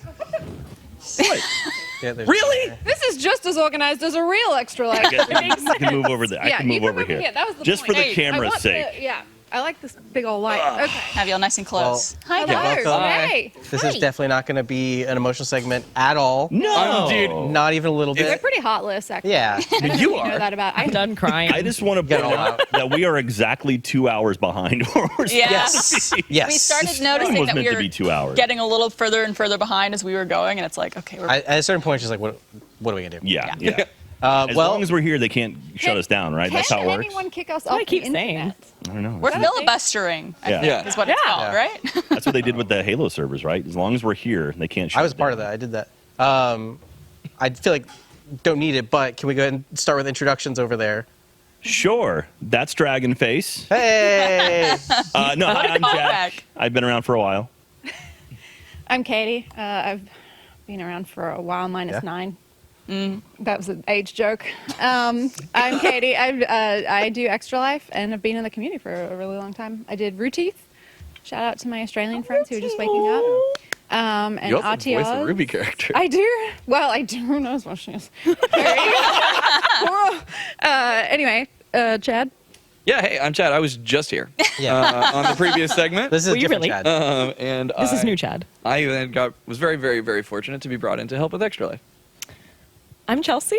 I was here earlier, and same as Chad, I had the wonderful opportunity to come and join y'all for Extra Life. Well, the work you guys have done over the last 10, 11 12? years, 11, 12. Well, 12 years. how long have y'all been married? Oh my God.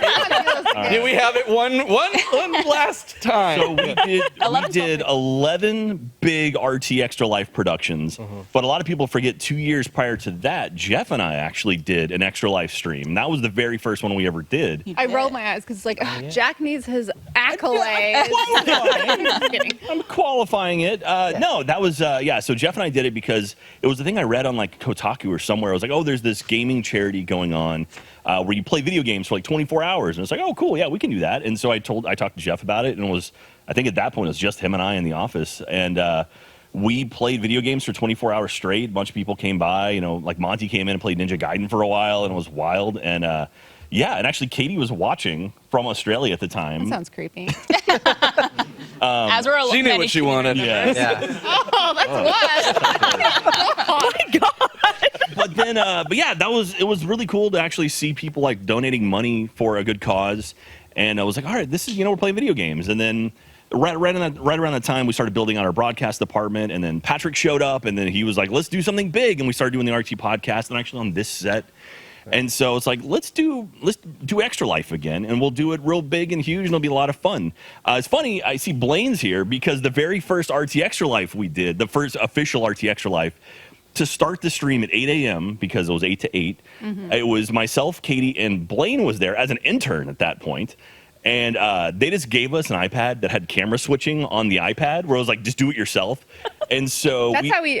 Sorry to interrupt you, but that's how we figured out how when you do elite donation and we get to spin the wheel, but the cameras all shoot at different crazy. things. That's because we were just literally pressing buttons on this iPad. That's where it came from. And so it was the three of us, and we set it up, and it was like 8 o'clock hit, and it's like, all right. And so we started the stream. We went on for about 10 minutes, and then we checked the site and realized that we were not live. We were just private. Yeah, we were private. Yeah, That's we what it were was. private. So I think Blaine then ran to the production area and actually made us public. It was like, oh, hey, everybody, now we're doing Extra Life. But we had to do the whole first bout of energy all over again. It was just a dry run. We were, Yeah. This is a rehearsal. You burn off all that real like super energy to start it, and it's like, oh, hey, we're doing it again now. And anyway, but yeah, and that was 11 years ago at this point, and then we just kept 12? going and going and going. I think that year we made we raised like $80,000 or something, and the next year was like 150, and then just over the years, I mean, did you reach out to Mike Kinney? Did we get a number of how much we've raised? I was about to ask. Yeah. So we've raised over $8.5 million, and with That's that, wild. I know that is wild. Y'all did that. Yeah, Like- right. like- Yeah, so we're clapping for everyone here and everyone who's watching. I will be the one that said that y'all deserve a lot of credit too. Really. Thank you. We call ourselves the facilitators. Right. Yeah. Yeah, we just sit here and look pretty, and that too. They do everything else. Horrible things for their money. Yeah. Just torture his balls. Torture Jack over and over again. But yeah, and so that was the first year we did that, and then we kept going on, and it started getting bigger and bigger, and it became almost like this sort of like party. It was like a Rooster Teeth party, because we could do stuff that we would never do anywhere else at any other time. And so it was like people would try things, and then we eventually moved over to stage 5, and we started doing it there, and that's when Chad came down. Dude, okay. Yeah, so we had just been, I don't even know if, we weren't even going to be put under you guys yet. We didn't know, but we knew like, hey, Screw Attack's here, Rooster Teeth is here, and you guys were like, oh yeah, you guys should have a segment, an Extra Life. You guys want to come down? And we're like, yeah, absolutely. So we came down, and I think, was that the Amiibo cockfight? Yeah. Was that the first? Was it Sean was the killer? Who was Sean Bolin was the executioner. Yeah. The mask and everything, Yeah, right? yeah. Well, Oh. so this is very quickly, but the concept was like in Smash Bros. You could train an amiibo to fight, and then you could do 2 of them, and you could just make them 1v1 and fight. And so we like, wouldn't it be funny if we like had people train like their amiibos, and we put them in to fight each other, but the losing ones got destroyed. As an amiibo collector, it really hurt. Yeah. Oh, and so we had done it at SGC, and a golden Mario died, by the way. And so anyway, don't worry, I have. So we're like, this will be great. This seems like this will be a good vibe for Extra Life and whatever. And I came down, and I was just in awe.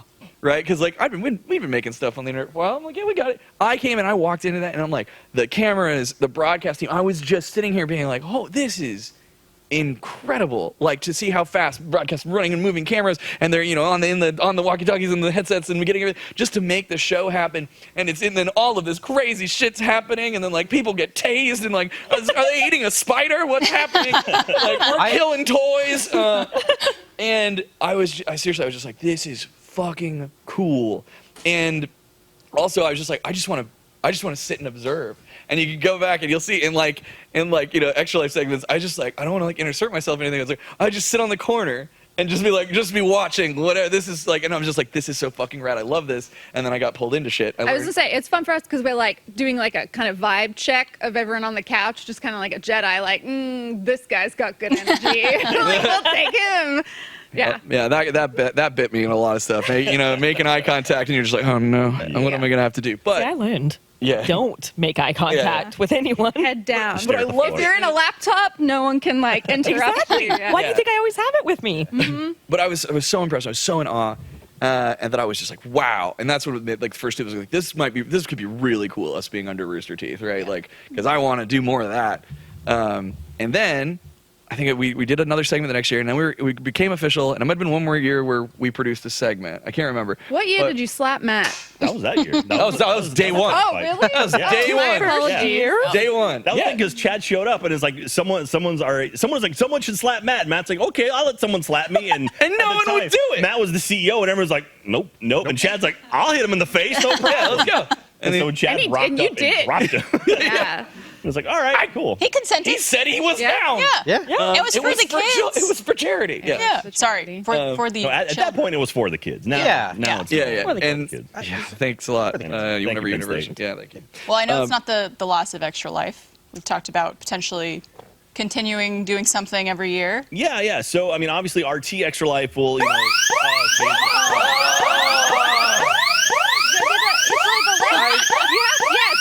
You gotta get some movement in Chad, there. give me your balls. It's the movement. We took it apart. I was wondering why there was someone on each camera doing this. It's like immediate PTSD. This is intriguing. Did y'all see me? I jumped. Yeah. Pain. That is both such a good and bad sound. Yeah. I know. Exactly. It is. Yeah, no, RT Extra Life obviously is no longer going to be around because RT is no longer going to be around, but Extra Life will continue in some form or fashion. Our friends at Hang Time have already reached out and said, hey, our studio is your studio. Amazing. We have a lot of people in the Austin area that want to do stuff. I mean, there's going to be something. We don't know exactly what it'll be, but obviously Extra Life, it's not a Rooster Teeth thing. Extra Life exists outside of Rooster Teeth. If you go to extra-life.org, you can sign up right now. You can join a team. You can make a team. Please do so. Please support those guys. We love them. Children's Miracle Network has been so good to us. Again, we've raised over $8.5 million for them, and so they've been so great about giving us so many opportunities and bringing us out for so many cool things, and and teaching us things. And honestly, so many. One of the most special things for me about all of Extra Life is hearing that when they would set up local guilds, which is like a group around the different areas when they were setting up Extra Life, you know, like Austin has a guild, like Houston has a guild, like Maine, or, you know, so anyway, all these different cities have guilds. They would always ask, where did you learn about Extra Life? And the people at Extra Life would tell us half the room would say from Rooster Teeth.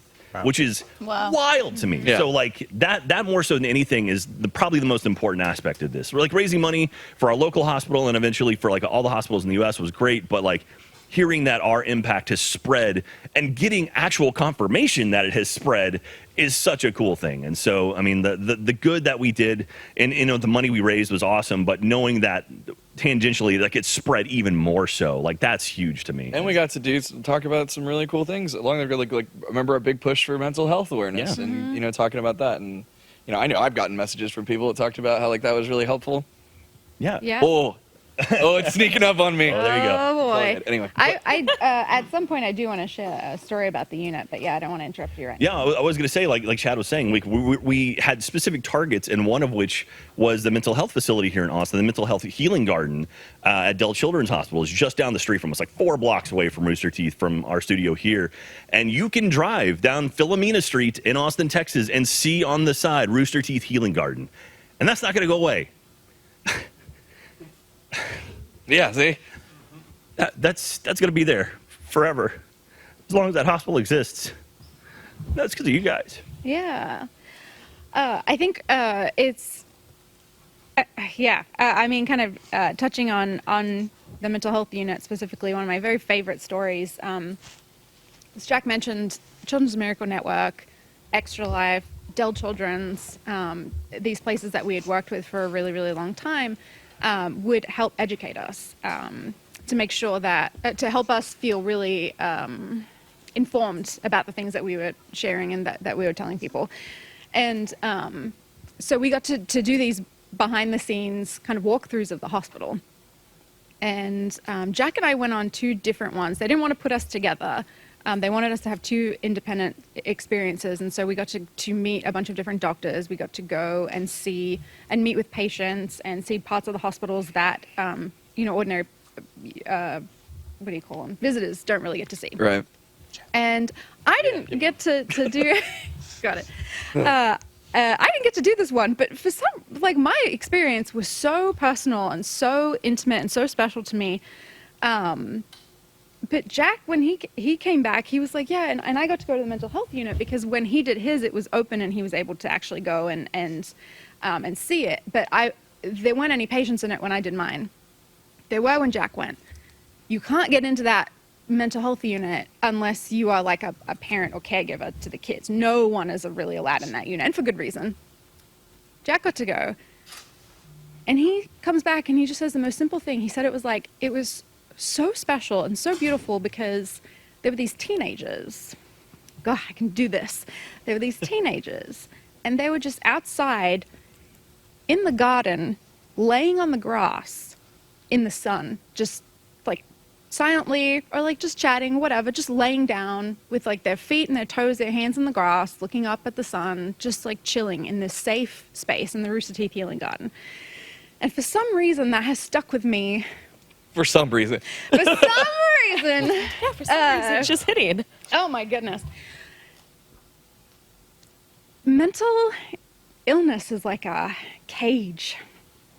And the visual image of these teens, preteens, and teens, being able to go out into the space that's safe, to connect with people who have a similar experience to them. Because they weren't laying down with their friends from school. They weren't laying down with their parents. They weren't laying down with the nurses. They were laying down with other kids who were in there for an important reason, you know. And so to share that in that space that we got to help raise money for and make available to our community now, but like Jack said, for the rest of however long that building stands. I mean, there are kids there that it's going to help for decades. There are kids there that it's going to help that you'll never know anything about. And I think that is so important about what we do, because it's not about helping, you know, it's not about just helping my sister, who I love more than anything in the world, and her daughter. her little baby, or my nephews, Jack's sister's kids. It's about helping people I don't even know, because that's what it is to be in a community. It's to care about people that you don't know for the better health of a society. And so I just want to say thank you to everybody who's watching and everybody in this space, in this building, who's been a part of that, because you are part of something really important. Yeah. And I mean, yeah, huge thank you to everybody. Like, we always, when it's like, oh, we're going to talk about Extra Life, we all get brought up, but like everybody at this company comes together. That was another thing that was so cool, is like everybody. It's like, oh, Extra Life is where everyone gets together. Do you have an idea? Hell yeah, let's try and make it work. Let's do it. And the depths and extremes of people, what they would put on the line for doing this. Like that picture of Chris getting like drowned in mustard or whatever by Blaine. Like, I was on the court, I saw that picture, and I just flashed back to just being like, oh, you poor bastard. Like, you know, like, because you went through it in that one, I remember. But, like, and then Blaine would always come up and just have so much, it's so much passion and ideas, and like, yeah, we could do all this stuff. And that was like that around the whole company. And it was so like, a huge shout out to all of them for help making this. We just are on the microphones more when it comes to that, but they're the ones like who they put so much time and effort. If we brought up everyone who had a hand in Extra Life, we would literally have everyone in the company in front of the cameras right now. So it's everyone did something for it. Yeah, I saw Adam Baird poke his head in a little. He worked so much behind the scenes. Yeah, there he is. His face right here, isn't it? Yeah, there it is. God, he has put in so much work to make Extra Life function. I mean, and the broadcast production team and Patrick. Yes. Doing a full blown production like this for 24 hours is not an easy feat. It's really not. No. And real quick, Chelsea, I want to point out, so Chelsea, we brought Chelsea in to run the community side of Extra Life. We started doing another 24-hour stream. Yeah. 25 hours because we always... daylight savings. Daylight savings, so 2 a.m. happened twice. And no, it never got us confused at which group was at 2 a.m. Nope. Yeah, I actually brought my Extra Life jersey that... the community had gotten together and made for all of us. Y'all remember those? Mm-hmm.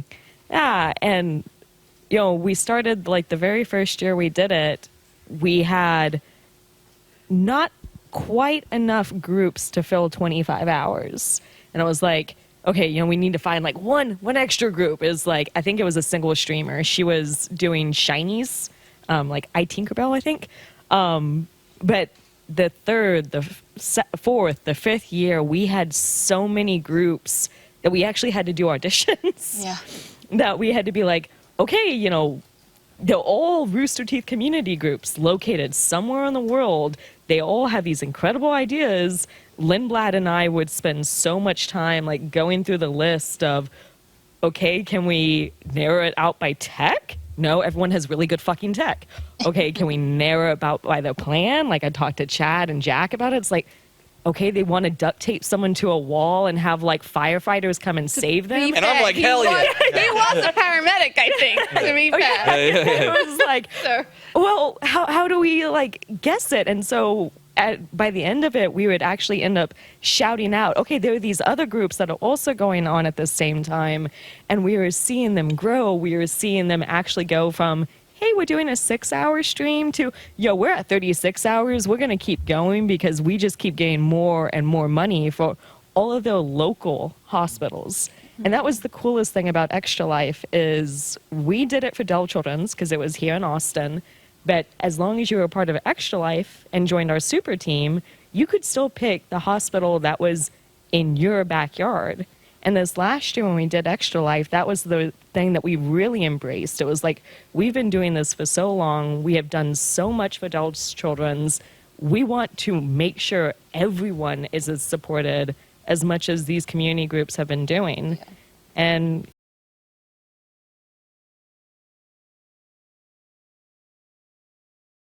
like you organize that stream every year. Yep. And there was always something happened.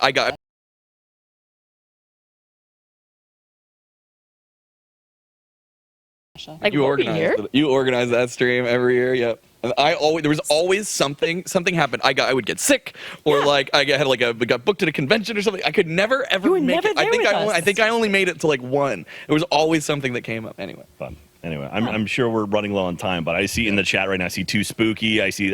There's so many things. Can you all point your mic at Blaine? Yeah, Blaine. Can we Blaine, get it? come give us a One more spooky. There you go. Well, thank you guys for Yeah, everything for that real. you've done. Absolutely, and Extra Life will continue, obviously, and so the tuned. spirit of RT Extra Life will continue on. Keep an eye on all of our social media. We'll let you know. It's going to be November when it kicks off. It'll be called Extra Life. Whatever year Katie and Jack got married +1. Perfect. That's a long title. We'll find an acronym. Awesome. Well, Thank you all so much. Jack, you're going to stick around. I'm hanging around. All right. All right. But thank you, Chelsea, Chad, Katie. Thank you guys so much. Thank you all so much. Thanks, y'all. Bye. And if I may, while I'm here, do y'all want a snow cone?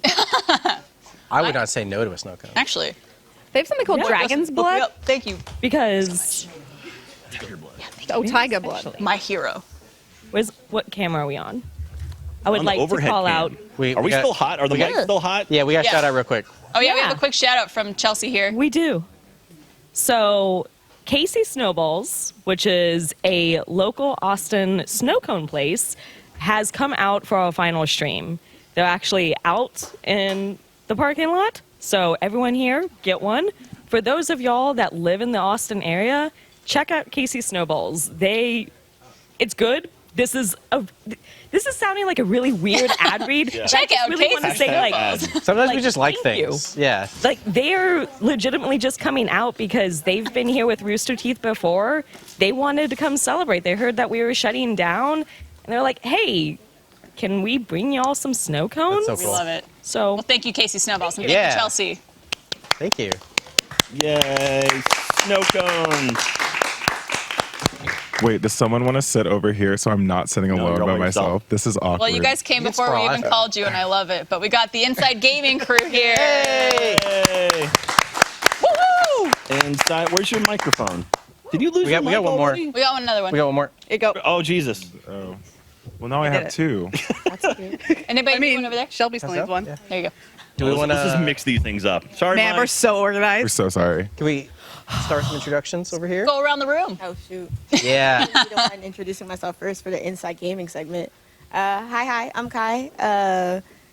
Honestly, it's weird being up here because I've touched so many things at Rooster Teeth. I started out being a guest. I started out being a fan, then became a guest on Achievement Hunter and Rooster Teeth Core, then became an Achievement Hunter, then became a producer, and I've produced RTP, I produced Stinky Dragon, I produced Inside Gaming, and I produced Achievement Hunter. I think I'm forgetting something, but yeah, All the things. It's a lot. All the things. all the things. Yeah.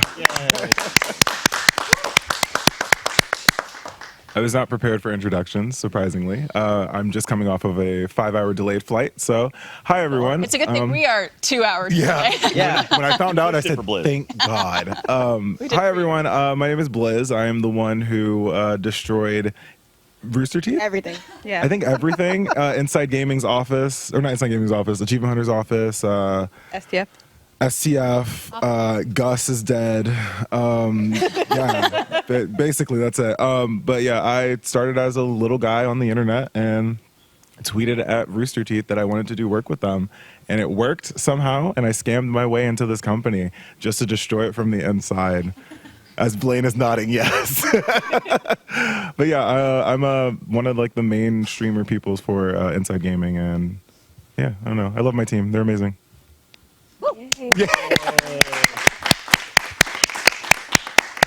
Hi, I'm going to use my government name since you all follow me on LinkedIn now. Hi, my name is Black Crystal, or BK Crystal. And I don't know what's up. I'm here. I play video games still, apparently, for monies, and that's insane that you watch me. Thanks, and I'm happy to be a part of this team. Emotions suck booty cheeks, so if you see me cry, you didn't see it. Hi, I'm Jack. I met the guys at a poker game about 17 years ago, and I was writing for a website, and they were like, hey, do you want to write for us? And so I pitched them some ideas, and then through a series of circumstances and events, I ended up at Inside Gaming. No, but I genuinely love working with these guys, and it was so much fun, and I'm excited that we get to keep working together on our own stuff, because I do not want to lose contact with them because they are all incredible, and this team is amazing, and we did so many really, really awesome things. And I'm sad it's ending, but I'm happy that I got to end this way. I'm forcing you to play video games with me. So I've played video games so long. You're not tired? I'm so old. Can never escape. Hi, I'm Brayland. I'm IG's official TD and also official parent. Yeah. I make sure that everybody at least tries to stay on TOS. I'm not always successful, but that's just how it is. Let's go. I thought you were going to say, like, keep us alive. And I was like, yeah, for the most part, yeah. I tried. I didn't succeed, but I tried.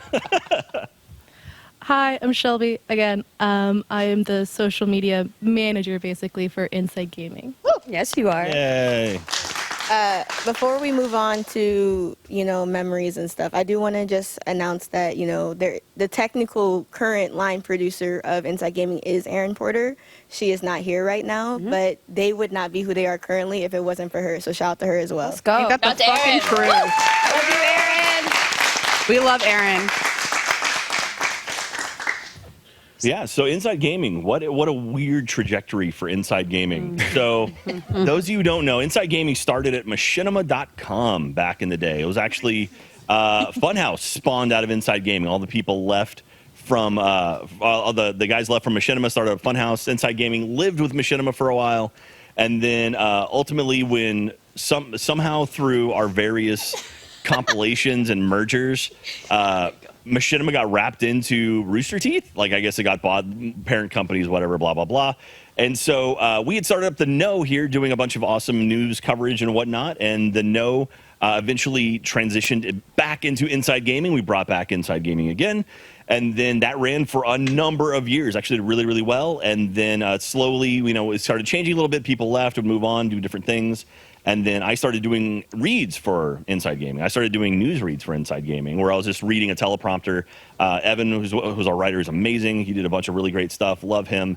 And then after some time, it was like we were going to do some big shifting. And so Achievement Hunter was going to go on and do some different stuff. And I was going to move on over to Inside Gaming full time. And STF was shuttering. So it was like, hey, we're going to move Jack and BK over to Inside Gaming. And Blizz is going to be joining from STF.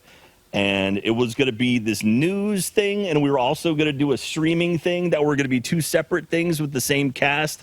And I said, hey, that's a horrible idea. And they said, no, we're going to do it. And I said, okay. And we made a big plan for the streaming thing. And then about 2 months later, they're like, hey, we're just going to mix them and do the same thing. And I was like, okay.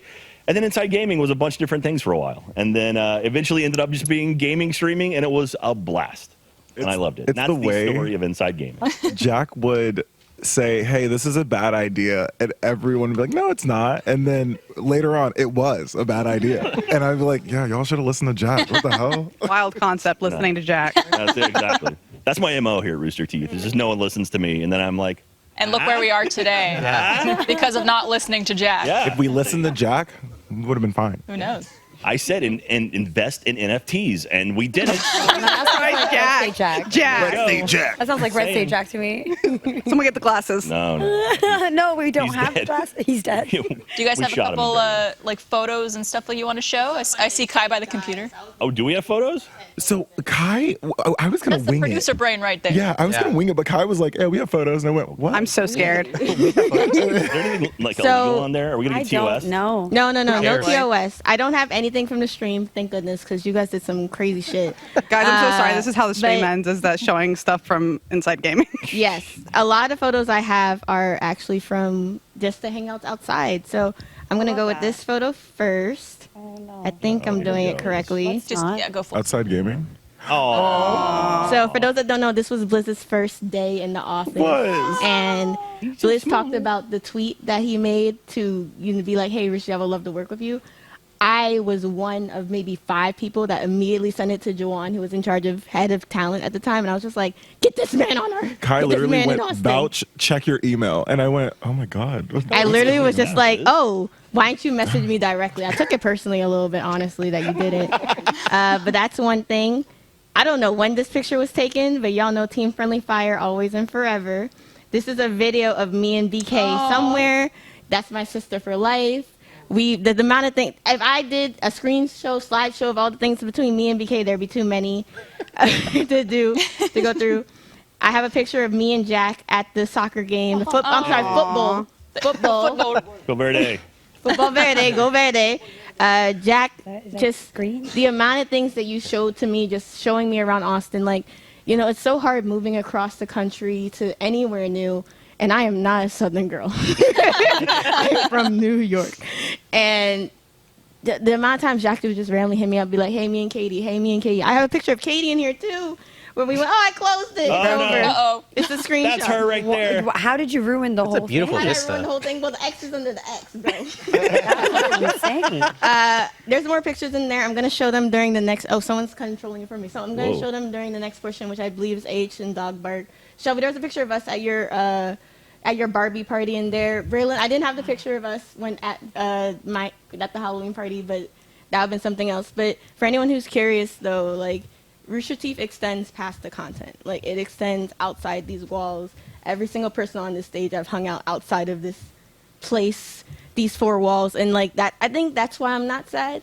Like, I feel weird for not being sad, but I've seen all of y'all outside of here. I'll continue to see all of y'all outside of here. Y'all are stuck with me. Sucks. I know I can be a lot. Sucks. And I'm so sorry for taking over the inside gaming portion, but I was the only one that sent photos. No, I mean, but you're right about that. Like, we see each other outside. Because I literally, after this, I'm like, God, I can't wait to take tequila shots with y'all and like stuff like that. This is just where my mind is. Because I feel like I've had the grieving moment, and God, everything fucking sucks. But I had the grieving moment, but there's still like those memories I like holding on to that will just make me cry on the plane ride here, as I'm like, I don't want to miss this final stream because I love these people so much, and I want the community to know how much I love these people, because y'all have actually like changed my life for the better. I didn't really feel confident being on camera, especially being a streamer, which is weird. I have a fear of being on cameras, which is wild. But ever since coming to Rooster Teeth, y'all have embedded confidence in me, but also the community has embedded confidence in me to be a better creator and a better person. I'm still evil, mind you, but He lies, but I really appreciate the community for putting trust and confidence in me and making me be a better person, because I want to be, and I want to be the best creator out there if I can.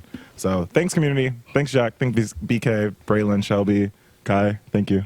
I appreciate. You're so good at what you do, man. Yeah. I don't know what I do, but You do a lot. Let's be very clear. You do a lot, and you're a fantastic human doing it. Blizz, I'm going to tell you this once. People talk about you behind your back. oh, what y'all saying about me, Blaine? I want you to know the amount of people I've talked to in this company and outside this company that's just like, if there's one person here I'm not worried about, it's Blizz. That's scary, though. The pressure. But it's pressure, but it's also grounded in greatness, because that is what you are. You are greatness.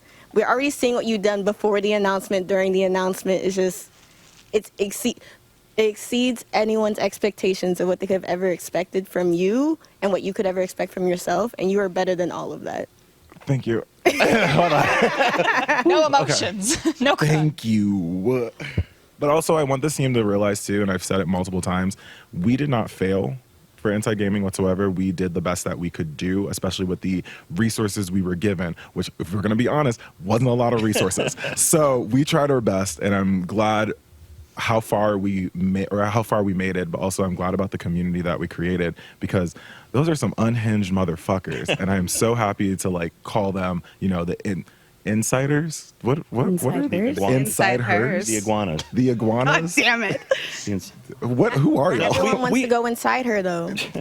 Are you sure? Where are the iguanas then? If they It was such a weird, interesting mix of talent with Inside Gaming, and on paper it should not have worked. But I think somehow us together, we worked really well. Like BK and I worked together so well. We did a podcast together. Like Blizz, you and BK worked together so well. Then Blizz, you and I had this awesome energy too. It was like this. I keep talking about the triangle of like how Inside Gaming worked, and it was so great. And we had such a fun energy that I'd never experienced at Rooster Teeth ever. And so I'm sad to see that go away, but at least we can keep making content together outside of this. So. And I also want to give a big shout out to BK, because she is incredible. Y'all will never know.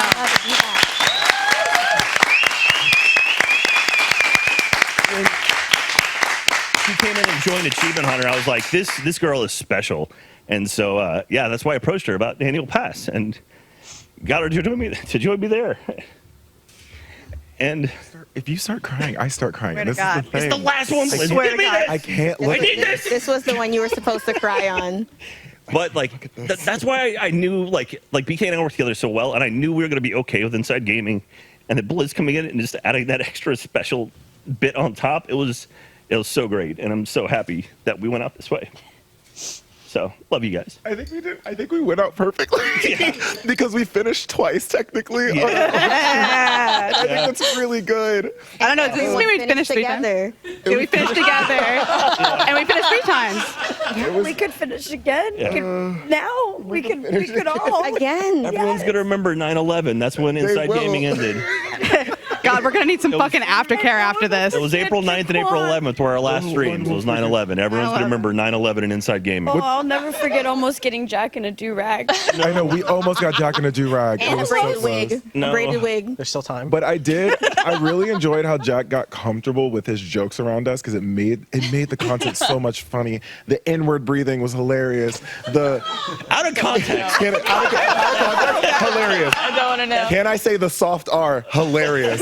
Love that so much. Hey, did you blow bubbles as a kid? Well, he's back in town and he's calling you, whatever it was. Those were like the funniest jokes that you would always have like that one joke that would kill me, man. And I love it, and I will never forget those. I remember Shelby cut together the clip of that joke, of the inward breathing joke, and watching BK react to it, because like I said it and then you kind of laugh and then BK is like, huh, and then you can see it sink in, and then she's she's literally on the floor crawling away by the end of I that. don't think he realized. I think he laughed because it was like, haha, punchline, I'm streaming. Yeah. And then I go, no, I don't think you realized what he said. I did it. And then Griff comes out of nowhere. Everybody starts laughing. Griff comes out of nowhere I being think like, it was "What the better hell?" trying to explain to John the context of who's in Paris. He goes, I don't It's the Rugrats, if you were understand. wondering. Yeah, the Rugrats. Well, They're in Paris. the feedback in the note was like, well, is there added context for this social clip? Like, I don't understand. I might not get it. And I'm curious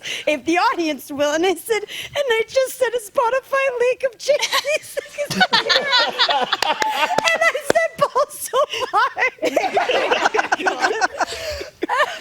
and we posted it, and it did really well. It did really well. But it's those moments where I'm like, I'm gonna always remember the laughs that we shared, because Jesus Christ, y'all are the funniest motherfuckers I know. I swear to God. That's the damn truth. It's so annoying walking into an office and seeing like all these talented people, and I'm like, It's like, God damn, how it. can I be funnier than the rest of y'all? Like, it's so hard. But I gotta Oh one my up you, I God. guess, somehow. I have to put in work to my jokes. Jesus Christ. I know you guys have, you've only been around, I think, a year or so. Inside Gaming just over a year. Yeah. Oh, they meant a year and a half working together. technically for my entire career here. But in terms of like your experience with Inside Gaming, is there like a final thought or anything you want to leave the community from your time there, or even just at Rooster Teeth in general? Yeah. I have something to say, and I'd rather not go last since, again, not in Inside Gaming right now. Yeah, and we will be moving to Achievement Hunter right after. So. Perfect. So specifically for Inside Gaming, I'm talking to everyone here, everyone here, and everyone that's not here. Inside Gaming has created one of the safest spaces for so many types of people I've ever seen at any media company form of representation ever. The amount of representation in race, in gender, in sexuality, in age, in height, just the It all matters. You didn't need to bring Griff into this, okay? Listen, I didn't say names, but you all should be so proud of the safety net that you created. I don't think there's a single person who can say they didn't see themselves in someone that came on that screen. And that means so much as someone who fights for representation, as someone who fights, this is it. As someone who grew up watching Rooster Teeth but didn't see myself, but that was okay because I enjoyed the content. It's meant so much to see yourself and then see people that loved people like yourself, and then see that is you all should be so proud of just the representation alone, let alone the comedy. The representation alone, you should be so proud of yourselves.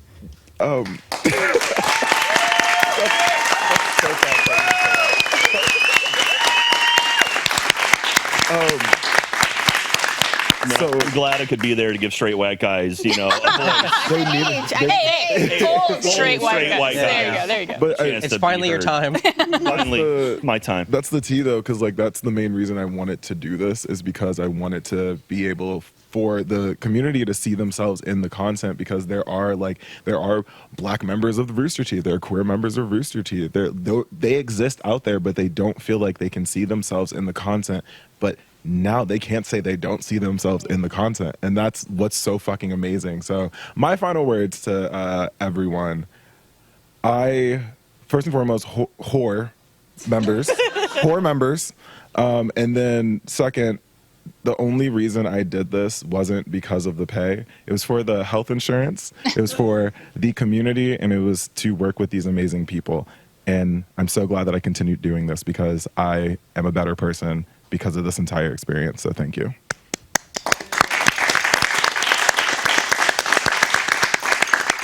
You were trying to say something. I happily not say something.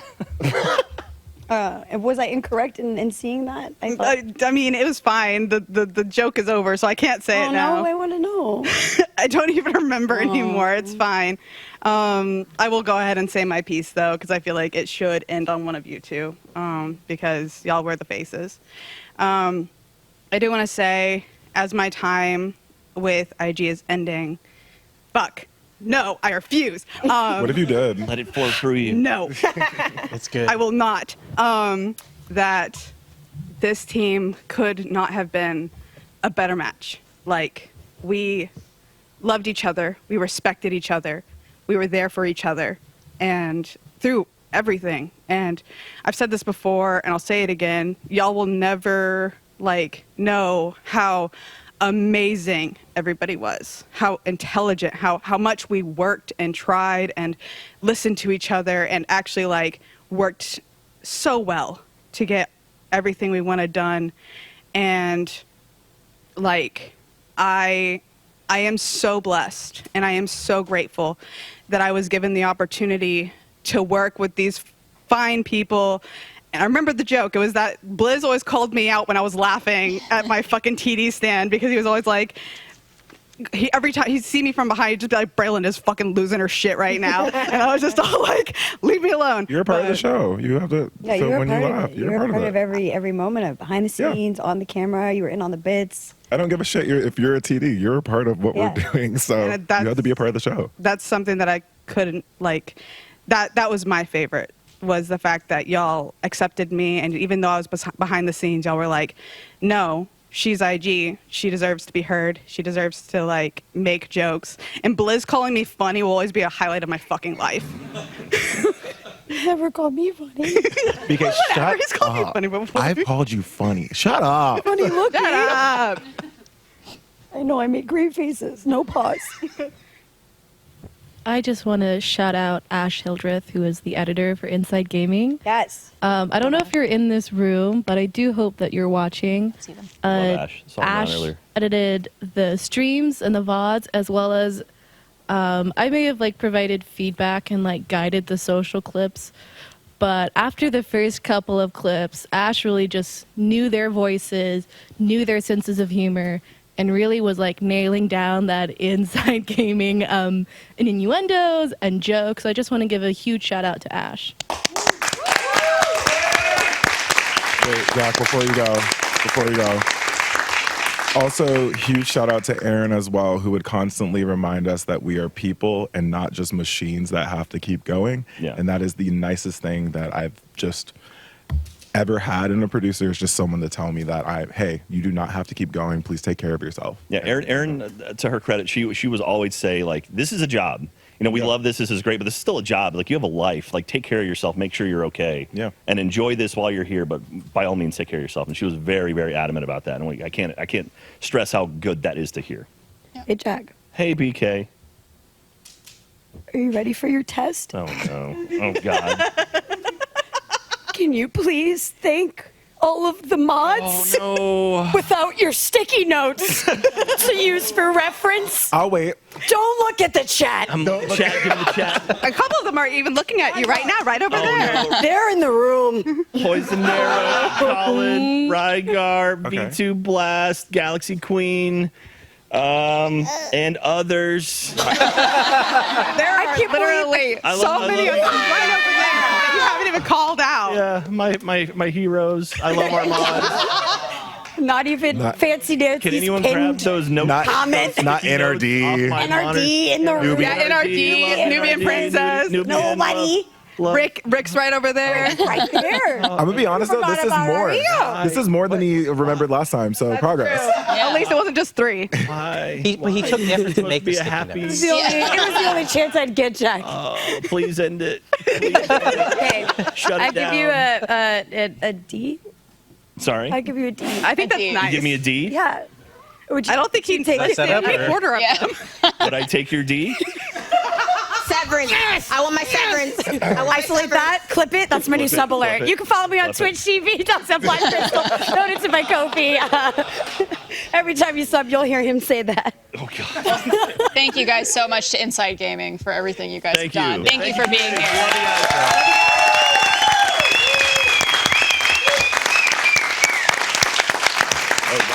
All right. Yeah, y'all are staying because our next group is Dog Bark and Achievement Hunter. Woo! Can we get Trevor? Can we get Joe? Bark, bark, bark. Bark, bark, bark. Woof, woof. Bark, bark. No dogs. Bark, bark, bark. If Alfredo's here, be like, no dogs. No dogs. No dog. No dogs. Is there dog? No dogs. No dog. Dog. Sup, dog? Yeah, you doing? yeah. Well, this is weird. No dogs. Oh my God, it's You don't been mind? so long since we've all been on the stage Have you together. tried to pick that up? BK, have you tried to pick that up? Why would you ask? Be worthy. Try to pick it up. Okay. Here, you may hold your microphone. It is heavy. Yeah. Use all your muscles, BK. Do it. You can do it. It's not that heavy. I remember that. Have you not picked that up I've before? never picked it up. No. Here's Larry. Is it heavy? Now smash something with it. Oh, it is? Yeah, it's heavy. It's heavy. Pretty heavy. Just leave it there. No, it's not. Oh, Okay. Oh my God. Lonely Island destroyed a table. That with table With is that barely hammer. holding It's it about to together. destroy that table. For the frame. What? It's hey, It's still moving. Is it moving? it's fine. Is it on the Is it- ground just is so we're it not blocking moving? anybody's framing? It's Joe's being perfect. Mike was Perfect. asking. He said it there. Yeah. You wanted that. How bad does it look on the camera? Probably Yeah. not that bad. How long until the Achievement Hunter You- segment do we break a table? All right, so I just want to say we are obviously running very, very long. So if you have been on other segments before, let's try to prioritize the people who've not gotten a chance to say anything yet. Obviously, we want to get to everybody, but I just wanted to make that note since I there's wish a you lot were of looking right at me when she said that. No, you're. Also, did anyone else bring? I still have pictures. I believe it's only you. Okay, well. We could probably just talk memories, I think. Okay, cool. Unless there's Yeah. like one thing you want Let's to talk secrets. secrets. But we'll first, obviously, let's go around and the people we haven't seen yet on We got stream. two. Let's introduce some folks. Hi, Joe. Well, you guys have been here, yeah? Yeah. Hi, Trevor. There Hi, I'm we Trevor. did it. Hi, I'm Joe. I was a part of Achievement Hunter and Dog Bark, and now I'm here. Yes, A lone wolf. Trevor. We like to test him to make sure that he's present of mind and, you know. So I'm Trevor. I Game Kids fame. And then thank you. And then I dabbled with Achievement Hunter for a long time. And then Dog Bark. And now here. Yeah. It's been here 9.5 years. Yeah. That's crazy. Wow. Yeah. Well, welcome, guys. Yeah. Thank you. I will say also for the Dog Bark boys, Michael and Fredo couldn't be here, but they are, you know, they're out there doing stuff. I actually don't know what They're at a concert, They're at a right? concert. Cameron, Yeah, like don't some want to music dox them, but they're festival? No, doing for some sure. fun stuff out in a state in America. real life Yeah, stuff. in a state of America. But also in our hearts. Yeah, they're dancing in our hearts. Really quick though, speaking of Michael and Alfredo, I actually went out of my way to message as many people past and present of age and Dog Bark to see if they had any final words to say since they couldn't be here. Michael Jones, thanks for letting me quit my real job, enabling me to make a living fucking around instead. Also, why is my physical pain such an enjoyment? Y'all, and I don't use that word lightly, are sick. Until we meet again, Michael Jones. Wow. Aw. Beautiful. Okay. I like how you read it like him. Yeah. Tried my Good. best. Yeah. Tried my best. Alfredo, I've been in the gaming industry for half a decade, and before I joined Rooster Teeth, words cannot describe how magical this place is. I've grown into the man I am today because of my time here. I am forever grateful for the talented people I got to know and call friends. To the community, thank you for putting up with my shenanigans. I love you all. Alfredo Diaz. Oh, sweet. And I do want to make sure that y'all as Dog Bar get your times, but I do have some other age members to say, but please take the stage, it's yours. No, definitely. Definitely, age was so like big, and there was so many phases to it. Like that should be the majority, I think, of the segment. Okay. Yeah, let's read some more. All right, so this one is from Mr. Bragg. Yeah. Mr. Bragg. Rooster Teeth was a huge part of my life. It changed so much for me in ways I can't really describe. Even though I've moved on to my own thing on Twitch, this whole time has felt so strange. I feel like a big part of who I was is going away. It's sad, but I know my time there has made me ready for everything that comes next. And that all started because RT took a chance on me. I'm very grateful for that and proud to have been a part of the great times, unique experiences we all shared. To sum up, to everyone I worked with and to everyone in the community, I love you guys and thank you all for everything. Let's keep moving forward together. Matt Bragg. All right. Yay, Matt. Yay. Gavin is here, so he did not send me anything. He forgot because we were talking. But Gavin says, love y'all. Ray said, sad to see this happen. I became a fan in high school. To you? I thought he was a ghost. Twitter. I don't He had to push the he knows. wall of cash away from his He monitor. knows who I am. I think he does. You're more famous than me. Anyway, I became a fan in high school in 2004 and had the lucky opportunity to work there. There were 3 of the best years of my life and gave me the skills to do what I do today, and for that I am forever grateful, Ray. And then Iffy was fun, live fast, eat ass. There you go. That's iffy. Oh, that's iffy. Yep. That checks out. Wow. Yeah. So nothing from Jeff though. That's cool. Whatever. Thank you, Jeff. He's also here somewhere. I think he's just chilling. No, Achievement Hunter. Wow. What a thing, right? So that was what 15, 16 years of Achievement Hunter when it all sort of wrapped up, and to think it went from something where literally the pinnacle, the mountain that Jeff and I wanted to get to was when you go buy your video game at GameStop, you would buy your copy of Call of Duty and then buy a DVD that had all the tutorial guides on how to get the achievements. That was success. That was going to be it. It was going to be Brady Games magazines and Achievement Hunter DVDs. And then it took a wild spin. It changed considerably, and seeing how big it got and how much impact we've had over this gaming sphere, and doing so many incredible things and bringing in so many talented people to get involved with Achievement Hunter, and then growing on and doing your own things and splintering off and being successful in all kinds of different areas has been remarkable for me. And just thank you so much to everyone who ever supported anything we ever did, anyone who ever bought a piece of merchandise, anyone who ever sent in a fails of the week clip, anyone who ever sent in a community guide, anything like that, anyone who ever watched our content.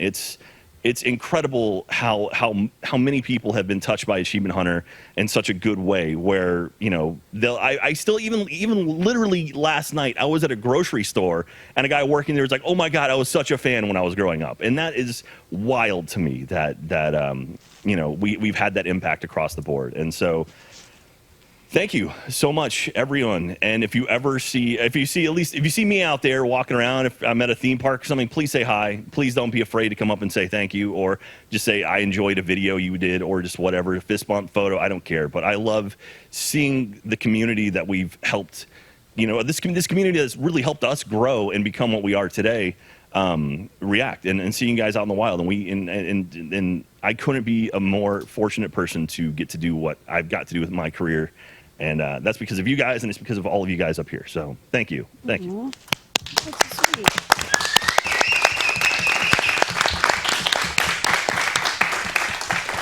And we never got to do Vegas for AH Live. No. Never got to do Vegas. We did Orlando, not Vegas, though. Did a lot of places, man. So coming into this, we did that kind of reaction stream as the news came out, and I felt like I got a lot of my emotions out there. Now I feel like I'm blank. I'm just so overwhelmed with what this place has been and what it's meant to me personally, and what I've seen it do for everybody here and in the community, how it's impacted people's lives. I think the echoes, the reverberations that Rooster Teeth's impact had on everybody here and who will ever listen to this in the future, it will echo on for, I think, forever. because it fundamentally, I speak for myself, it changed my life so fundamentally. Like, I was like a gaming nerd who loved to like try to make people laugh, but I was studying engineering, a totally different life away. And then the company took a risk on me. Caleb Denacor hired me for Game Kids as his editor. And talking with Jeff and working with Achievement Hunter, you guys definitely took a leap of faith on me to help invest in me and grow me. And I feel like I've blossomed into the person that I am here. And I met my fiance, who in exactly a year I'm going to marry.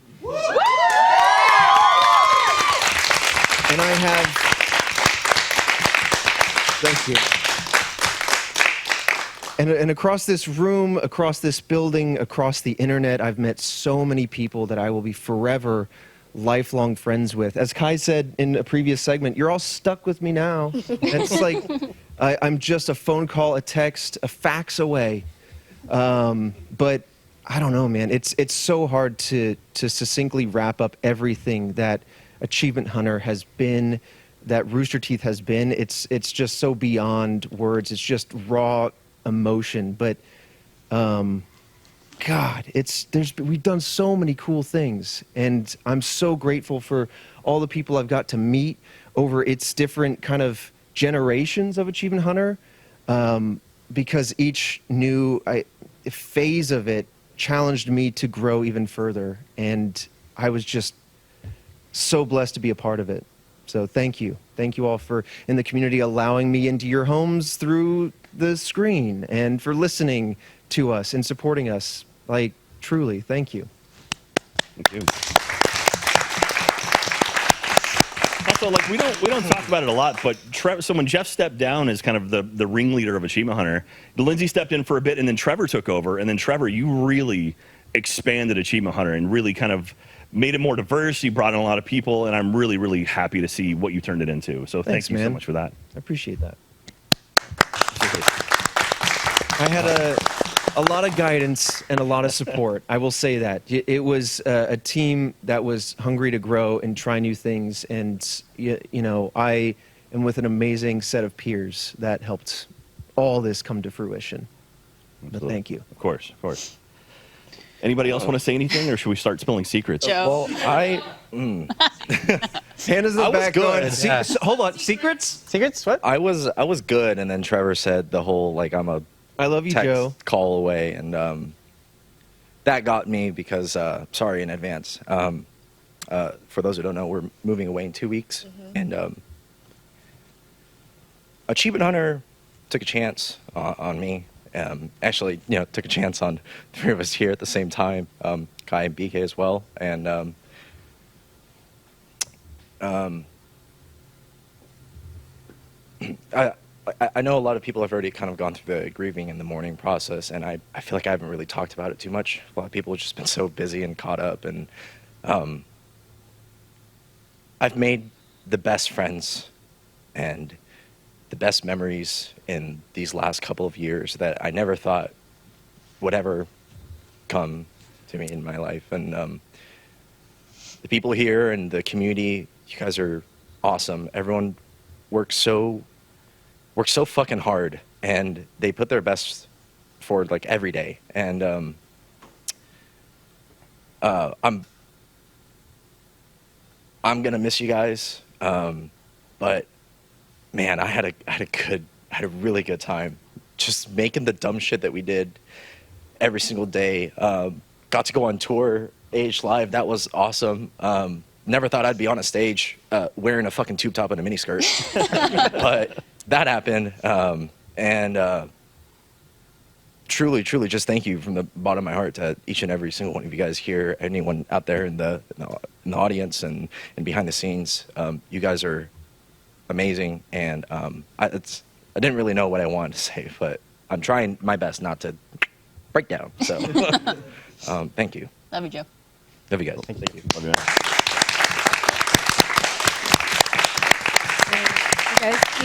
You guys keep bringing up AH Live, and I didn't get to go because my mom passed away when I was getting ready to board my flight. And so Rooster Teeth really became like my family when I was losing a very strong parental figure. So I am very grateful for everybody here. Yeah. Ever since I started doing whatever the hell video games online is, I mean, my gamer tag is Black Crystal, and I was saying Chivo, and I didn't know that was achievement hunter slang. I always just wanted to prove that I could be as good as one of the boys, and I think I did that. Better. Yeah. And I'm grateful for the opportunity to be able to be with such legends and be able to find out that I was fans of content that I didn't even know I was working with. And guess what, guys? Bernie exists. I saw him. I didn't think that, so my bucket list, I could take that off my bingo card. Yeah, it was really hard. Everyone talks about a lot of good things, but like I'm someone who can't really lie, and like things were booty cheeks. It was, yeah, and I think we all worked really, really hard to find joy in that, and I think that's why everyone's gravitating towards happy. You know, I wish I could do that better, but I feel like when I look back and I just think about like how hard, you know, I worked, and I know that I was just surrounded by tons of people who were working the same against insane odds, and I just am so proud of everybody. And I'm just grateful that, again, everyone said take a chance on me. I don't even know how I got here. You have threads, fans.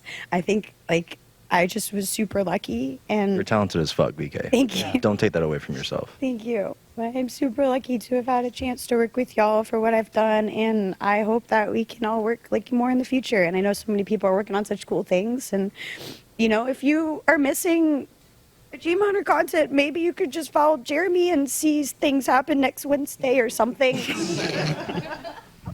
Hashtag not sponsored. I'm done. Thank you.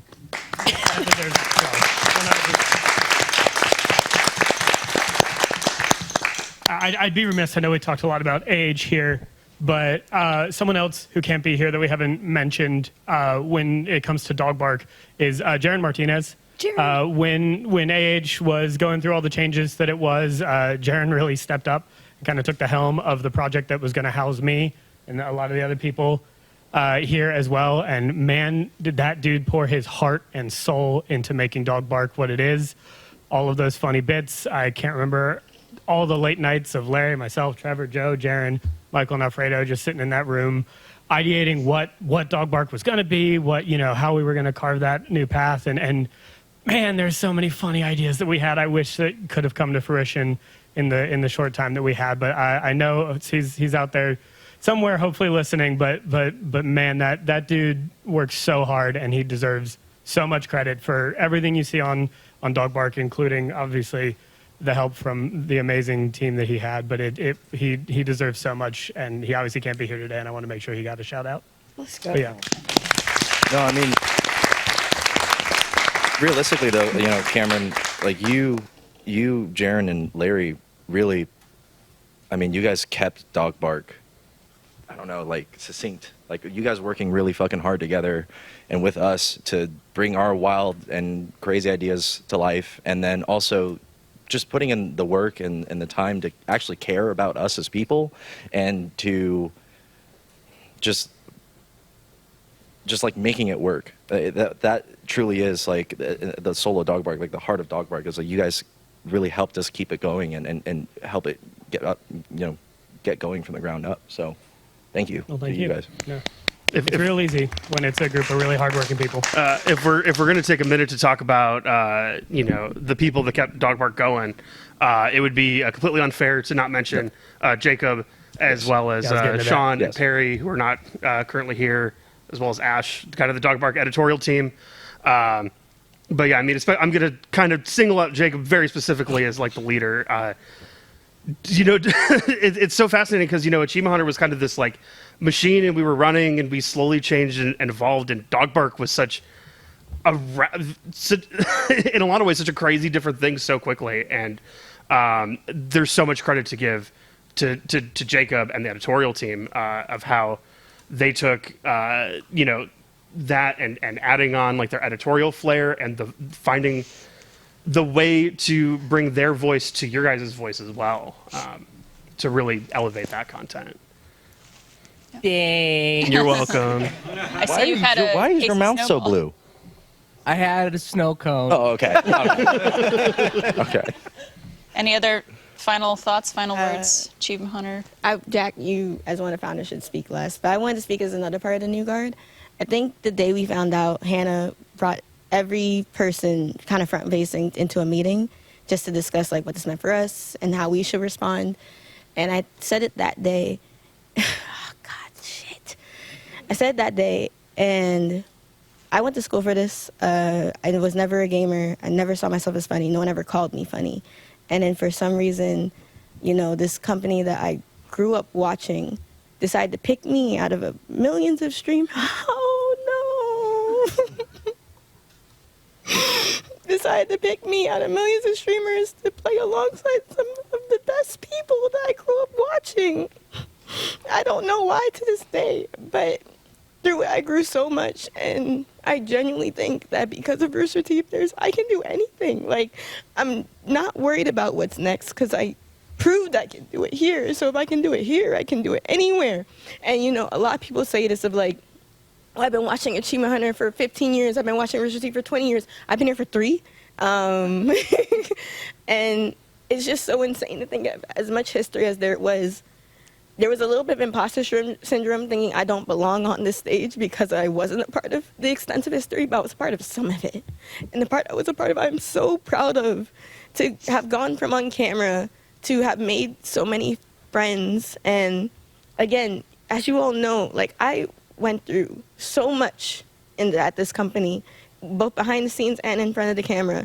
And like, something that was always consistent was that if something happened to me online, the amount of support I got from every single person at this company was beyond what I ever expected. It's so easy to feel like you're on an island, and at Rooster Teeth, that was never the case. The amount of times I've seen Michael tweet on my behalf, Trevor message me in private, there was just so much love that you all didn't get to see, and I'm gonna miss it. I'm not scared of what the future has in store, but I'm gonna miss, and I think I'm talking to my 14-year-old self. We're gonna miss the fact that new memories can be created, and that's okay too. But Achievement Hunter, Rooster Teeth, y'all have my entire being, always and forever.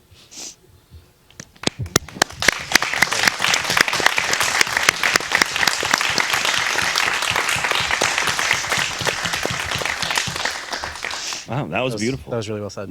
Thank you, Kai. You're incredible, Kai. You're incredible. Yeah, I love each and every one of y'all. Thank you so much for making Achievement Hunter what it is, and I'm so happy to see you guys going on. Don't do it. Don't fucking do it. I fucking help. Don't do it. And it's been remarkable watching it grow and change and just go from something that, you know, it was just Jeff and I making tutorial guides into spawning this, and I've met so many amazing people. It's been such an important part of my life, and thank you everyone for being a part of that.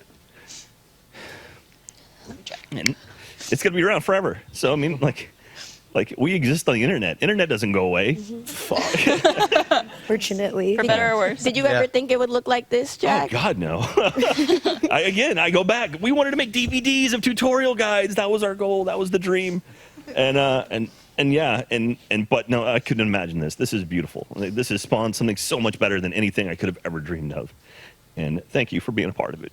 I think that is just one of the tangible pieces of magic that this place was.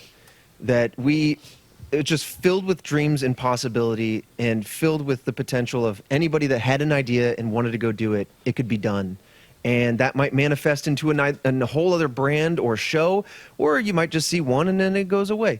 But like, I remember being on the forums, watching like old RT shorts, filling in manually, typing in achievements to the, like, it wasn't even at a point where you could plug in your gamer tag and it tracked it. You'd have to go and check, I did that achievement, I did that one, I did it. And I was manually tracking my own achievements on the website next to the forums I was in. And it's so amazing what we all did. both as creators and community like members. Just I don't know what else to say other than just like, I think that is what I think Kai was saying so much better than me, is just, that's what I'm going to miss. Is the chemical mix of magic that we had here and potential, the relationships of like, I feel like I took for granted so many years of just like being able to just come in and see everybody that I was good friends with. And now I realize, like, you know, that won't be there. There's going to be a lot of extra effort to make sure I reach out and see you all, and vice versa. They're But putting Tower Pimps in chat. they're putting Tower Pimps in chat. P.O.P. Man, Shout out to the I don't archival know. pimps too. All that lore, y'all been around way too damn long. I know you guys were kind of like, with, as we wrap up each segment, kind of going over memories, and I'm just so flush with too many, but like, I just like, one that will forever stay with me as like this, it's like my life felt like a movie, Jack, like, and you were there, and we went to we went to all over Australia with AH Live. But to be on that stage in Perth in particular, as everybody in the crowd is stomping and bringing the thunder, and I'm just like overwhelmed by the love and support by my peers and you as an audience, and just, I felt disassociated. I felt like I was hovering above myself, and honestly, I feel a little bit of that every day having been here. And I said this before, and Kai, you said it so well, like, I'm not afraid of what everyone's future looks like. I just hate that we won't be able to do it together, but everyone is going to be able to make such amazing things in the future. Everyone's going to go on to make their own new golden years, their own next amazing memories, and I'm so incredibly stoked for everybody to see what they all do. Thank you.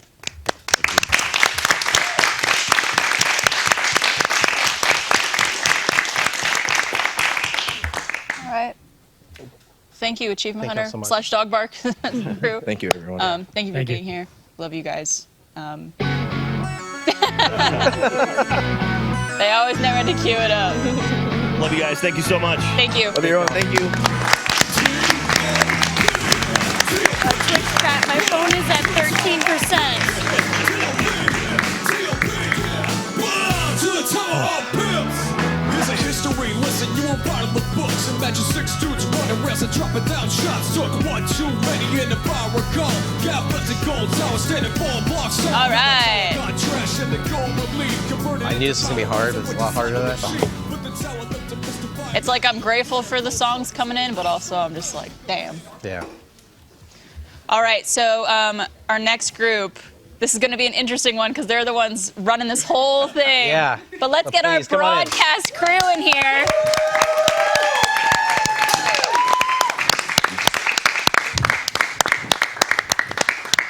Come on in, everybody. Feel free to file in. Okay. This is amazing. Michael, are you going to be It's a long way switching to go. from here? Yes. Oh my gosh. This is amazing to see. I mean, yeah. So This is the first. this is the team that puts on everything we do like this. Yeah, how do we even start introduction? I know. I mean, we definitely need to go around and introduce everyone. Yeah. Obviously, I don't think we'll have time to get to everybody's stories and things like that. So let's at least make sure we introduce everybody and talk about what Get you to do. talk about yourself, yeah.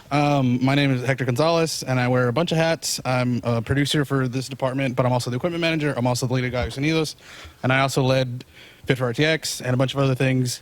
I've done fight choreography for Red vs. Blue Restoration. I did mocap for that stuff, so that's what I do. I'll do a lot of stuff around here. A lot of cool stuff.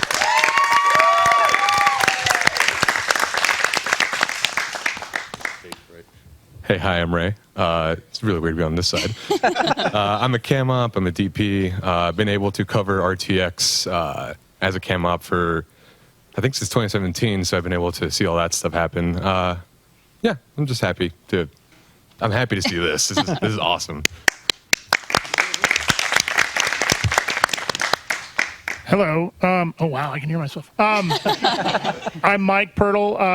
I've been here for 8 years. I am the audio engineer for the direct production / broadcast department. I'm still going to call it broadcast. And I'm also Walter. Walter.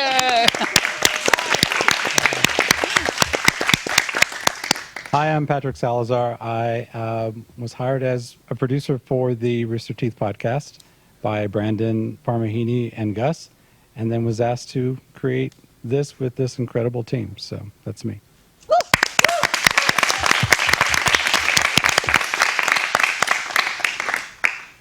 Hi, I'm Brayland, and I was the TD for Inside Gaming, but I also worked a lot with direct productions, and yeah. Started as a broadcast intern, right?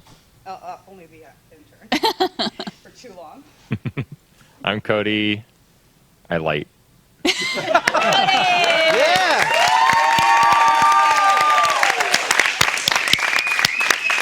You light up our lives. Okay. Happy birthday, Cody. Thank you. Yeah, happy birthday. Is it your birthday? No, it's always Cody's birthday. Oh. That's the rule. I'm Kels. I'm a former animation audio intern, former broadcast intern, and I've been working under the Sauce Monkey himself, editing podcasts for the last few years. By the way, Nick Swartz couldn't be here. He was supposed to be on, but since we ran late, he had something else to go to. Oh, dang. Okay. Sorry. We should have slid him in somewhere else. We're starting down here. I'm Cameron. I'm the director of photography for direct production. Started as a production assistant in live action. Came over here a couple years ago, and it's been an amazing ride since then. I love my crew, and I'll let them talk instead. Hey, my name's Justin. I've worked on and off with Rooster Teeth for a number of years, but officially been a camera operator for a little over a year now. So. And how did you start? How did you start, Justin? So if we want to get technical, I started on Tuesday Night Game Fight. On-screen talent right here, baby. Yeah. Hey. I love how you switched to yourself. Y'all have already heard from me. I'll keep it super quick. I'm Cameron. I'm a producer for Dog Bark and Achievement Hunter, but I also work with all these lovely people in broadcast. I'm a cam op, TD, help Cody with lighting, whatever I'm needed for. But you already heard from me. Hi, everybody. My name is Juan Avalos. I am the technical broadcast production intern and have only been here for 8 months. So similar to my fellow interns, shout out to all the interns. But yeah, And Tammy. just help the team here. And then as of late, have been the TD for hypothetical nonsense as well. Awesome. Hello, my name is Kat. I started as an intern working on Face Jam and Red Web, and now I produced Always Open, and now I produce Best Friends Today. Hello, I'm Gracie, and I also started as an intern like 3 years ago, and then I betrayed Eric, and it went really well, so I stayed on, and now I produce all of the F-Brand shows. Real quick. Hold on. Real quick. Kat and Gracie are producing this show. This stream right here.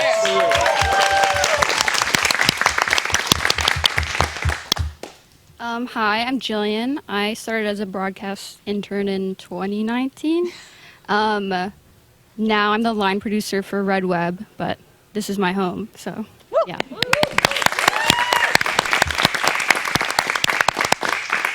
I'm Shane. I'm the director of production in broadcast, and been here 8 years. And I started as a videographer and segment producer. For free play. Hi, my name is Michael Lindblad. I've been here for almost 9 years. Oh my God. Yeah. What? Man. Yeah, it grows. No. I am the production engineer for broadcast. While I do help with other productions, this is my home. These are my people, and this is what I love to do.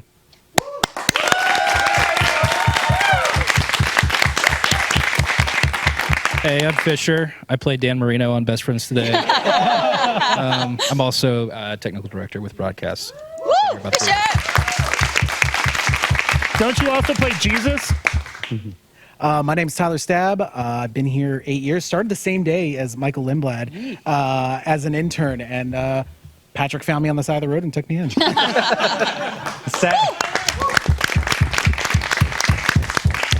Stab actually lived with Don and me. Oh, sorry. Real quick. Stab actually lived with Don and me when he was an intern because his Airbnb fell through. Wow. So literally. Yeah, literally. Hi, my name's Candace. I've been here since May of 2023, and I'm direct production intern, and I work with Hector with equipment. Woo!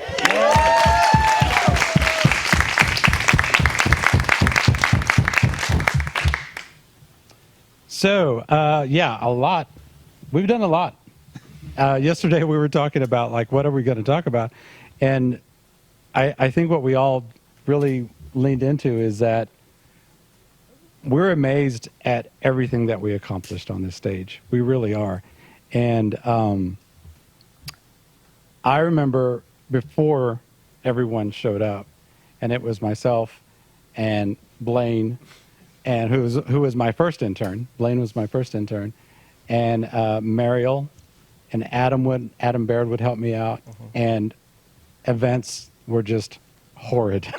The live events were just always so crazy. Blaine, poor guy. Oh my God. No, let's not feel bad for Blaine. We were at a live event, and I had Blaine run sound, which he had never done, and he didn't know what was going on because things were just popping off. And some guy in the audience said, "I'm an audio engineer. What can I help you do?"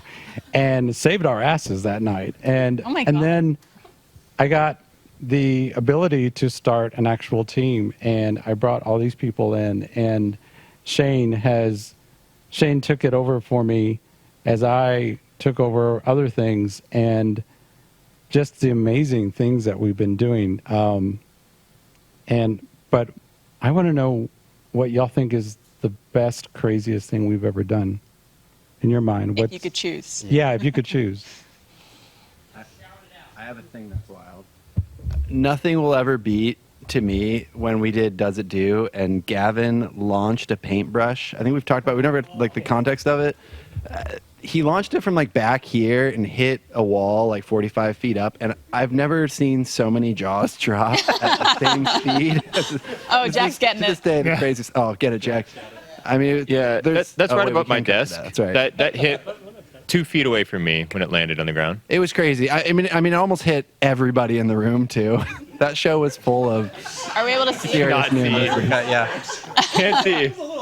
It was there, it's oh there, yeah. though. When he did it with the fork, that was worse. But the paintbrush was pretty crazy. That's the funniest Oh thing I saw God, in that's here. so high up. I think the things that I worked on that I was really proud of, we did a fashion show for Pride Week, for Pride Month, I suppose, and then we had Out Youth here, and that was amazing to hear their story. But like, just we did a fashion show, a whole fashion show, in an hour, and then an hour later we had to clear the whole set, and there was glitter everywhere. Like there was just all kinds of shit. But I think for me, I think that, and then just like any of that I got to be a part of or produce was like the BRG streams are really important, because as a lot of people have said, there's just so much that they were able to kind of like show to people and to see yourself, and I think those were always really special to me. And we ended up, the guy who seen this one, on a really high note with like a bunch of mariachis coming in and playing. It was just a wild, fun time. But that's what I think I would remember the most, is just how much love everybody here has for, and pride they have. Like this whole studio was black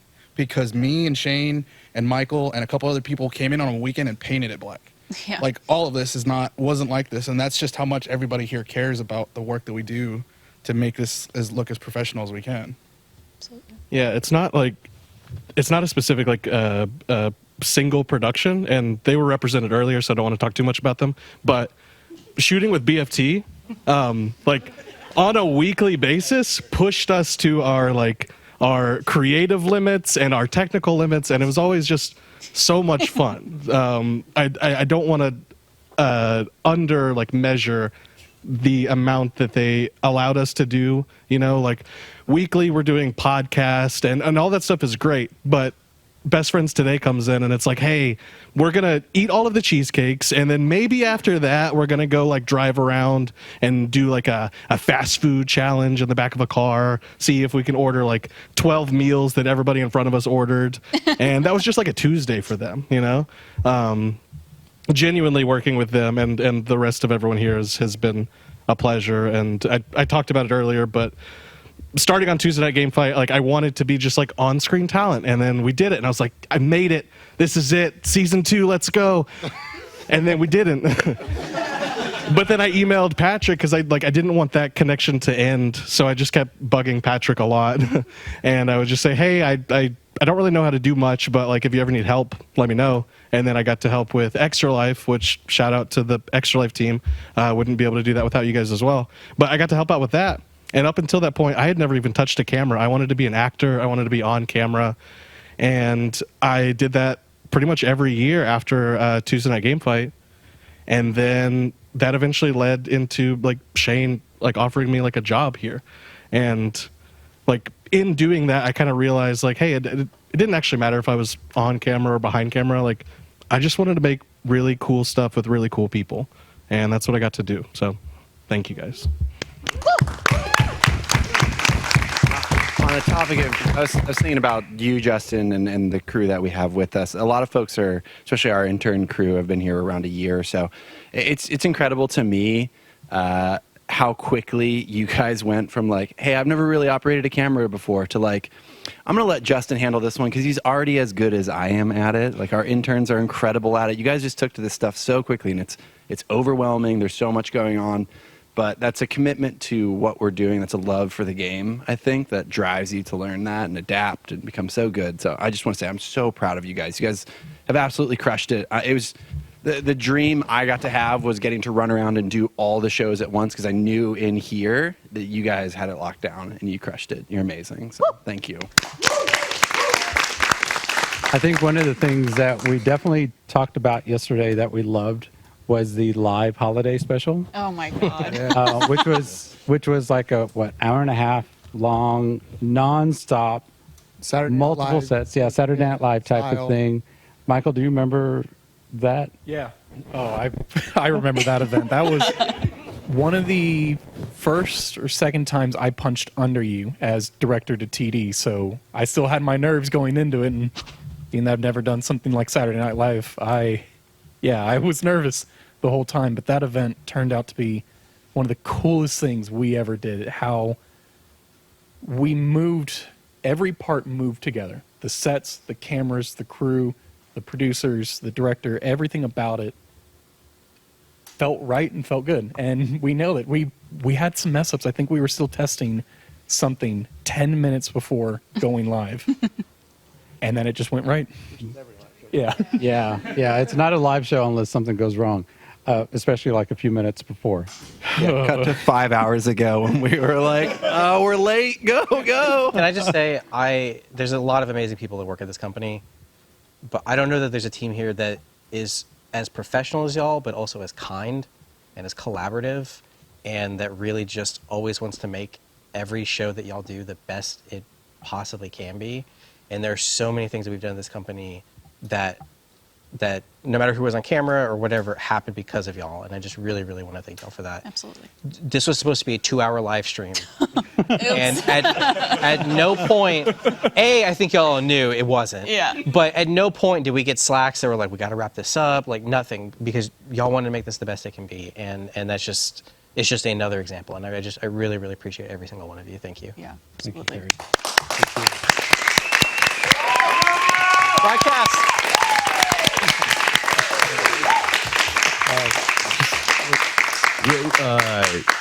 To your point of what's the craziest thing, I think just what you're seeing here is crazy to me. A while ago, I was able to talk with you, Patrick, and we talked about like diversity in the film industry, and it's hard. It's hard to break into this, and you're talking about the kindness. It's the leadership. It's Patrick. It's Shane. It's Michael. Like y'all. You don't know how important you are. You don't know the words that you all have said that have impacted not even just me. I'm sure everyone here. You've brought so many different voices, so many different people, so many different backgrounds, and you gave everybody a chance. And that is way far and beyond what can happen in this industry. I'm like so thankful. Thank you, Patrick. Thank you, Shane. Thank you, Michael. Thank you, Cody. Thank you, everybody. Y'all are amazing. have such a wonderful time doing this with y'all. This is awesome. Thank you. Thanks, Ray. I want to say one more thing on that, though. Patrick, ever since my first day, you've told me, you've told every single person, it seems to echo, this is a place also to grow and to learn. And admittedly, I think that's all of RT. It seems like a lot of stories here, a lot of stories before us. We came in maybe not knowing what we were doing. Yes, we are supposed to be high professionals now. We're industry leaders in some regard, but we're also learning what we're doing. And you never pushed away from that. You said, if you want to learn something, let's learn it. You want to try something new, let's try it.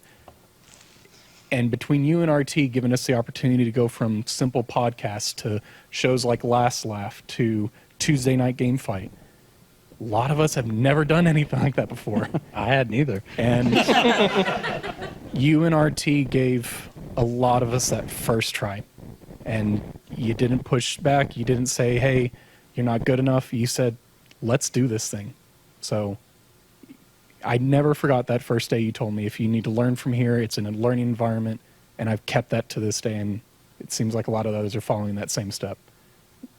So thank you. Thank you to you. Thank you to RT for allowing us to do that. Thank you to the community for allowing us to try new things. Some of them we didn't get right, but a lot of them we did. And a lot of them were really, really fun. Even Murder Room. I want to shout that out real quick. Especially Murder Room. That was my favorite new show, new style to go into. And I did not want to let go of that. That was such a fun. Our first production in this stage, I think. In stage 4. Yep. Oh, it was. New season, yeah. So New season. Thank you for everything. No, thank you. Thank you all.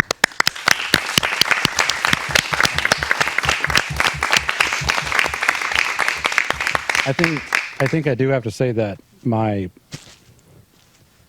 thing I'm most proud of, and I know others feel this way, is that like just to see how so many of you have grown from when I walked in. Like Barbara, I remember when I first met you, I was like, wow, she's got it all together. And then I was like, oh, no, she doesn't. Never mind. No, but it was like so many people look up to you, but I got to know you and it was like, oh my God, she's a real person. And like, there's so many times that, I saw you not being able to use your voice and you tried and it didn't land. And, but I knew you had something to say and to see you grow and become, direct your first piece and, become this boss that you are, and like, I've seen it all over the company. And that's what's so amazing is that like, we've all grown together and we started from a place of not knowing a lot and trying to figure this stuff out. And I remember Carrie, like in stage 5, like working with the animation team in that small dark corner and you coming to me and saying like, can you not be so loud? We're trying to work. I think that's, and the incredible thing about this experience is that like, we all had that chance to really kind of grow into something that we never really expected and try new things. Like the amount of different types of shows that we've done under this roof, like it is crazy. Extra Life blows my mind every single year. Like, I love it when people, and I know people think that I'm here to like shit on your ideas and say like, no, you can't do this. No, I don't. Not 1 second. I'm just trying not to lose a single person on my watch. That's all it is. But I love it when people come in and they say like, we want to do this. I'm like, really? You want to do that? And then we do it. And all of you watching go crazy. And like, that is amazing. That is so much fun to have that kind of like power and that kind of gutzpah to make things happen the way you want to. So no, thank you, all of you, for like trusting in everything that we do here, because it took all of us to make this happen. Every single one of us. and that's why we're going 3 hours long today. Probably longer. Yeah. I just wanted to say, so I started my journey with Rooster Teeth in 2019 as a audience member for On the Spot, where I'd come in almost every single week, and I became a professional audience member in the sense that I would always be there to make sure that everybody was laughing and stuff like that. Not paid, just wanting to be there. It was a hard job. Terrible job, honestly. Blaine was a pain in the ass. But I then got the opportunity, because of some amazing people, that I was able to become an intern at the weirdest fucking time. So it was like an empty studio. We had just moved, and I got to work with Michael on building all of our studios and just doing so many things. I literally like had a hand in building every studio here, and it was just, it's wild. It's wild. And then, you know, Patrick with wanting to bring more women into broadcasting, and Shane and Michael just really taking a chance on me. I even went up to Michael when I became his intern, and I was just like, hey, I know literally nothing. And he was like, cool. And he taught me everything I know, and now I'm decent at my job, kind of. But I just wanted to say such a huge thank you to everyone here who has taught me so much, from a blank slate to being able to run studios and to be able to create such amazing content with people that I love and care about so very much. And I know it's long-winded, but I just really fucking appreciate every single one of you.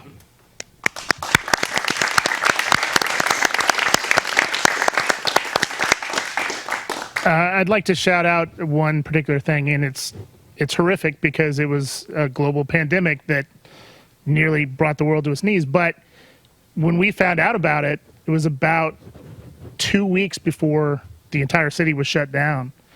And somebody said, you know, hey, we got to figure this out. And they went to Michael Lindblad, and he took about a week, and he figured it out. And we all went home, and then we kept the company going for 2 years from our bedrooms. I literally would get out of my bed into my desk and start doing technical directing a show that was there, and we were doing 60 hours a week of live programming that time. And that's because of everybody pulling together. And I was sure I was going to be fired, because when we first shut down, it was like, I have nothing to do. I don't have good internet. I don't have a decent computer at home. But everybody said, you know, hey, just hang in there. We did our Zoom meetings. We got there. And then eventually we were all doing technical direction from home and doing all these new shows that we were coming together with, and kept everything going for a while. And that was just amazing to see that. And not only that, but there were people from around the country coming to us and saying, how are you doing that? And we had to take a few meetings with some people higher up in, you know, HBO, and tell them, you know, this is how you do it. And eventually they ended up doing some of it too. So really the team came together for that, and that was truly amazing. Just real quick to tackle on that, like, I wasn't part of that. I wasn't a part of broadcast at that point. I was still in facilities, but I got to help broadcast during all that physical equipment. And the pandemic was this weird as shit time, like really weird. And the fact that we all got so much stuff done during that was insane. Like, every cast member had to do what we do for them from home for themselves, but we had to get it to them, and we hated every second of it. We had to troubleshoot it. We had to do all of these things without going in your house. You know what I mean? And like and here at the studio, I was one of like 3 people every day from like May to August when we came back for Extra Life. There was like me, like Dante, shout out Dante from IT, and then like one security guard. And the fact that we got all of that done during that time was insane to me. And again, that just shows like how good this team is. And what the community may not know about is there was a project that we were working on when we shut down that we were going to be filming here. There was a pilot for an unnamed streaming service that we all work for. But we ended up having to do it from home. And that meant that people like Barbara, who I have so much respect for because she didn't just yell at us and kill us, because we're talking to her on a Google Meet, and we all took turns, and it would be, okay, it's the set decoration time. So Barbara and Trevor had to like set up their house to look like this set. And they would say, okay, move that plant there. No, move that there. Move that. Okay, great. Cody, it's your turn. So now they're setting up the lights that have been dropped off at their house, and Cody is explaining how to set up the lights. And then, okay, Mike, it's your turn. So then I would tell him, okay, plug in this mic here, test that, tap on that. Okay, no, that's not that one. Turn that up a little bit. And then we would all sit back and they would turn on the camera and shoot their scenes. And half the time the camera would overheat and things like that. And we were on those calls for like 6 hours, I think, sometimes. But everybody, and you could tell that it was like, oh, this is just, but everybody kept a level head and did what they were supposed to do. And Well, I mean, we were just puppets. I mean, I feel like, obviously, I think we all appreciate what you guys do as a team every day, but I feel like during the pandemic and going through that gave us a newfound respect and appreciation for you guys and what you do all the time that we don't even have to think about. We just show up and we could make dumb jokes, and you guys make it happen, and you facilitate all of the creativity at this company. And I don't think it'll ever go unappreciated or forgotten. And that was a very dark time. Yeah. And I hated every second of it.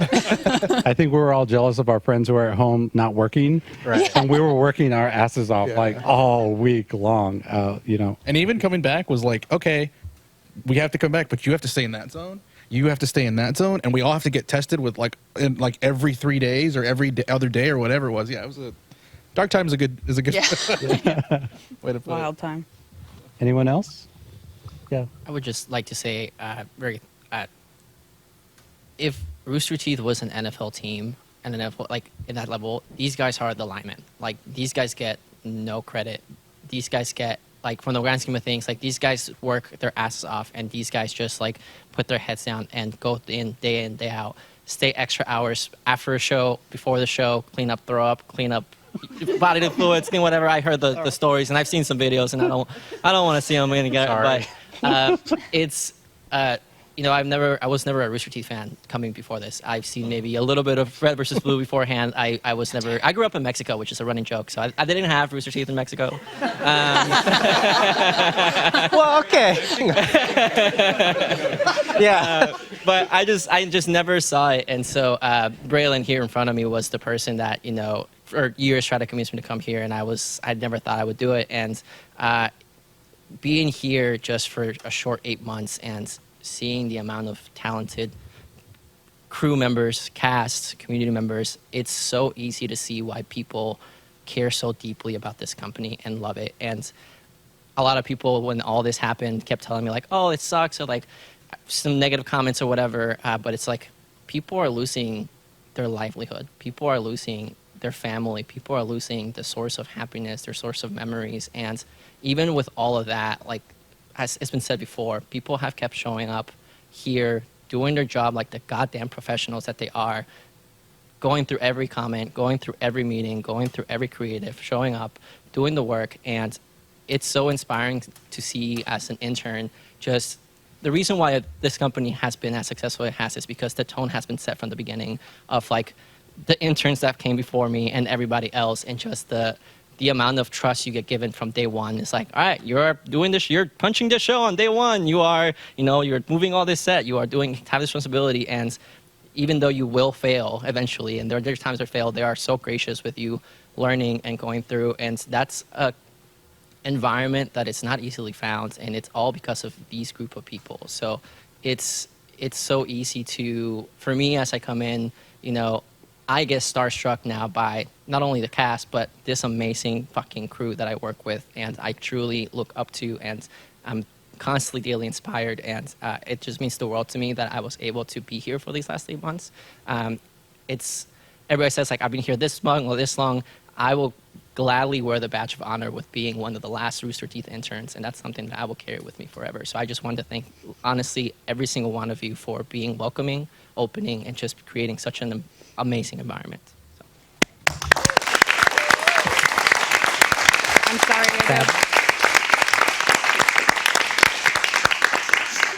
I just want to point out real quick that Juan came in today and had handwritten cards for like everyone. I can't read it. And Flan. And I just want to let everyone know I made the mistake of reading it ahead of time. And I was like, God, making me feel stuff too quickly, man. I had to start telling people, hey, read it later. But going back to kind of the crazy times, not to go back to the pandemic again, but on top of everything that we were doing, pulling together 2 RTX at homes RTX being not even just like an entire different team that we would assist on, but a massive amount of freelancers and contractors that come with going into the Austin Convention Center. We're automatically putting that online, which, and we had seen it done in a few other places because it was still very early in the pandemic, but what we were pulling together was insane. And Patrick, it was you, me, and Ben that were like really like producing it together, but it was also multiple stream techs, multi-streams, different productions, some stuff in studio, remote. Never been done until then. And we saw some of the other events that were happening out there, and it was just crazy to see the quality that we could get. So that being that, but the one last thing I want to say was looking at this whole group here, it's so interesting to see the literal generations of production. When Patrick started doing something where Patrick would post, that's a wrap on this production, and we would list out who had worked on it just so everyone can see this is this production. And when we finally wrapped RTP, I went back literal a dozen plus years, I think 16 years roughly, and looked at how many directors, how many producers, and it was just like, whoa, this is a 16-year-long show. It went from Brandon to you to Mariel to back to you, I think, to Michael, to Eric, to me, to Cody. And it was just like, that's insane. And so I look at this group again and see the generations of like being able to bring like Gracie in to kind of fill in my producer spot when I moved up. And when you moved up, Shane came in. So it's just so interesting to see just this team that has come together and has uplifted the ones that come after them. So it's just this big uplifting multi-generational production team. So it was just so fascinating to see that right here. Yeah.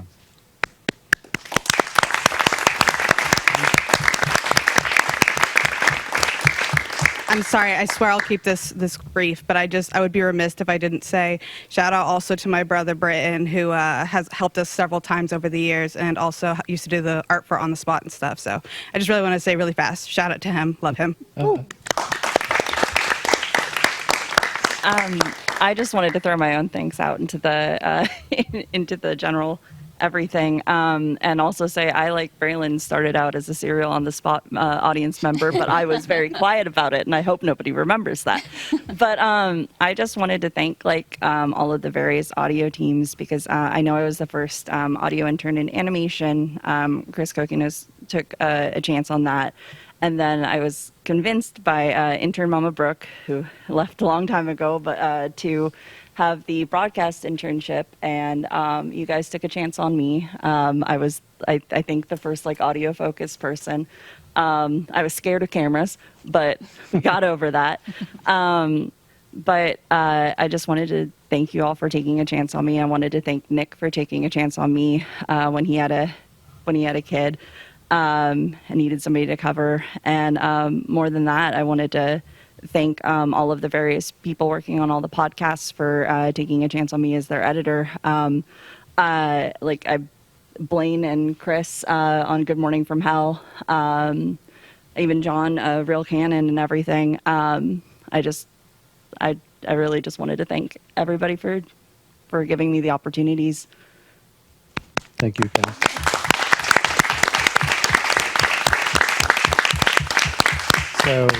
So if I may indulge, I heard, I think it was Ben, who was also part of broadcast, mentioned that this feels like we're graduating from something. And so I wrote something to kind of sum up everything I've been feeling and everything I think we've all been feeling. And if you want to consider this the commencement speech, then so be it. So after 10 years of broadcast and 21 years altogether, we are here. We're here for the final camera shot, the last on-air sign, the final fade to black. It's hard to imagine what life will be like for us very soon. For the past 2 decades, we have lived and worked in our own reality show. a show about a group of class clowns, misfits, introverts, extroverts who think they're introverts, gamers, artists, storytellers, rule makers, rule breakers, and a handful of old timers, like us too. This show that lasted 21 years had a very simple concept. Watch this group of people figure out how to make the world laugh. You watched, and in the process, you saw us grow, learn, stumble, and find success. It was an enormous production that included all of us. Every single person in this company had a part to play. You see, this was our lives that played out on this stage. And like any good storyline, there were twists and turns, like new friendships, new love, very personal gut punches, and heartbreaking loss. Every generation was a season. Every season was a wild ride for our viewers, but especially for all of us who lived it. This was supposed to be a comedy about a fish out of water that was chasing success. Well, we found that success, then somehow ended up living in our own version of Survivor. Despite that, we, all of us in this room, in this building, and you watching, are here. Why is that? I believe this reality show of ours, this story, was never really about success. For me, the story of Rooster Teeth is about something greater.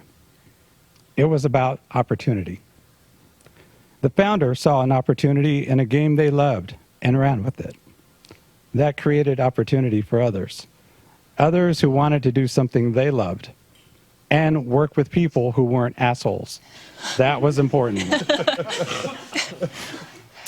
Those people brought other people who were looking for the same thing, and it didn't stop there. That symbol back there was an opportunity to take that twisted idea in your mind and actually bring it to life for others to see and hopefully laugh. And if you wanted to try something new, you had the opportunity to do that too. And when opportunities seemed out of reach for some, we worked hard as a group to share more of them. But let's be honest for a second. This crazy little reality show of ours had its flaws. It wasn't perfect. It was complicated. Yes, we had more work to do. But every person in this room, in this building, and you watching, fought to keep us going and make us better every single day. Yeah, it was sometimes tough to stick around. And it can be easy to relish in the drama of a story, especially one as long as ours. But I hope we mostly remember what was amazing about our lives here and carry forward what we learned. Rooster Teeth afforded so many of us the opportunity to become something we never imagined for ourselves. Work in jobs we never thought possible, become on-screen or vocal talent, do something for our lives, like give us a voice, pay student loans, buy our first homes, have families, pay for medical treatments, or just see the world. Best of all, it gave us moments like these that we'll treasure forever, and the chance to make lifelong friends. That red logo back there and its baby brother next to it came to be a symbol of opportunity for everyone who saw it. It meant not only did you have a chance to be a part of this insane circus, but you also had the chance to forget about your life for a moment and just laugh. Plus, you could possibly meet, work, and maybe even fall in love with other people who wanted to laugh just like you. No matter what you look like, who you love, what game you play, or the country you live in. Rooster Teeth gave us the incredible gift of opportunity, and we'll miss that. But it won't end here. It's time for us to create our own opportunities.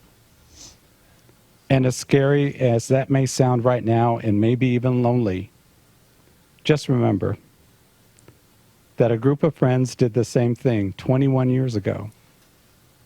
And I believe that's why we were here.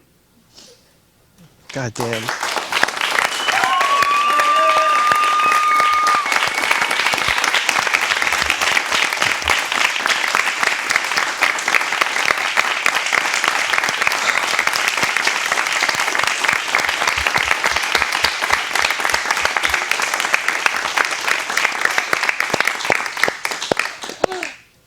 How the fuck are we supposed to host this? Well, thank you. That was beautiful. Yeah. Thank you, guys. Thank you, Broadcast, for everything. Thank you, guys. Thank you.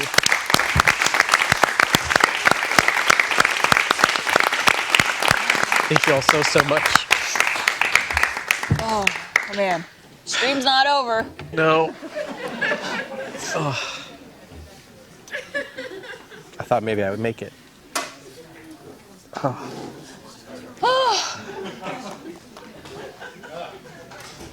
Well, damn. Well, damn. So we're not quite done. We're close, but we're not done yet.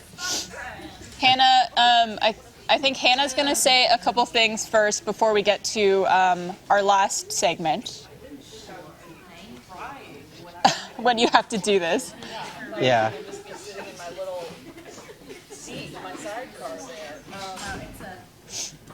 Was incredible, as all things Patrick does are. So yeah, I just wanted to come up after that beautiful speech by Patrick, and as one of the people who has been responsible for a lot of the content here. I think one thing, talking to Jordan, our great GM, who I think has given us the space for this to really be a place for all of us to talk today. Damn it, Patrick. This is like I'm like gonna say like fun, like I think this is, good stuff I'm just checking in on, but,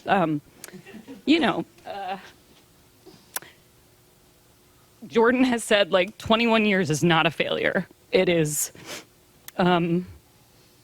proof of success, right? Like a lot of people don't make it that far. And everything Patrick just said is so true, that there's going to be so many great things that come from this. And I want to just thank everybody here who, a lot of people have said, like a lot of companies, this wouldn't have happened. People wouldn't have put this on. They wouldn't have stuck around as long as they did. And they wouldn't be fighting so hard to keep making the things that they love.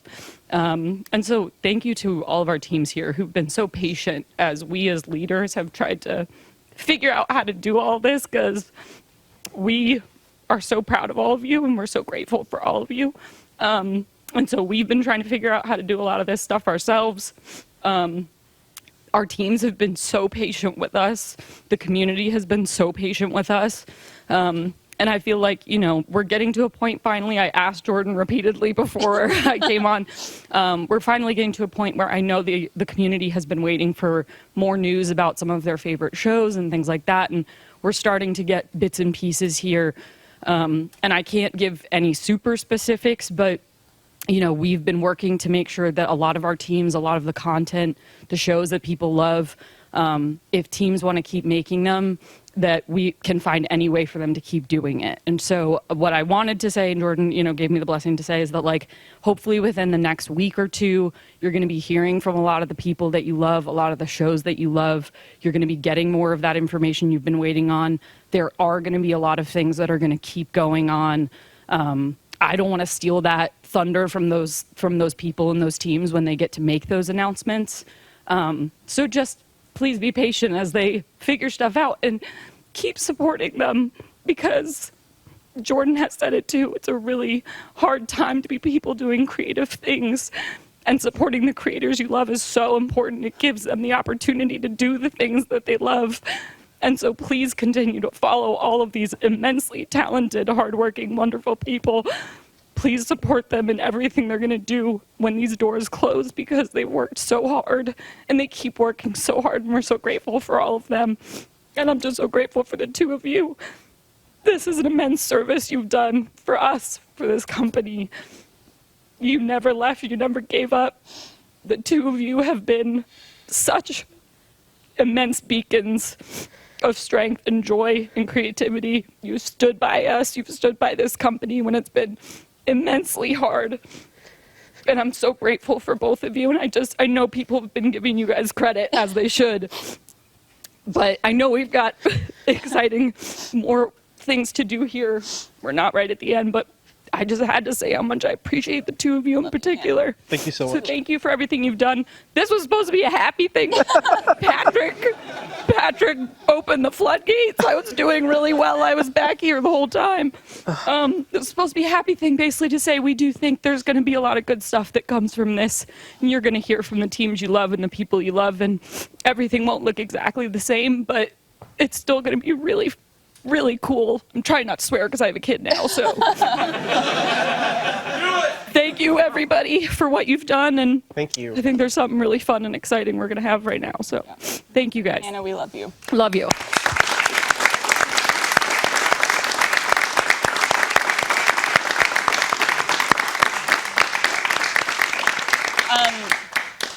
So we're going to bring on some people here in just a second, and I know they've been waiting very patiently to come on, but I kind of want to take a moment to say something myself, because I want the end to be the end, and I want to really revel in that moment. So I actually wrote something too. It's not quite as long or good as Patrick's, so it's hard to follow. But I'm glad you all are here because I want to speak to as many people as possible. And thank you for being patient with me as I try to get through this. I first heard about Red versus Blue in 2003, when my older brother and his friends were giggling like lunatics and watching some weird internet video in our shared room in our basement in Canada. I was 14. I had never played Halo, I had never heard of Red versus Blue, and I had no interest in it whatsoever. But they kept watching, week after week. And I found myself chuckling at jokes that I would overhear. And then somehow, I found myself falling in love with a web series. It didn't take long before I joined the website redversusblue.com. That was October of 2004. And I chose the screen name Blondie because I thought I was being clever. It was within days that I realized I had found my people. The ones who shared my love of games, cartoons, comedy, very dumb jokes. People who were unabashedly themselves, and who made me feel comfortable in my own skin. Not an easy task for a teenage girl. And people who became the greatest friends I will ever know. It was those friendships and connections that grew my passion for this community and this company, and what led me to be here today. All I wanted was to help facilitate a space where other people like me could find their people, to find belonging. I hope more than anything that you found that with us. There are not enough words to express how lucky I have felt getting to work with the most talented, driven, supportive, funny, and creative people every day for the last 12 years. Nor are there enough words to express my gratitude for the community of fans who have stood by our side through our successes and our failures. I speak for everyone when I say, we are so grateful to have been part of your lives as you have changed ours forever. To my colleagues, my best friends. It has been the honor of a lifetime to work and dream alongside you.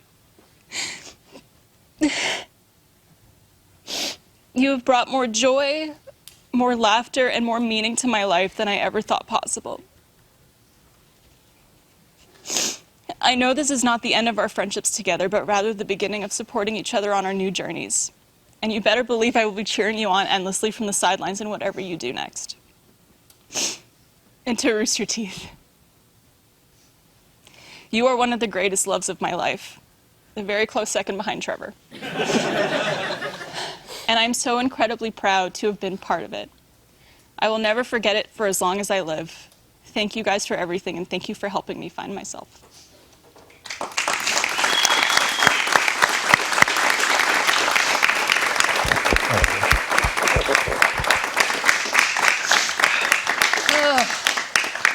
Okay. Oh, I don't know how I read it. that was very good. That was beautiful. I love you, Carrie. Love you too. All right. Well, without further ado, we would like to bring on some very special guests. I thought we were going to have one, but we were blessed with a few more. So could we have Jason Saldana, Becca Frazier, and Bernie Burns?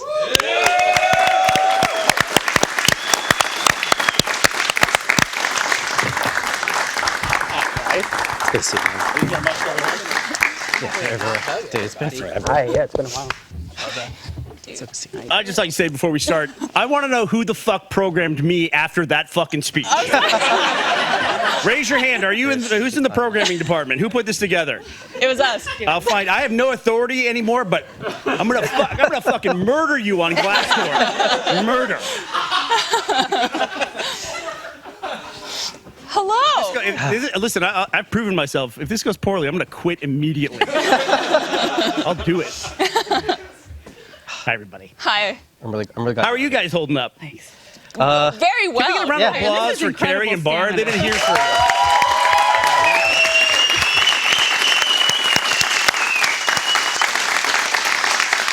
Y'all need to pee or anything?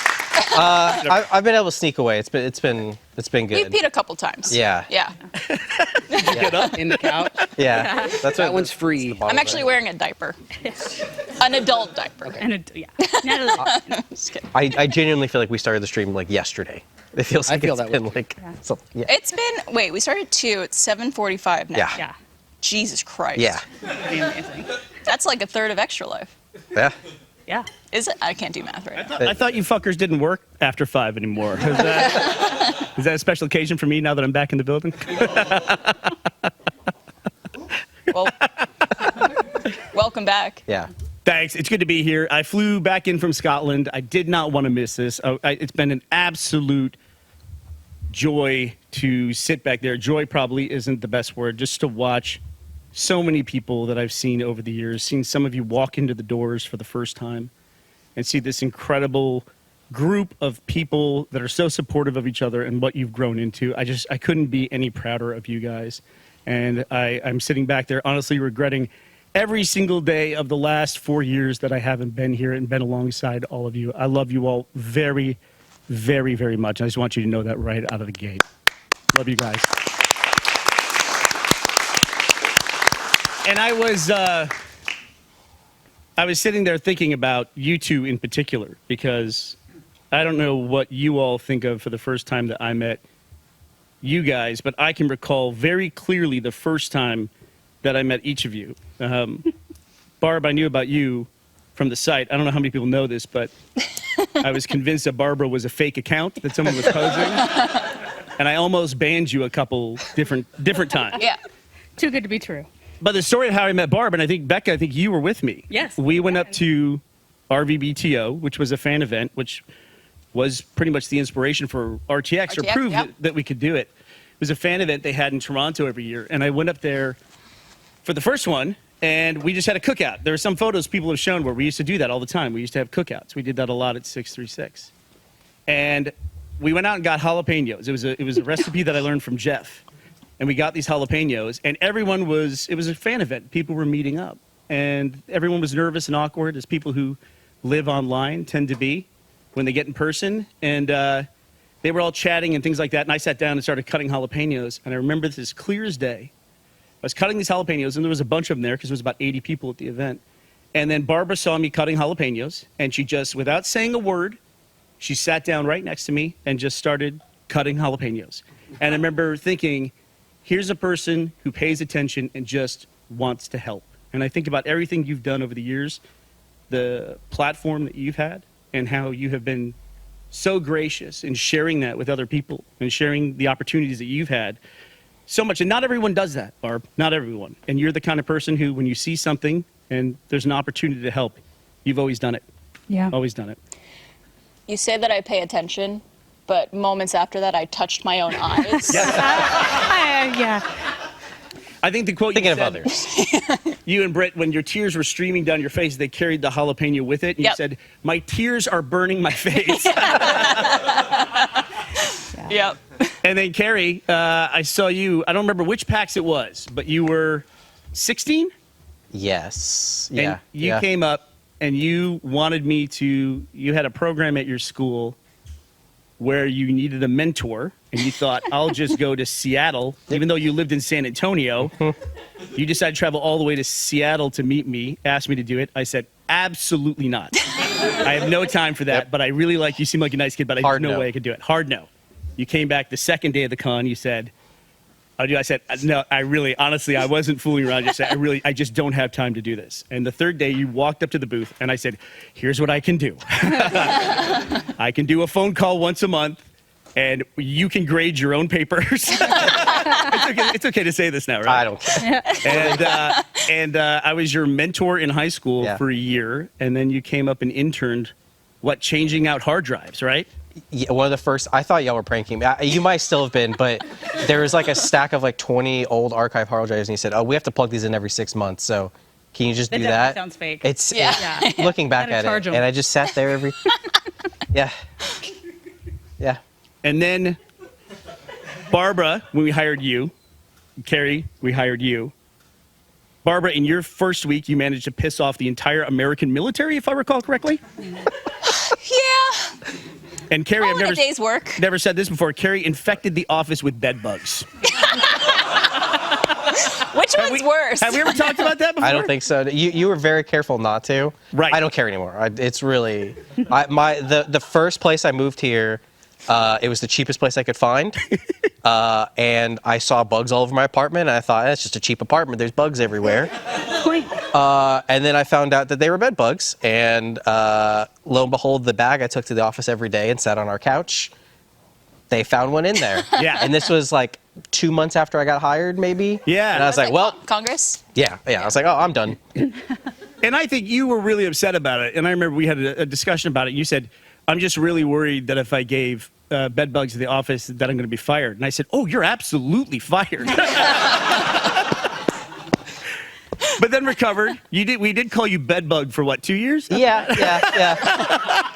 And probably from now on. And well, now I had to get that in before you left permanently. But then went on to become the director of the biggest show at this company. Guy that Monty trusted, you and Miles, and went on to direct the biggest show we ever had here that went all over the world. Albums on the charts in Japan. Carrie, I cannot tell you how impressed I am. And I think about the timeline, the different timelines that could possibly be. And just, you came back, you didn't come back that third day. If you'd given up, just that simple thing, how different things would be, for me personally, all the accomplishment that you brought to this company and all the opportunities that you provided, like Barb did for other people. Carrie, I cannot thank you enough for coming back to that booth 3 times in Seattle. I love you, Carrie.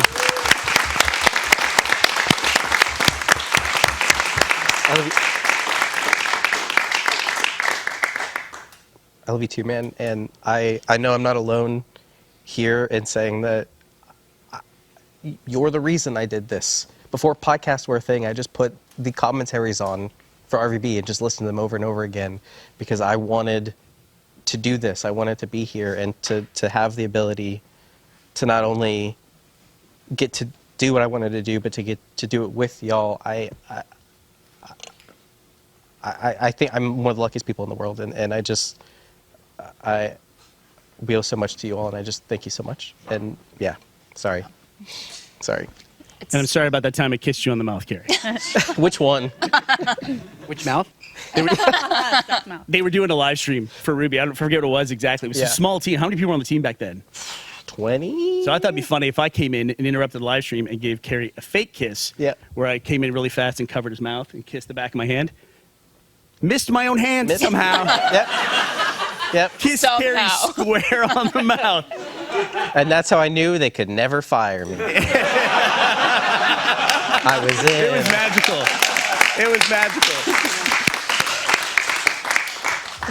And then Monty went, Bumblebee. I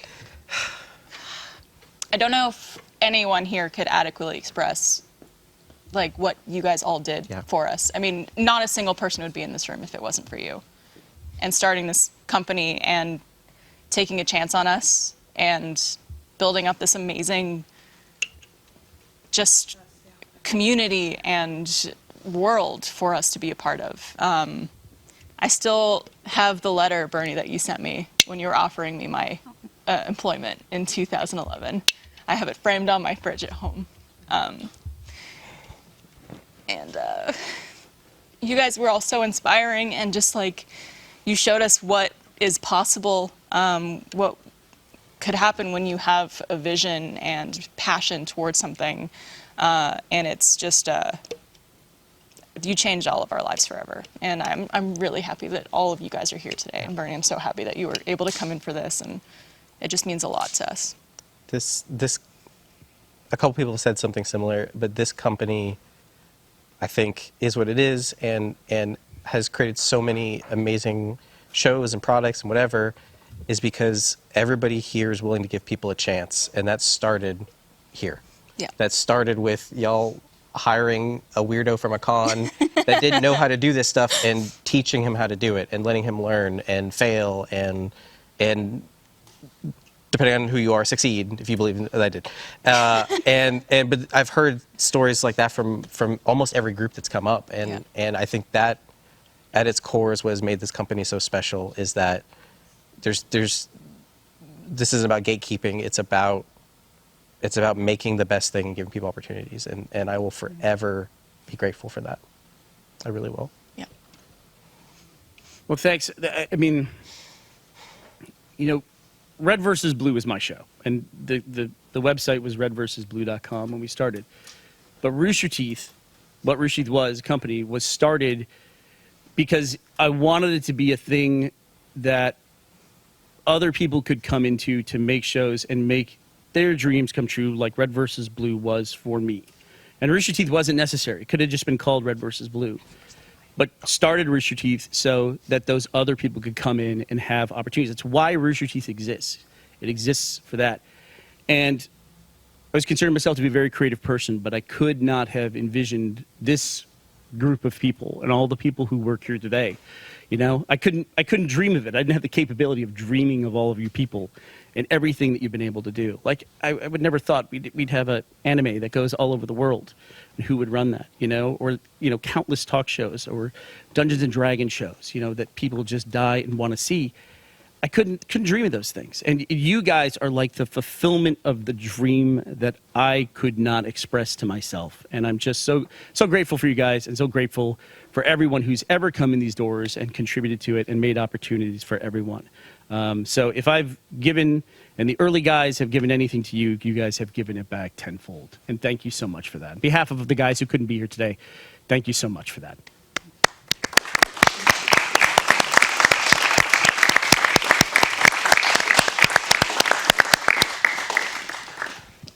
But I brought Becca and Jason on, because we wanted to talk about, some of the old days and some of the early things that we've done. We brought a lot of pictures from we're way just back in the observers day. now. You guys Yeah. did? Yeah. I did. I had some. All right. Well, actually, Becca, if it's okay with you, because I can send the link too, we actually went through and we archived a lot of this. It's not a spoiler or anything, but we contributed a lot of photos from our days for the final season of Red versus Blue, and I know you contributed a lot of those too. So I took some of those photos and included this in here as well. Hopefully we have some of them. But Jason and I were actually, there's Becca. Wow. That was our By the sound way, closet. She's not aged a fucking day. No. What is going on? I'm a witch. No big deal. Barb, you want to keep going down the couches with those compliments? You want to head this way? Thanks. Appreciate that. Fine wine. That was back in Buda. I just like that one. That was back in Buda. I mean, God, that was what, 2007? That would have been season 3 through 5. That would have been 5. Second, season 5, because history, obviously. Yeah, So obviously. That would have been 2007. So that was our sound booth. That was literally an apartment closet in the back corner. So that's the depth. It was basically, if you stood in the closet, you could touch either side with your shoulders, and that's how we recorded all of it. And we didn't know what we were doing, because obviously you should be facing the soundproofing. Well, I'm pretty sure there was a wall right there with more soundproofing directly in my face. We recorded all of our vocals for like 5 years on a shotgun mic. Yeah. Jeez. Jake would probably want to choke me for that. Is that it? Oh, this is it. Oh my Let me see if God. I remember. AKG 1000. Is that what it is? Is that the model number? Wow, that is insane, Mike. Off. I like how you just on hand really immediately. Yeah, AKG Amazing. C1000. With the battery in it's still good. Yeah, this is the mic we recorded the first 5 or 6 seasons on this mic right here. That's wild. Oh yeah. It's not ideal. Any other criticisms over there, Jake? I mean, I think Jason and I both recorded multiple episodes, like in our closets on our laptop mics. I remember Matt mailed me some like cheap mic off Amazon one time when I had to do remote recordings, and he was like, "Go in your closet, get under your clothes, and muffle yourself, and use this." And yeah. See, we recorded Tucker's lines for the first episode over the phone. Yeah. I don't even think No filter needed. So I had a Sony speakerphone because Gus lived in Puerto Rico, and I took this mic and I basically pointed it at the speaker. Jake, earmuffs. Put your earmuffs on. Pointed this mic at a Sony speakerphone, and I recorded Gus long distance over the Puerto Rican phone network on a military base. It was the worst sounding quality of all time. That's why Red versus Blue sounds the way it does, because it had to match that Sony speakerphone. And so everyone else had to be filtered to match it. Okay. Yeah, Interesting. And so that's how we recorded you. But Jason was actually like in the early days. Jason was the guy who was there all the time. You did the same thing everyone else did, though. As soon as the show was successful, you moved away. But then you came back a little bit. did. Yeah. So yeah, he and Nick moved to New York. Yeah, you for a moved to New brief York. stint. Yeah. Yeah, and that didn't last very long. But, you know, I just miss it's a rite Bernie of passage. too much. I actually have a picture of Jason and Nick in my dining room, my college apartment, right after y'all came back. Y'all, like Nick at least, crashed with me for like a week. I don't know where I lived. I probably slept. I think you were just I think you were mostly, floating around. I think you slept at my house at least a couple nights because you were in your boxers. I hope that's from you sleeping there. I don't know. I don't know either. And That's I just kinda actually what was I wore going back then. through a bunch of old files that I just like dumped from my hard drive when I got a new computer at one point in history and just backed up to the cloud. And I found one of your like original contracts with Red versus Blue. From that period of time, because you must have like downloaded it on my I was just computer. showing people. I was like, check this out. It's fucking that cool. was the era of the desktop, Well, the and you were first- like using my computer. Y'all probably talked about this before, but like the very first contract I ever signed. Jesus, yeah. We were at this restaurant called Baby Acapulco, which is where you can drink some very strong margaritas. And the purples. Yeah, the purple ones. Bernie busted out the contracts at the end of the meal, and I had to sign like 4 of them because I I signed my name, and then underneath it I wrote, "This doesn't count because I'm drunk." Yes. Very funny joke. Give me another one. And I remember Gus and Jeff were getting upset with you slowly over time, going, "We'd like to make this show. Please just sign the contract." I don't know that we ever did sign a contract. The one I found was Put this not in your fully pocket. Here's your executed, payment. I will say. This will be for sale on eBay very soon. And I remember in signing my there. first one was for modeling the merch for the season 1 DVD. Oh, right. And I signed it on your back outside of the Ritz Theater on 6th Street. We were going to a Homestar Runner thing. Very professional company. Yeah, Yeah. absolutely. Like, what a time capsule. So was I just walking around with contracts out in Yeah, public? you're, here we go. Click the pen. Pay Here we go, attention, and you're like, kids. His back's hairy. Here's how to build a media empire. And then when we had the character's sister had the idea for it, honestly, it was really just an extended way to torture Becca because we brought her in and we thought we're just going to get her to say the most obscene, vulgar lines we possibly can. We'll just throw these lines at her. She didn't miss a beat. She would say anything we told her to say. I think half of Sister's dialogue never made it into the show. I'm sure. Yeah, we would have lost our license agreement with Microsoft. I definitely remember there were multiple jokes where we were like, okay, that one went too far. We would put some in sometimes just to cut them later, because we would show it to Matt and we'd think like, okay, if we put a really, really horrible one, we can keep some of the ones we like. What's bad is I don't even remember what they were. Like there were so many that none of them were memorable. Well, we have them all recorded in case you run for president. All right, It'll be great. fine. Wow. Yeah. I mean, and so looking back, I was 20 years old when Red versus Blue started. Yep. I was working at the call center. 21 years. These two were both worked at the call center with Yeah. me and Gus and Jeff. Yeah. Yeah. So Jason's how I met these guys and went to work at the call center. Like I met Jason when I was pretty new to Austin, like 2 months in. I think we have a photo of Becca at like one of the South by Southwest events. Is that one that you sent me? Yeah, I think that would have been, there were a couple. There was one with like Master Chief and one with the cheat. Oh, Yeah. cheat. The cheat. The cheat. Yep. So yeah, I think that was like South by 2003. Mm-hmm. Yeah. Wait, no, it couldn't have been. I was 21, 2004. So, yeah, because I was legally allowed to drink at that point. But yeah, that was when I think, things were starting to pick up. You had a little more traction, like had a little South by gathering. I remember I invited a friend who discovered that it was like truly an open bar.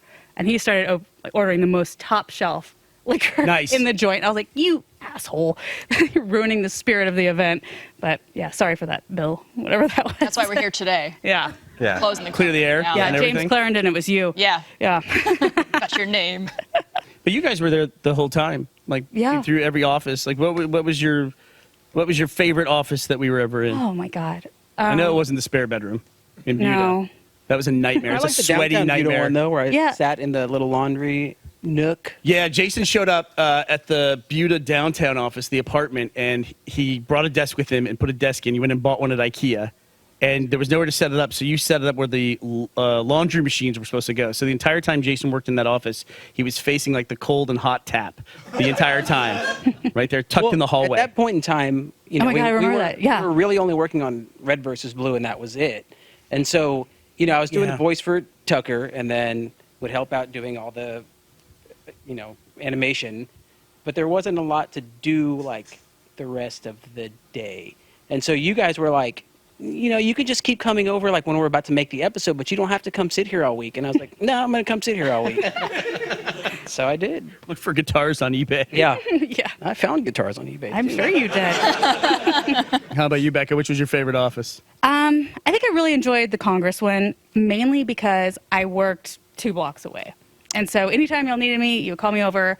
And it was just, it was cool downtown. And we would play poker there and hang out. And I don't know, those were good memories. I know what your guys' answer is going to be to this. Do you? I would think so. I would think 636 for both you guys. It's Congress is always going to have a special place in my heart because it's where I started. Yeah. But 636 is like I felt like a part of the company when we moved there. Like I got to be a part of like setting it up and everything. So yeah, I think 636. And that's exactly why Congress is special to me. Yeah. Being 2 blocks away, during construction, y'all would have me go over and sit and wait for people to show up. And I even remember waiting for like the Blue Genie people to come and do the mural. Yeah.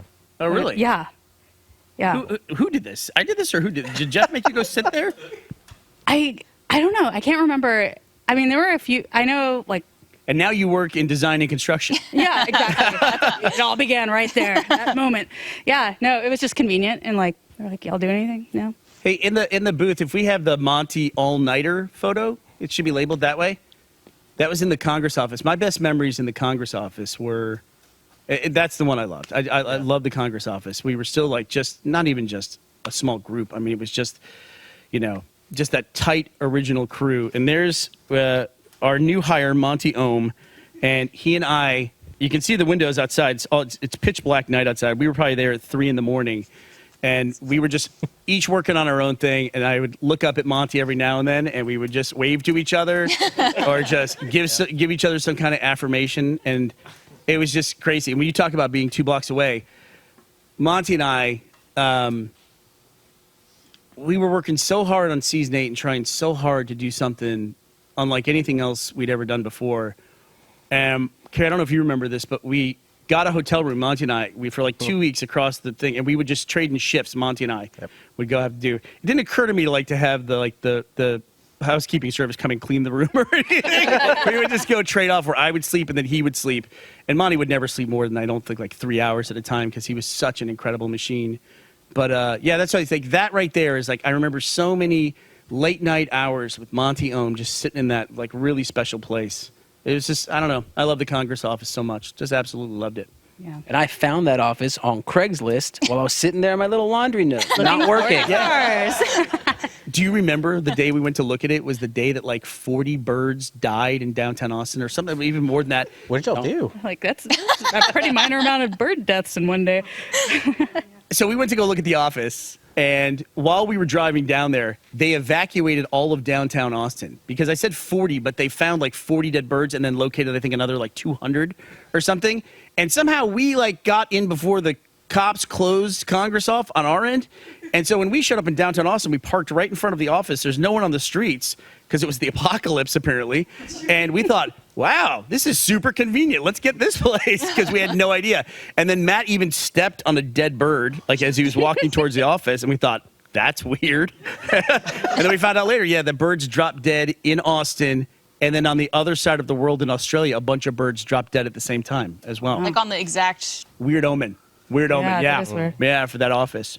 But right across the street was another thing, a great memory I have, which every time I come back to the U.S., back to Austin, I have a hit list of places that I want to eat. And one of the places I always have to go is to the Roaring Fork, which was right next there, where we'd always go eat there. And Monty in particular, he liked cedar planked salmon. It was a plank of cedar. Best dish there. And they would have salmon on it. And I would feed him like 5 or 6 of those a day sometimes, because he would just tear through that stuff. Is it safe to eat that much cedar? You could use it for a toothpick afterwards. But yeah, just such great memories, over the years. And then 636, where I think a lot of people discovered Rooster Teeth. Where I think like that was the transition from when it went from being red versus blue to being Rooster Teeth. Yeah. Congress is where we started Achievement Hunter, started the podcast, started shorts, and all of those things went on to become the broadcast department, the Let's Play network, the live action department. Those things all started as little shows in that Congress office. But I really feel like 636, with the little closet of Achievement Hunters and the lads came on board and everything. That's where Red versus Blue became Rooster Teeth, and when you guys came on board, and it really changed everything at that place. Yeah, it's really crazy how many like eras have happened at this company, just in the 21 years. And yeah, I never want to say one's better or worse, but that was a very special one for me. Yeah. So there were a couple years there where I kind of lay low and, wasn't really in the mix very much. And it was basically between the Congress office and 636. And I popped back into 636 in 2011 or so. And it was like, whoa, what has this become? There are all these employees and this is crazy. And that was right at the time that Michael and I had been together for about a year. And so for the first year of our relationship, he didn't know that I had this whole family and this whole side of my life. And he was like, what is this? I was telling Chris earlier, it was when we did the Angry Birds short. And that was the first thing I think I did back with the audience, was live action suddenly. It was just so cool. There's so many new opportunities and so many creative people around, just new toys and equipment. And it was awesome. It was just very... I don't know. The future seemed wide open. 636 seemed massive. Yeah. To the Congress office. And I didn't work at the Congress office, but I'd been there when I visited Rooster Teeth, I think twice. And one of those visits is when you took that photo of me and Gavin on Congress. Yeah. We still haven't recreated that photo. I know we want to at some point. It's possible. It's possible it's in that folder. I'm not sure if that one's in there. It might be in my folder. The old office is a hotel now. It's right? not even there. Like they kept the first floor, I think, and built a hotel on top. Yeah, no, somehow. that space is just now in midair at this point. Yeah, it's wild. Yeah. Yeah, but 636 was definitely, I think, where a lot of nostalgia lies for a lot of us. It's where Ruby started. Yeah. It's where It's where a lot of things started, and it holds RTX. a lot of very special memories. Yeah. Stage 5 too, I think, was really special because that to go from that to an airplane hangar. I mean, every stage of Rooster Teeth was just like, how are we here? Yeah. I thought that was big. I thought that was a lot of people, and now we're here, and it just kept growing, and it's just crazy how fast it happened.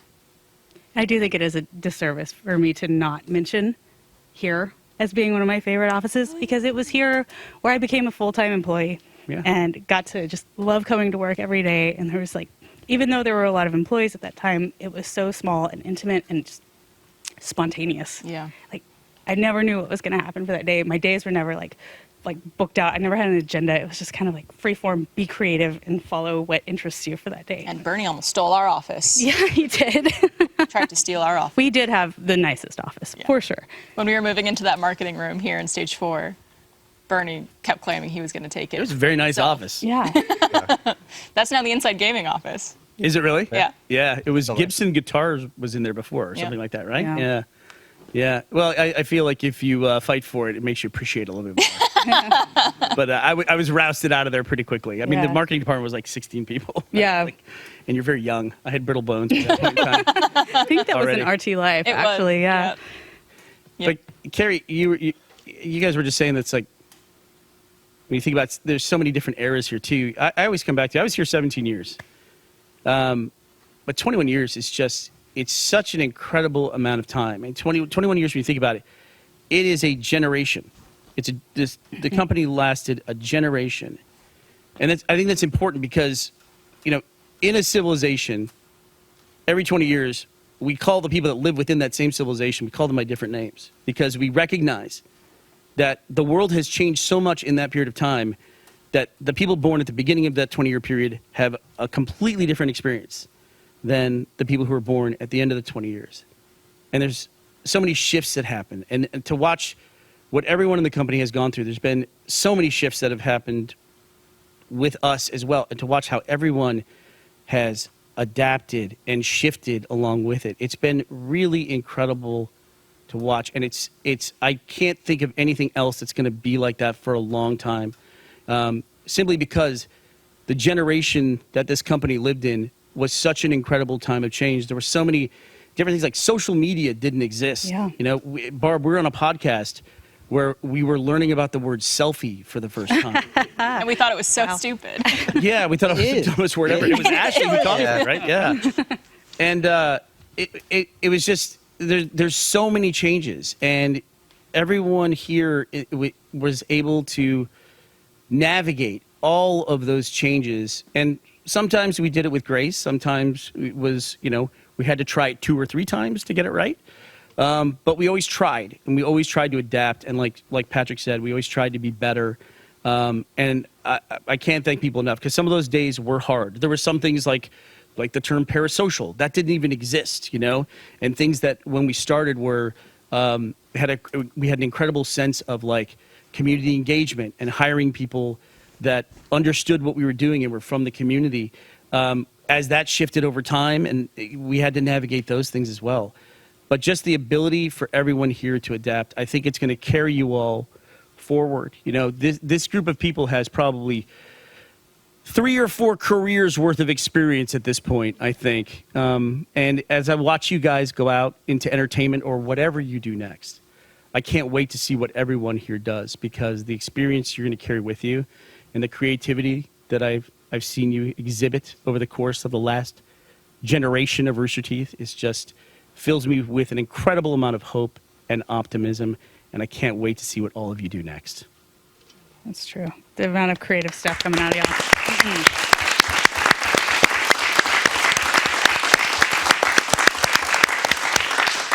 And I recognize that it's probably a really scary time for a lot of people, but these are the next year or few years of your life are gonna be incredibly fruitful times in your life, and they're gonna redefine what you expect from yourself and redefine what your life is. These times of transition are when the best changes happen. You will look back on this time, which is incredibly hard, and I think you will look back and be really proud of what you're doing right now and all the strength you have and all the adaptation and carrying that forward. I love you guys. I really do. I love you guys very much. I'm proud to have worked with you. I'm proud, like I said, to have watched some of you come in the door for the first time and see the people that you've grown into when I come back and visit you.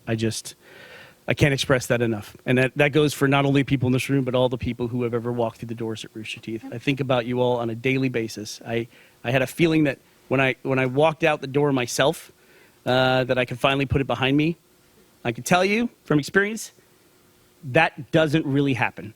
For better or for worse, that doesn't happen. You'll think about this place a lot. I know I have.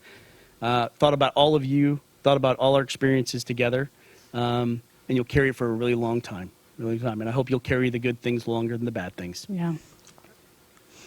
I don't know a better way to wrap it up. Yeah. We do have a video that is a wonderful video. And after we play the video, I would love to get everybody on set for a final goodbye. This video is edited by Nathan Bracker, who is incredible.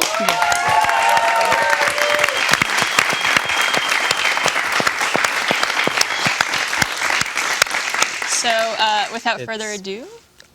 It's a great video, please. So, yeah. Get ready. Not ready. For some emotions. It's I think gonna live on. We're gonna definitely upload it, so it will be available after as well. But let's roll the video. Never say goodbye. If you don't say goodbye, then you aren't really gone. You just aren't here right now. One last adventure, Griff. This is it. It was good while it lasted. Are you ready? Let's get started. Protect me, go. Dreams do come true, Mom. I told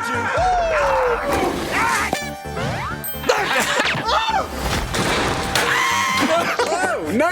Oh! That was a knife. That's not cool. Oh, yeah.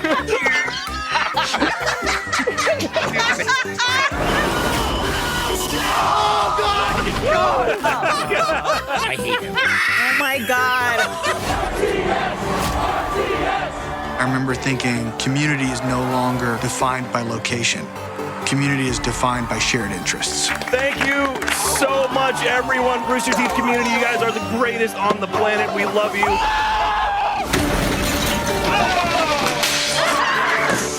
Were you guys in on this? There we go.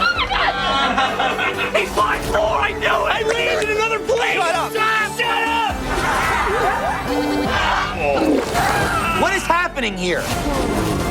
We didn't come this far to film now. This is gonna be the best night of my life. Let the good times roll. It's scary, not knowing what's going to happen next. But if we gave up every time we lost, then we'd never be able to move forward. We'd never have a chance to see what beautiful things the future might have waiting for us. In the end, they just have to have faith. Ain't that a bitch? All right, this is the first take of Halo Episode 1. Trying to get closer to the mic. I'm closer to you. Closer than you. All right. Well, hey.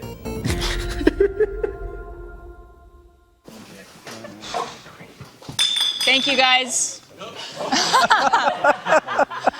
Thank you guys for 21 years. Thank you. I don't know what else we could say. Just thank you for watching. And we love you.